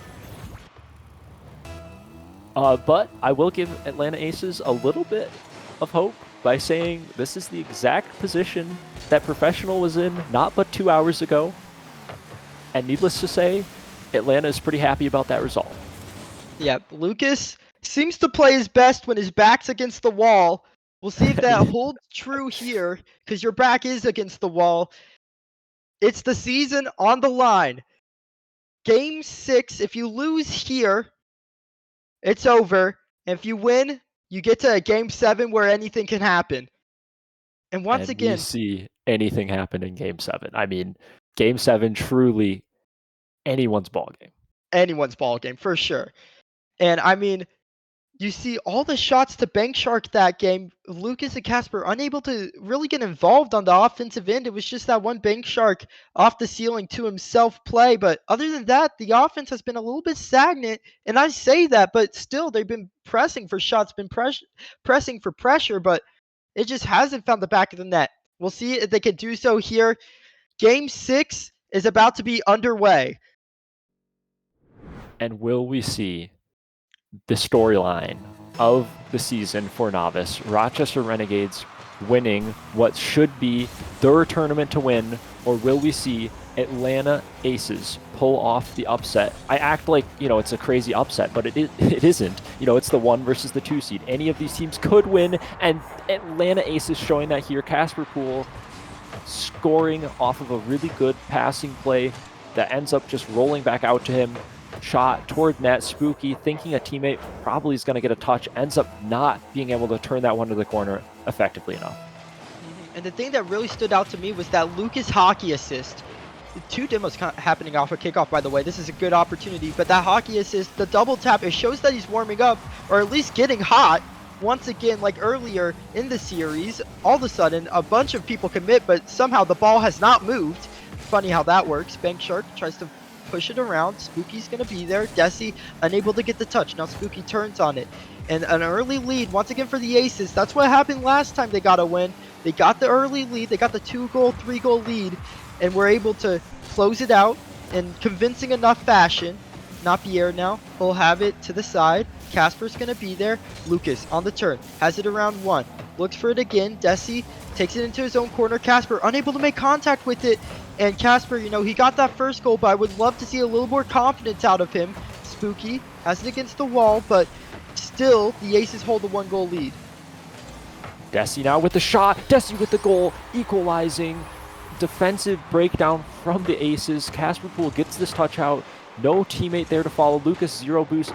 Casper 0 boost. All members 0 boost. Desi there to follow. Ends up being a Renegades goal to equalize. And the boost situation for the Aces on defense, when they have boost, it feels like the defense is coming through, but as soon as they're starved, they can't do anything. So it's important to grab those pads around the circle, take your time with everything, allow your teammates to grab the boost behind you. Casper tries to play it through. Lucas is going to be there, out to Bank Shark, who takes it into the air, and he's been dangerous there before, but denied by Desi. Casper now, big challenge to win around 2, and the demos are starting to come back. Casper now, in front of the net. Lucas, unable to get the touch though, it's just high. Spooky, what a touch for him to get. It looked like he wasn't going to be able to reach it, but he does so. Now Desi, up to Spooky, and it's in! Nobody on the Aces has an answer. The connection, 1-2. Desi sees the crossfield. Lucas covering the initial shot, but not covering the crossfield pass, wanting Casper Poole to probably come in and save him in that scenario. Casper Poole just not in position to do so. The passing play has worked out golden. And now the Renegades in a similar position as they have been the past 3 games. A lead early in the game. Lucas now tries the infield. Casper is going to turn on it. Looks for the demo. Looks for a bump. Tries to beat Spooky, but unable to get the touch. Now Spooky past 1. Lucas on defense. Big save from him to deny them to go 3-1. Now Bank Shark tries to bang it against the wall. Napierre's going to be there. Napierre can't get it around. Spooky, he has it. Down the entire pitch of the field. Lucas unable to find the touch there. Everybody just waiting. Bank Shark now. He's going to go. Lucas, unable to get the touch. Casper, he'll have it. Looks for it. 1 more. He's trying to get warm here. A big 50. But these 50s, they lead into the corner, but the Renegades have done a good job of mitigating the effectiveness of winning the 50. Now Casper, he looks to turn on it. He looks to stay, but bumped off the ball. Desi tries to play it around. Gets a 50. Lucas is there. Lucas is trying to find a bump. Bank Shark, big 50. Big shot. It's in! Bank Shark, the hero, has arrived for the Aces. Doing what we saw him do before, quick off of the ceiling read, playing it over the last man, making them look slow. Incredible stuff out of him. Able to tie it up. 2 minutes remain. They need to win this game if they want their season to continue. And I'm sure they do want their season to continue. Bank Shark trying to play for their season to continue, but will Desi have second plans? No. Casper takes it away. Spooky. Bad 50 with Casper. Napier's going to be awkward on this, just has to bang it outwards, but all of a sudden the ace is not ready to play it. Lucas gets the 100, tries to go for it. Bank Shark has it to the left. Bank Shark looking to follow. Wall dash is unable to come through. Spooky now. Can't play it around. Casper, big 50. Casper, one more. Double tap. No. Denied by Desi. Lucas, right side. No. Napier and Spooky both go. Bank Shark to the right side. Who's going to be there? Desi first. Lucas has it around.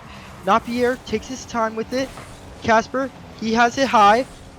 Looks one more. Can't follow, and Desi just takes his time with it, tries to reset the offense.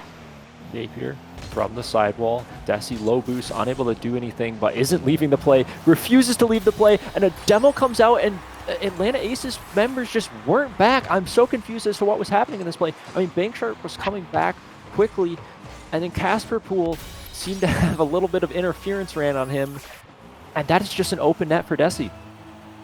Yeah, I mean, Lucas there, he wanted the touch in the corner, he wanted to keep it, but unable to do so. Still, off of the kickoff, Casper gets it right back, ties up the game 3-3.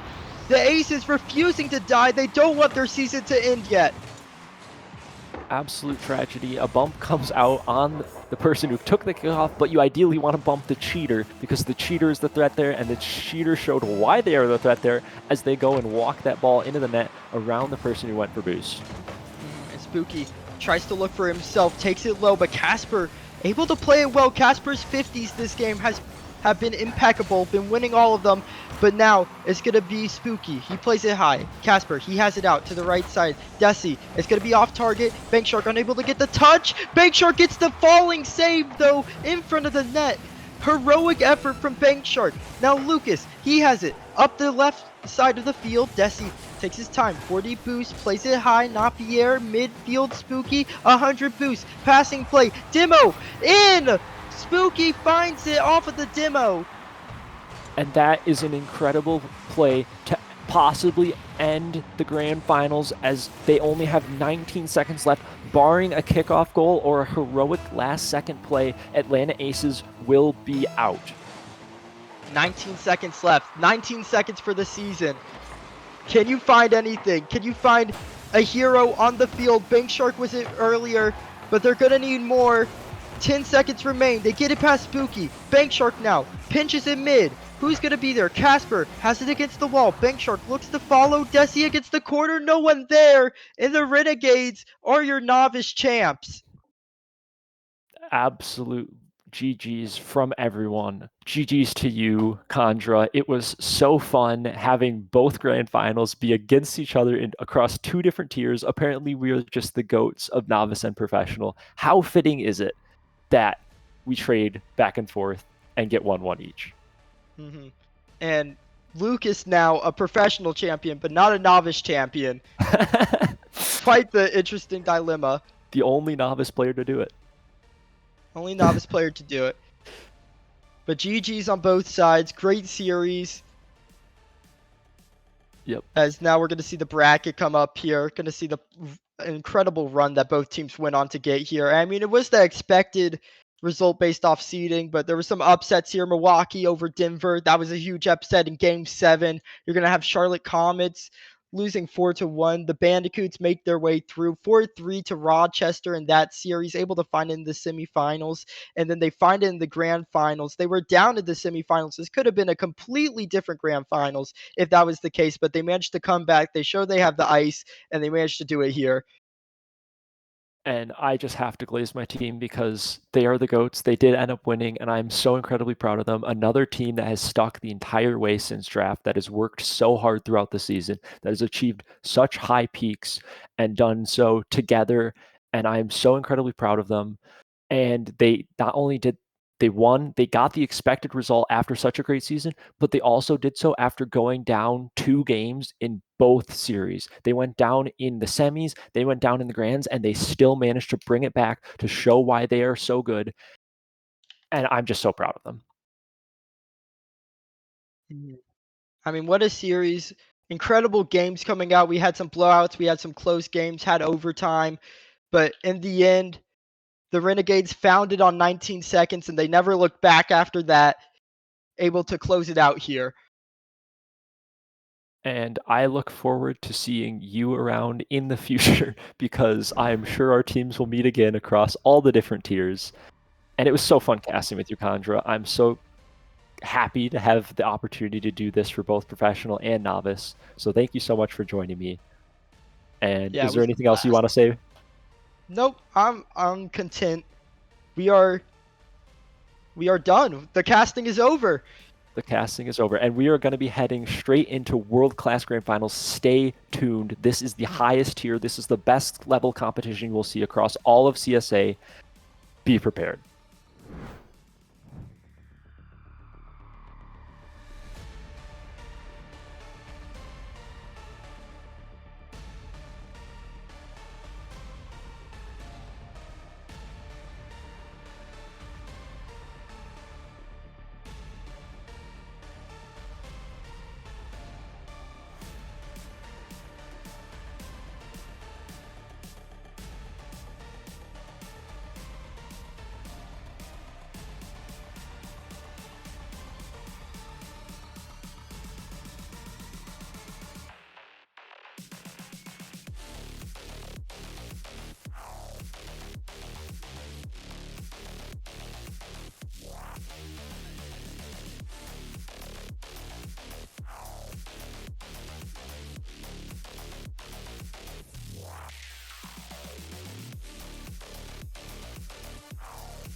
Ladies and gentlemen, welcome to what is the cultivation of what has been a fantastic first season for CSA. I am McMaster. Alongside me over here to the side of me is Excalibur. We have the pleasure and the honor of bringing it all home with the world-class grand finals. And Excalibur, this has been a fantastic night of action, hasn't it?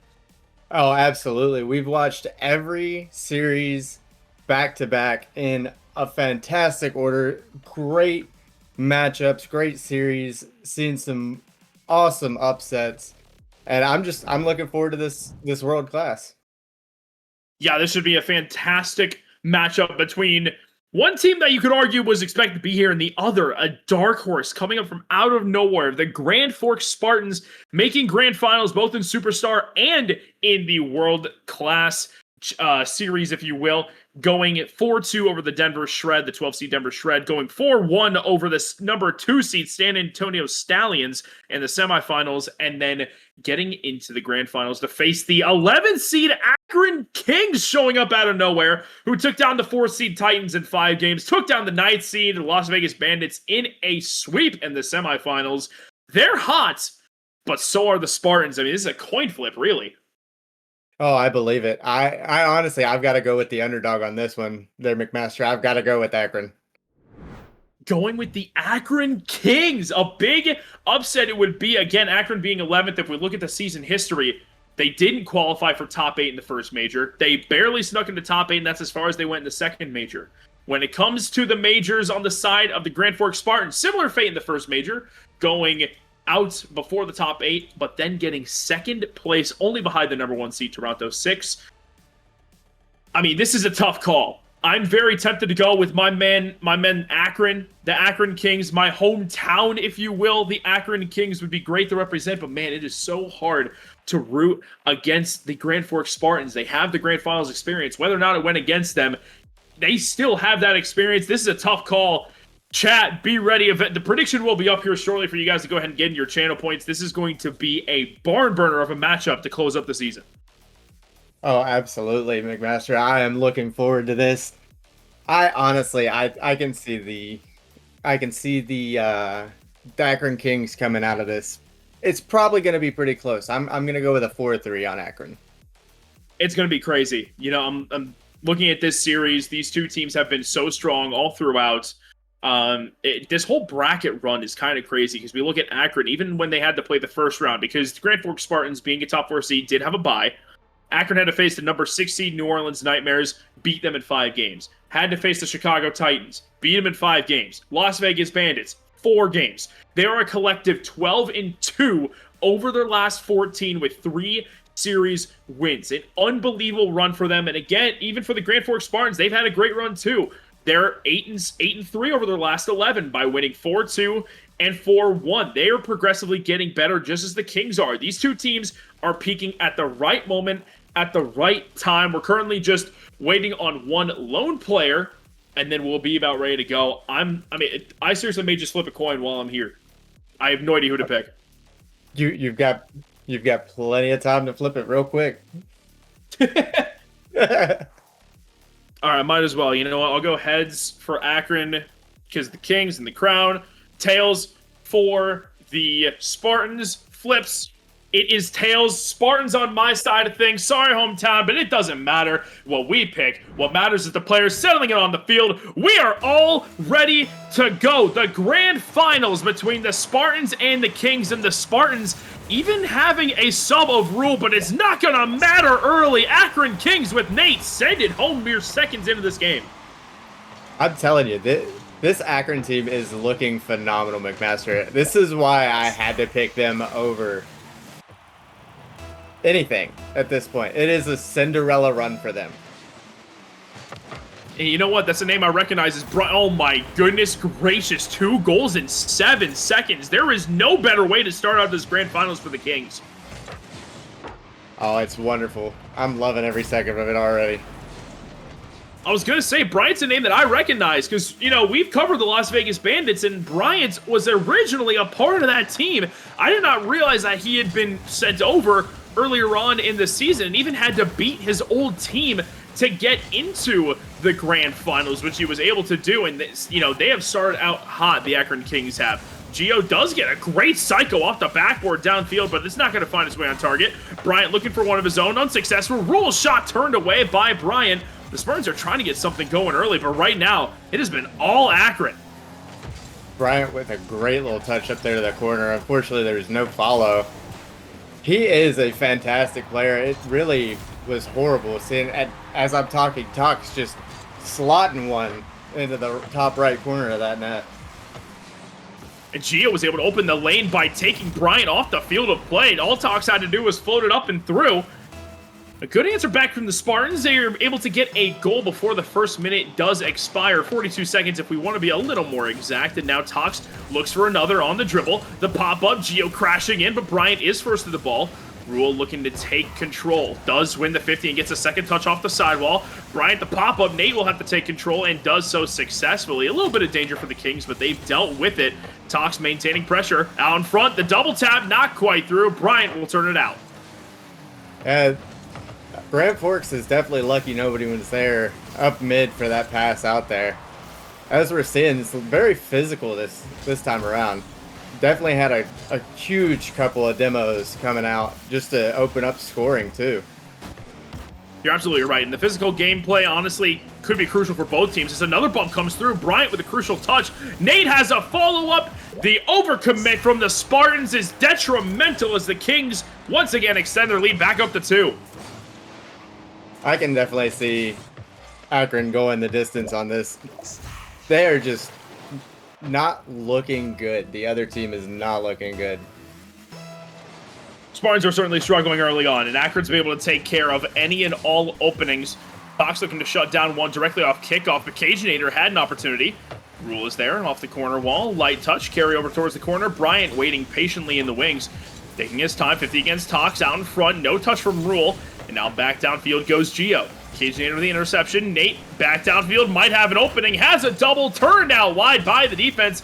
Cajinator maintaining the possession. Gio able to shut that down. But again, the Akron Kings right now, it is non-stop pressure in favor of them. They have been go, go, go, all gas, no brakes, and so far it is paying off.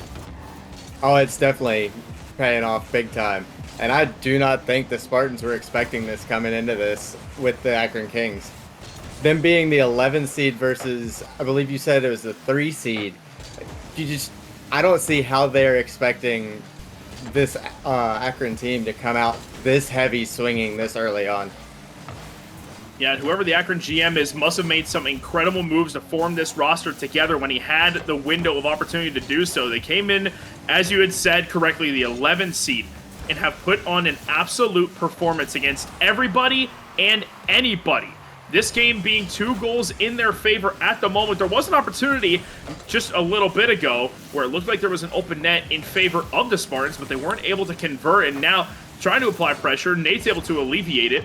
Cajinator downfield, limited boost in the tank, can get it around Gio, but Gio bumps him into a clear.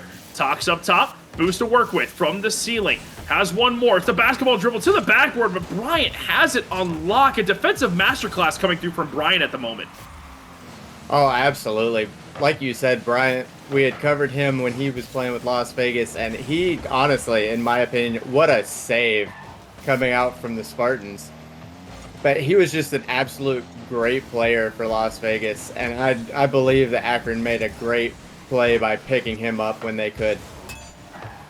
Ooh, Cajinator almost had a highlight reel redirect, but unable to convert upon it. You're absolutely right. Bryant has been a great acquisition for the Kings. He was a very early round draft pick for the Bandits. The rest of the roster was not able to work out, and ever since then, I guess the Kings have been able to swoop him up, and it has paid dividends. Nate, now with the opportunity to make it 4, has the shot, but Tox shuts it down. Gio now, nuke, downfield, Rule looking for the redirect, turned out by Bryant. Under a minute left to go. Akron still looking untouchable at the moment. The defense has been pressured, but they have been able to hold strong as Bryant once again has another denial. Nate demoed off to play. Maybe that's what the Spartans need, is more physical plays to try to break through this defense, because right now, nothing seems to be working, and that whiff could be crucial, but thankfully Tox is able to deal with it as the Akron Kings are still holding strong in all fronts of this game. Oh, absolutely. His Tox is trying to go for another centering pass out, but it's just blocked out by Bryant trying to get to Nate. And unfortunately, just played in the corner with no boost. Cageinator able to get boost back and keep playing on it as Gio just tries to get it out. With the last 10 seconds, with Bryant just throwing it into the back of the net, bringing it to 4-1. I do not think this, the Spartans are going to be able to come back from this one.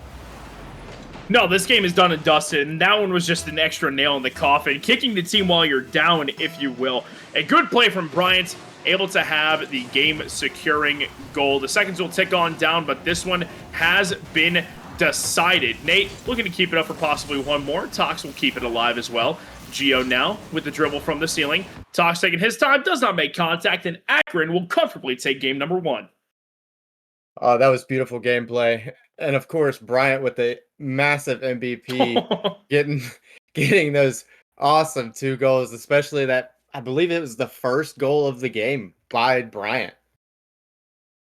I can't remember if it was Nate or if it was Bryant, but Bryant having 100% goal participation plus 5 saves, a near 1,000 point effort coming through from Bryant. That is outrageous to read out loud. In the grand finals of the first season, of all the times for Bryant to pop off, this is the time to do it.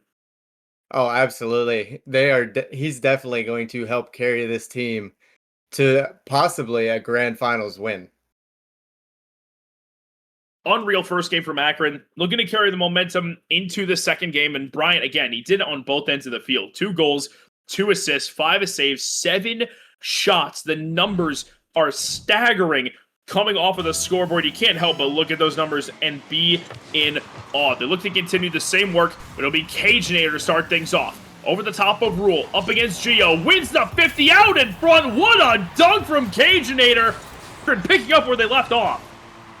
Cageinator definitely showing that he is just the bigger car on that play. It would have been a great save if the 50 just hadn't gone that way for the Spartans. That's just a great read from Cageinator. Knew where the defender was able to play the 50 advantageously because of it. And now as a result, once again, an early lead coming through from the Kings, looking to build upon it. It'll be Nate to take it out wide. Off the sidewall, Cageinator beats the ball by Gio. Continuing to bring the ball downfield, but Bryant intercepts. Chain dashing now towards the ceiling. Rule doesn't have it on lock. Tox is going to take his time and send it all the way back down to his corner. Switching sides of play. Nate intercepting. Back infield. Cageinator. Sidewall double. Unavailable to him. And no shot will come through as a result. The offense is going to peter out. Tox definitely trying to get that one out, but blocked away by Bryant. Cageinator being able to follow up on it. Taking the boost from Rule and Nate forcing it back into the Spartans' half. Cageinator up, trying to get a centering pass. Bryant with maybe a double blocked out by Rule. Cageinator able to keep that in. The pure pressure right now that we are seeing coming through from Akron is suffocating to the defense of the Spartans. It's just one attack after the other, and Cageinator looking for the double, but it goes out wide. What a highlight reel goal that would have been. Gio looking to answer back in kind, gets bumped, but stays in control. 50 down from the ceiling. Tox denied by Bryant again. He's everywhere at once, so it seems. How in the world do you get by this guy? Doesn't seem like you can at this point, McMaster. I mean, just the absolute defense from Grand Forks has been amazing. And Akron, both. The defense is awesome. The Akron is definitely keeping the pressure up. A huge bump and a slot by Gio. This is just, it's a punch for punch game. That is a massive goal, and the placement finally just too good for Akron to be able to handle it. Bryant could not get there in time, and the Spartans needed that goal desperately. Now off kickoff, looking to get another Rule 50's 2 players from Akron with the shot on target. Bryant save off the post. Gio there for the rebound, and the Spartans have their first lead of the series. Man, I can't get over the absolute masterclass of defense and offense that we're getting right now from both teams. They're just absolutely denying everything and getting constant pressure on both ends of the field. the level of play is unreal, and it's a blessing that we are able to cover it, because what leagues really are there where you can see such a crazy talent dynamic ranging from novice all the way up to world class? That is just one of many reasons to why CSA is such an incredible group to be a part of, especially on the broadcast side of things. To be able to see this unbelievable gameplay from both teams is amazing. And now it might be an unbelievable offensive opportunity out in front. Toxic extra touch. Gio wasn't quite expecting it. What could have been 3-1 in favor of the Spartans is now possibly going against them. Gio with a great interception. Tox fails to make contact. Gio 50 by Nate. Demo on the Cajinator will remove trouble, and Tox takes out 2 players, so Rule has space to work with. And it's blasted right back into the corner of the Akron Kings, but Cajinator's working his way out past center to Nate, puts one on, but just blocked away easily by Rule. Bryant was able to keep it in though, but just no one able to get center for that pass. Now top towards the backboard. Bryant taking his time, has boost and space to work with. Sidewall double is successful. He'll find its way over towards Cajinator. Tox shuts it down at the last moment, and now here comes Rule up against Nate. 50 down front. Tox shot left side and through. The Spartans have a 2-goal advantage. This is a great game for them. Oh, absolutely. That's definitely going to be a highlight reel for Tox, because that was such a sharp angle with the way that he was coming in on that. I honestly would have missed it. That was unreal and a great play. This has been an incredible game for answering back on the side of the Spartans, and Bumps may open another opportunity until Bryant shuts it down and Rule shuts down that next opportunity for Nate. Up comes Tox off the backboard. Cajinator left all alone, has space to work with. Gio on the pre-jump. To the ceiling goes Cajinator. Gio's read is immaculate. Nate looking for a centering pass, but Tox will deal with it. A minute or so to go. 3-1, possibly 4-1 off that demo, but Tox can't make the most of it. Akron falling behind. They need something to try to get back and win this game.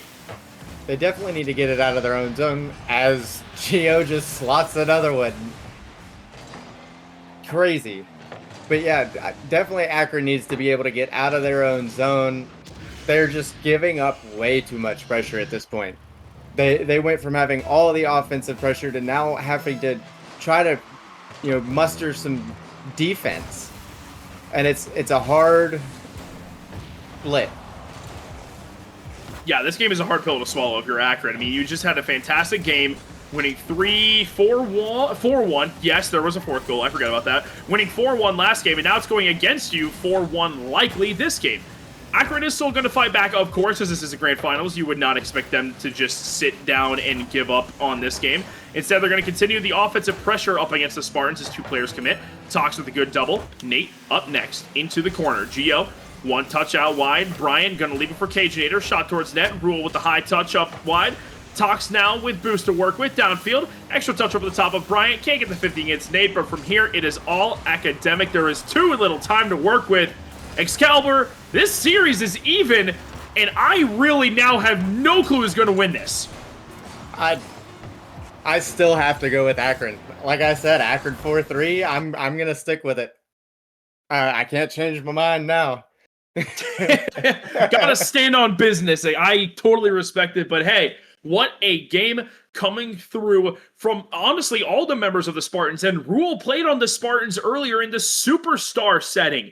He is coming up as a sub and had an assist on every single goal scored by the Spartans. That kind of supporting role isn't one that you can just find anywhere. Incredible plays from the Spartans, multiple saves. Gio and Tox both scoring, Rule with all the assists in the world. Even Bryant with 5 saves. It just was not enough this game.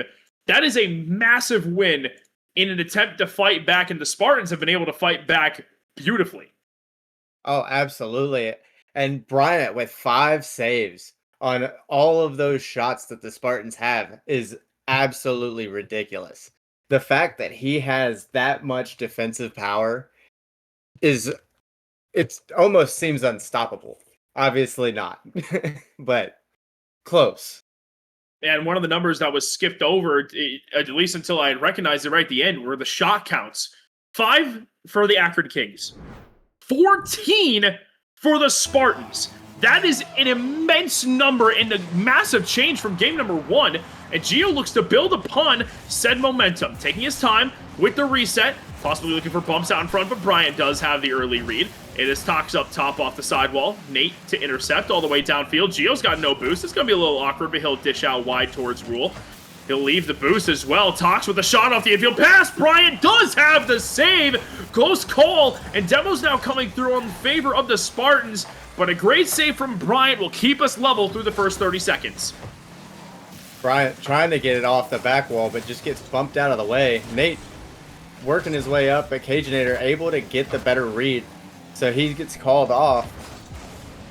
Gio turning on it, able to get it over Bryant. Nate's the last one back to try to get a block off. Passes it right to Tox, who just puts it right in this Akron's corner. Tox actually took it away from Rule, which is an interesting decision as the ball trickles its way closer towards net. Nate with a shot, a tight angle, but Gio is still able to turn it away. Defensive positioning looking a little bit odd for the Spartans temporarily, but now once again back on offense. 2 players commit, 2 players miss. Rule out in front for Gio, but for Tox, I should say. But Bryant, as usual, there for the save. Tox now centering pass off the sidewall. Rule has no boost to work with. Will steal the corner of the Akron Kings. Gio off the ceiling. Tox diving in, but Bryant turning it away again. The Spartans, with so much pressure, it's unrelenting, but the defense of the Kings has answered every call. Absolutely. We just need to see Akron get on some offensive opportunities. So far this game, they have not really been in the Spartans' half. You're correct. Big the possession demo game has out. been dominated. You're absolutely right. Absolutely. Nate able to get it out, but blocked backwards away from him by Gio, who tries to get a shot on net, blocked away by Bryant.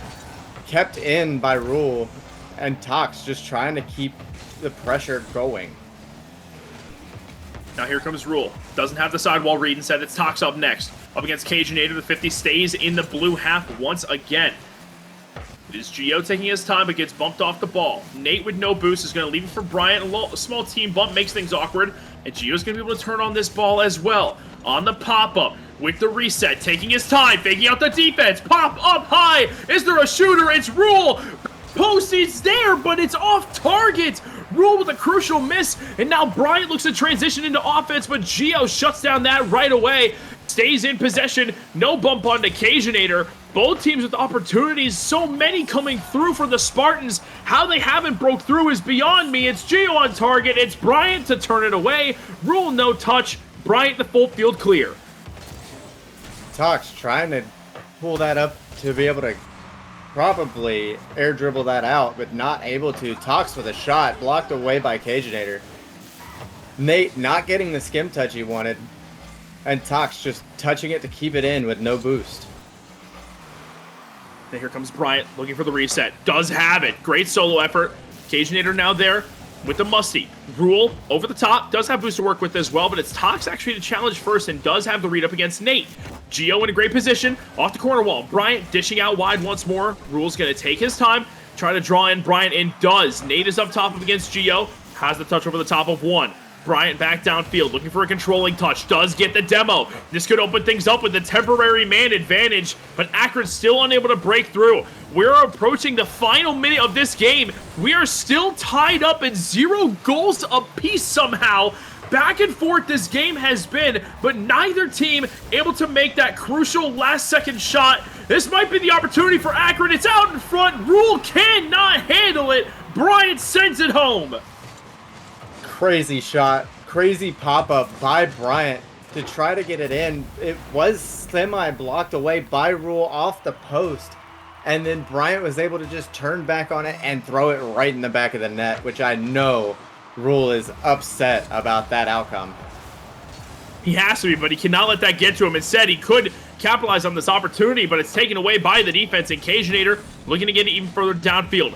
Pass out towards Tox. He's boostless, unbeknownst to the Akron Kings. Up top goes Rule against Nate. He does win the race to the ball. Tox and Geo both challenging. It's cleared out wide by the Kings. Rule up top. Bryant's going to be first two, but he's got no more boost. It's just going to be a long touch into the defensive half of the Spartans. Tox wins the 50. Opportunity. Bryant is low, but does turn and get the clear. Under 30 to go. Akron looking for a second. They will find it. Cajinator with the dagger.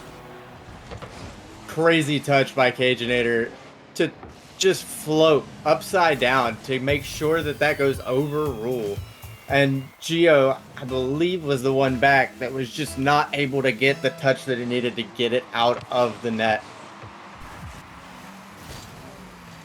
It was so close, and it feels as though this game is all but over, but Tox may have an opportunity. What a bump out in front! But Rule cannot make anything happen, and with that, this game feels all but over. Tox still trying to make something happen. There has to be a goal with time remaining. That will not happen this time around. The Akron Kings have their second game of this series, and this time in a shutout. Will they make it 3? Not quite. Geo's going to clear downfield. Rule leaves it, it hits the ground, and Akron secures game 3.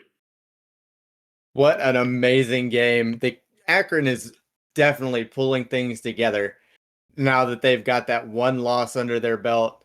I think it was kind of a little bit of a wake-up call, possibly, about how they need to play against the Spartans. And Bryant, again, coming out on top, 700 score. Great game by Bryant. 6 saves again. This dude has been a defensive monster for Akron.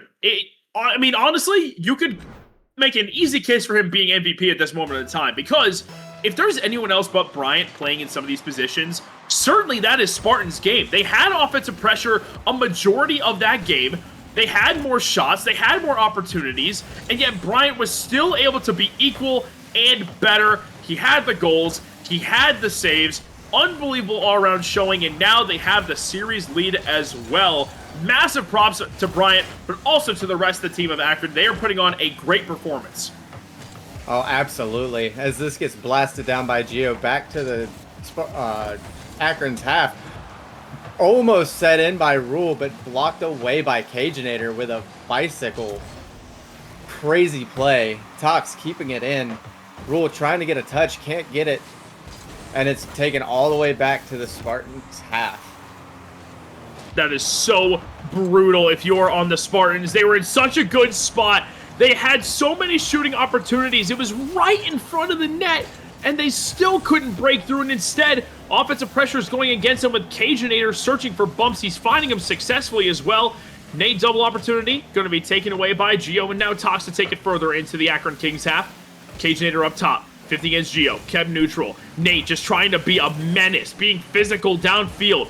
Rule cannot get back in time. Bryant's gifted a freebie as Rule collected the boost but could not get back in time. That is a crucial defensive error for the Spartans, and the Kings will obviously take full advantage of it. For a while there, I did notice Spartans were running on very low boost, and they were still slightly able to hold off the Akron Kings, which is amazing that they can do that with such little boost, because they were just getting starved out constantly. Every corner, every mid was getting taken. They couldn't get away, because any second that they tried to take to get out of their own zone to get boost would have been one player less on that defensive push. But right now, it's going to go against them again. Bryant to the backboard. Cajinator is there. And the Akron Kings are starting to feel the flow. Perfect assist, and the defense is just caught so far out of position. Right now, Akron's playing with pace, and they're doing it exceedingly well. 2-0 now, the lead for Akron. It's crazy, the assists, the plays that this team is just able to make. It's like they've been playing like this all season, even though we know that they haven't been. They just have such good chemistry together that they're able to, just bounce off of each other and know what each other's gonna do, where the ball is gonna be, regardless of, I know that they're talking, they definitely have comms, as Rule just slots one with a great pass by Geo. But even with without the comms, I feel like they would just be able to bounce off of each other. The flow is awesome. I gotta say, though, that was a heck of a passing play coming through from the Spartans. Every player getting it involved for that goal, a much-needed goal at that, to try to fight back here in game number 4. Tox looks to try to find the equalizer. It's out in front. Gio has a floater, but Bryant is able to avoid the bumps. 50 now against Rule. Nate side flips. Cajinator able to clean up the mess. Now back up top. Nate with control over the top of Rule. And Cajinator looks to break out of the defensive half. Has the reset. Extra touch. Not available up against Gio. Light touch. Cajinator again with the turn. Tox taking his time. 50 out wide. Rule up next. Once again, 50 to the ceiling. Cajinator playing patient, but does get demoed for his troubles. Nate the infield pass. Bryant to receive it. Up top. The double down is through. Bryant, you are unreal. Bryant is definitely feeling himself this game. Every single time he gets the ball, there is some kind of amazing play happening. Whether it's a defensive play, an offensive play, even a clear out of a bad situation, it seems like he is always in the right spot at the right time.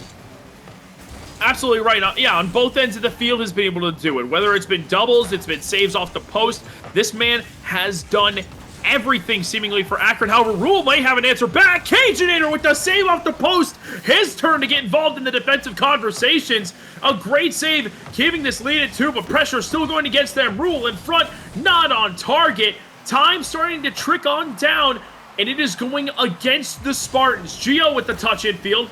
Cajinator the denial.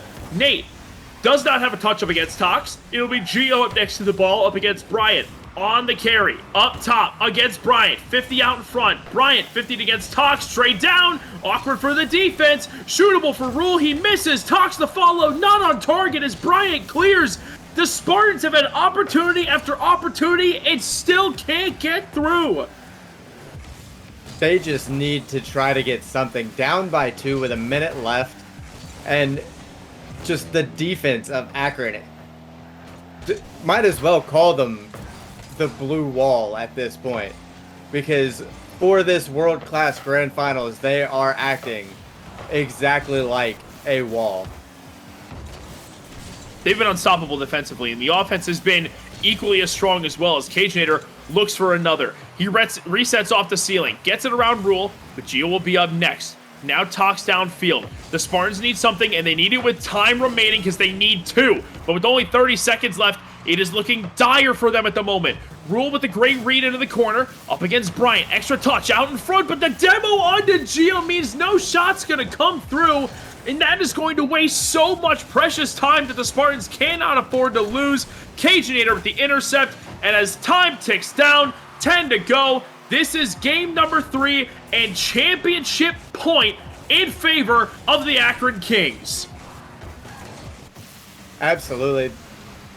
Just a crazy upset at this point. 11th seed coming in. Probably no one thinks that they're going to be pulling these off. And here it is. Game number 4. The Kings take it. They're 3-1 in the series right now. 1 game away from possibly getting the season 1 champion of world class for CSA. And it's amazing. I'm loving it. Unreal showing from the Akron Kings. Bryant again.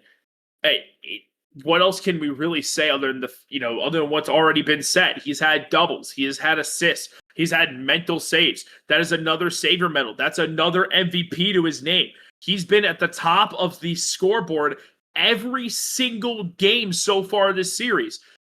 He's putting on an absolute clinic, and the GM for the Kings has made brilliant moves by acquiring him because he is leading Akron right now to a championship, and I don't know if the Spartans are going to be able to match it. They're going to have to win not just the next game, not just the second game after that. They're going to have to win 3 straight against this Akron Kings roster to try to claim the championship. But right now, the Kings look untouchable. They do. And I'm wondering if the Spartans are going to try to call their timeout, because it is last game if the Kings win it, but it does not look like they are going to call that timeout. They're just going to keep playing. As Bryant with a big demo on Gio, and Tox tries to take it over to the wall. Rule throwing it on net where no one is, but it's just wide. And Bryant keeping it out of the net. Gio's going to take his time now over towards the sidewall. Cajunator with boost in the tank. Pops it up towards Brian, who's looking for a pass back towards Cajunator, but Gio's there to intercept the pass. Tox taking his time, a little awkward on the approach, and Nate is able to take advantage of it. Rule one touch up high. Tox back in field. Gio's got no boost to his name, but does get a touchdown field where Bryant is there on the pre-jump. Nate now out towards the sidewall. One touch. Tox beats the ball by Cajunator. Up top, he's got space to work with. Up against Rule. Intercepted. Bryant on the pop-up. Taken away by Gio. And neither team so far has been able to create any substantial offensive opportunities. Just been back and forth around midfield. As Rule takes it up to the corner, Bryant on backboard to try to block it out, and he does, but it's just straight down to Gio, who can't get the touch on it to send it into the net. Bryant up, blocks it away, Nate to follow, but not able to get but one single touch after it comes down off the wall. Tox trying to get it out of their zone so that the Akron just can't get a scoring opportunity, which is a great thing. Bryant just landing on the ball to keep it out. Now back in front, Rule taking his time instead, looking to take it out wide towards the sidewall. The double's a setup for Tox. The shot floating towards net. Bryant able to deal with it, even though I believe it was a little bit high and over the target. Now, back downfield. Cajunator, one touch, 50 up against Rule. Straight down, Nate there with the shot. Gio turns it out wide, but Bryant is there for the rebound. Shot finds its way through, threads the needle between the defense. Bryant pushing Akron ever so much closer to the championship. I gotta say, as much as I hate to sit here and talk about Bryant, the plays that he is making, threading that needle between all the defenders, again, just a great play, knowing where to place it, knowing where everybody's at. You love to see it, especially at this high class of Rocket League. Absolutely, but the demo is going to open up an opportunity. A big bump out towards the corner as well. Leaves it a freebie for Rule. There was not just a demo onto Bryant by Gio, but he also got the extra bump onto Nate in the far left corner. That is a crucial physical play, and maybe the Spartans see this as an opportunity for them to implement more physical plays, as this is a must-win game. Absolutely. They're definitely going to have to take out the Akron Kings, as Cajunator just one touches it over the defender, just right into the back of the net.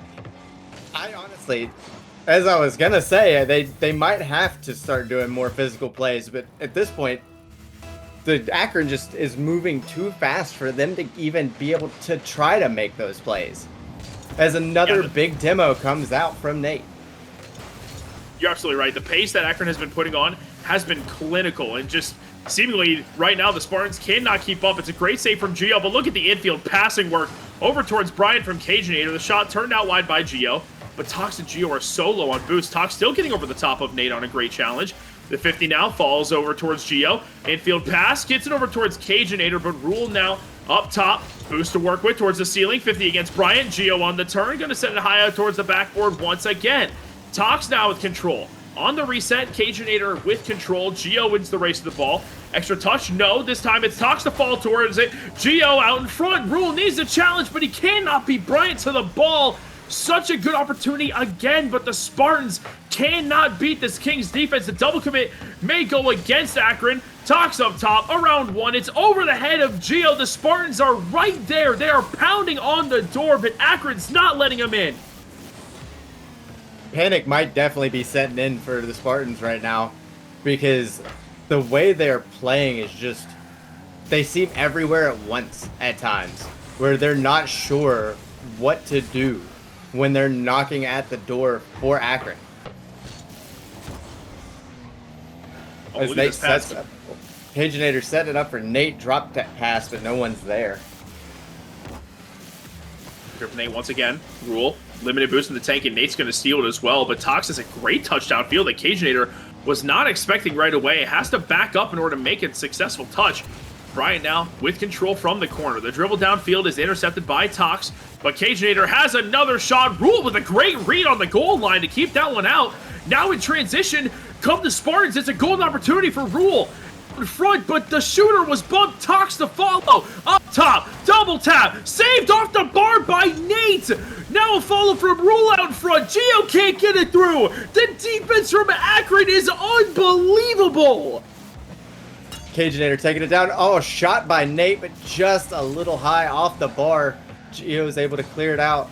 And we'll see what they can try to cook up to try to cut this lead from half to being at least tied up. Again, it's just a matter of time, though. And the Spartans hate this position they're in, but that pinch from Tox is massive. Nate is going to clear it out wide, but Geo was waiting in the wings. Infield pass towards Rule. Intercepted by Cajinator. Overcommit from the Spartans could be punished. Geo up top to the backboard. Final 10 seconds. The Spartans need it, and they need it now. Tox downfield towards Geo. He's got no boost. Bryant on the pop-up. With the clear downfield, it might all be over. Nate with the shot. Turned down low, but it does not matter because the ball will hit the ground, and the Akron Kings are the CSA Season 1 Grand Champions. That was a crazy series. Bryant again with the MVP, 4 saves and a single goal. Just a crazy series. I would definitely, if I was going to vote for anybody and I had to say, I would definitely think Bryant would be coming out as MVP for this series. Oh, no doubt. Absolutely no doubt about it. That man felt like he was everywhere at every turn. He had multiple multi-goal games. He had multiple savior medals. He had games where he had more than one savior medal. Unbelievable showing. The Akron Kings take it in 5, and in total go 16-3 through the world-class championship. Unreal showing from the 11 seed Akron Kings. All congratulations are in order for them. Great stuff. And I don't even know what else there is to say. It beats me too, McMaster. That was a fantastic series to watch. I thought it was going to go the full distance. I thought it was going to go 7. Obviously, I was completely wrong. But I'm so glad that Akron came out, being the 11th seed, being the underdog, and showing everybody that it doesn't matter, that you can still do anything and everything. And again, shout out to the entire team on the side of the Akron Kings. They're able to put that one to bed pretty quickly at that. 5 games in total. Amazing showing from the Akron Kings. Congratulations to their players, general manager, everyone involved in that organization. As for the Spartans, sorry it was not your time, but hey, there is always Season 2. And you know for a fact that CSA is not done here. That will do it for Season 1, however. Excalibur, you got some final words, my man? I do not. I'm looking forward to Season 2. Hey, fair enough. Shout out Excalibur. Shout out Nuki for production throughout this entire event and for putting on production for many other events that we have been able to hold here at CSA as well. Shout out to the rest of the casters from tonight. Boss, Power, Condra. I'm not sure who else was in the booth. I don't want to miss you, but thank you all the casters. Thank you, Nuki, for production. Excalibur, thank you for being a great caster to be alongside for this grand finals. I've been McMaster, and we'll see you all very soon for Season 2.